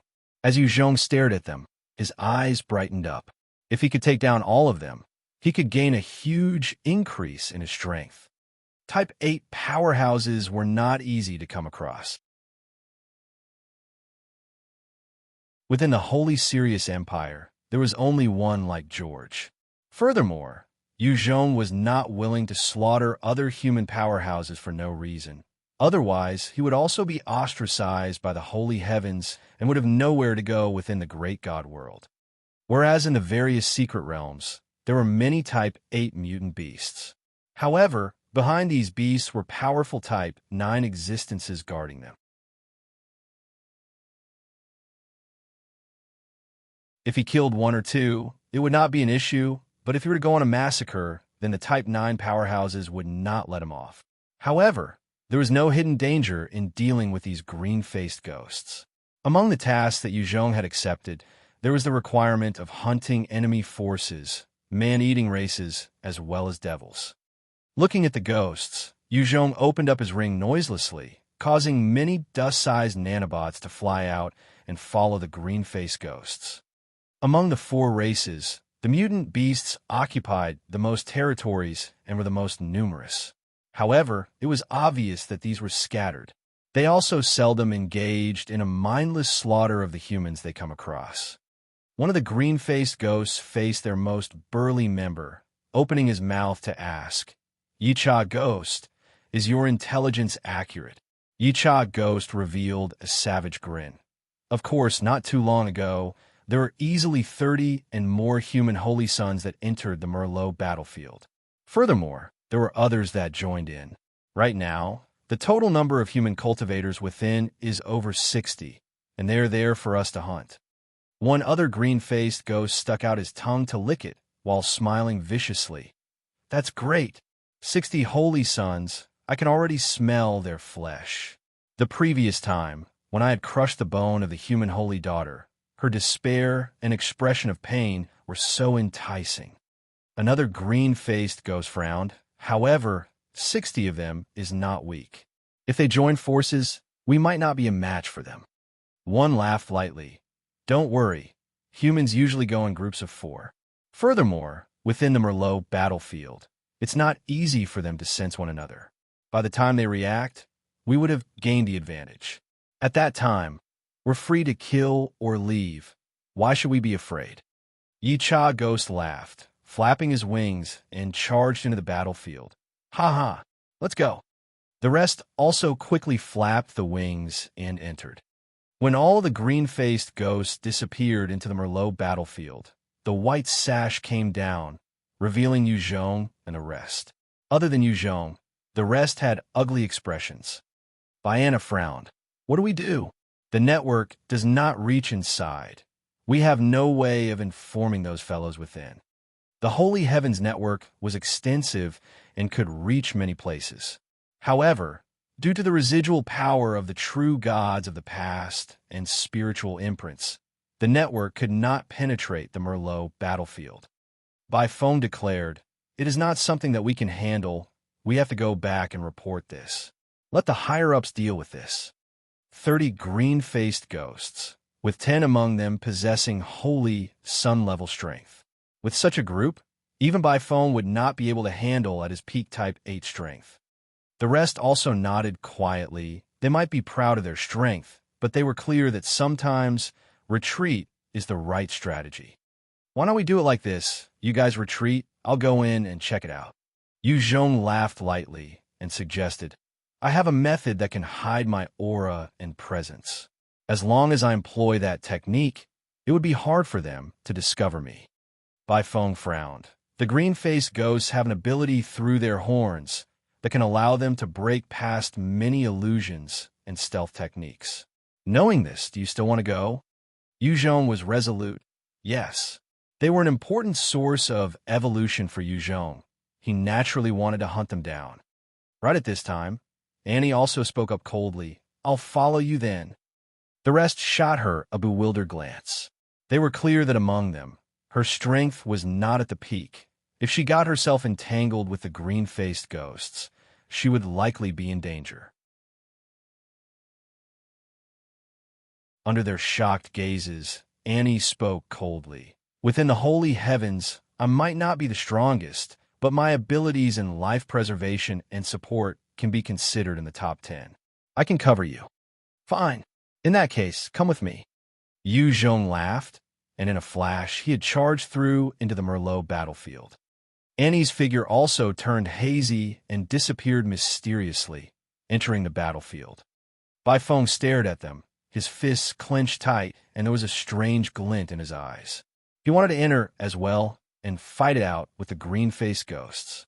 However, his rationale told him that there was a 90% chance of death.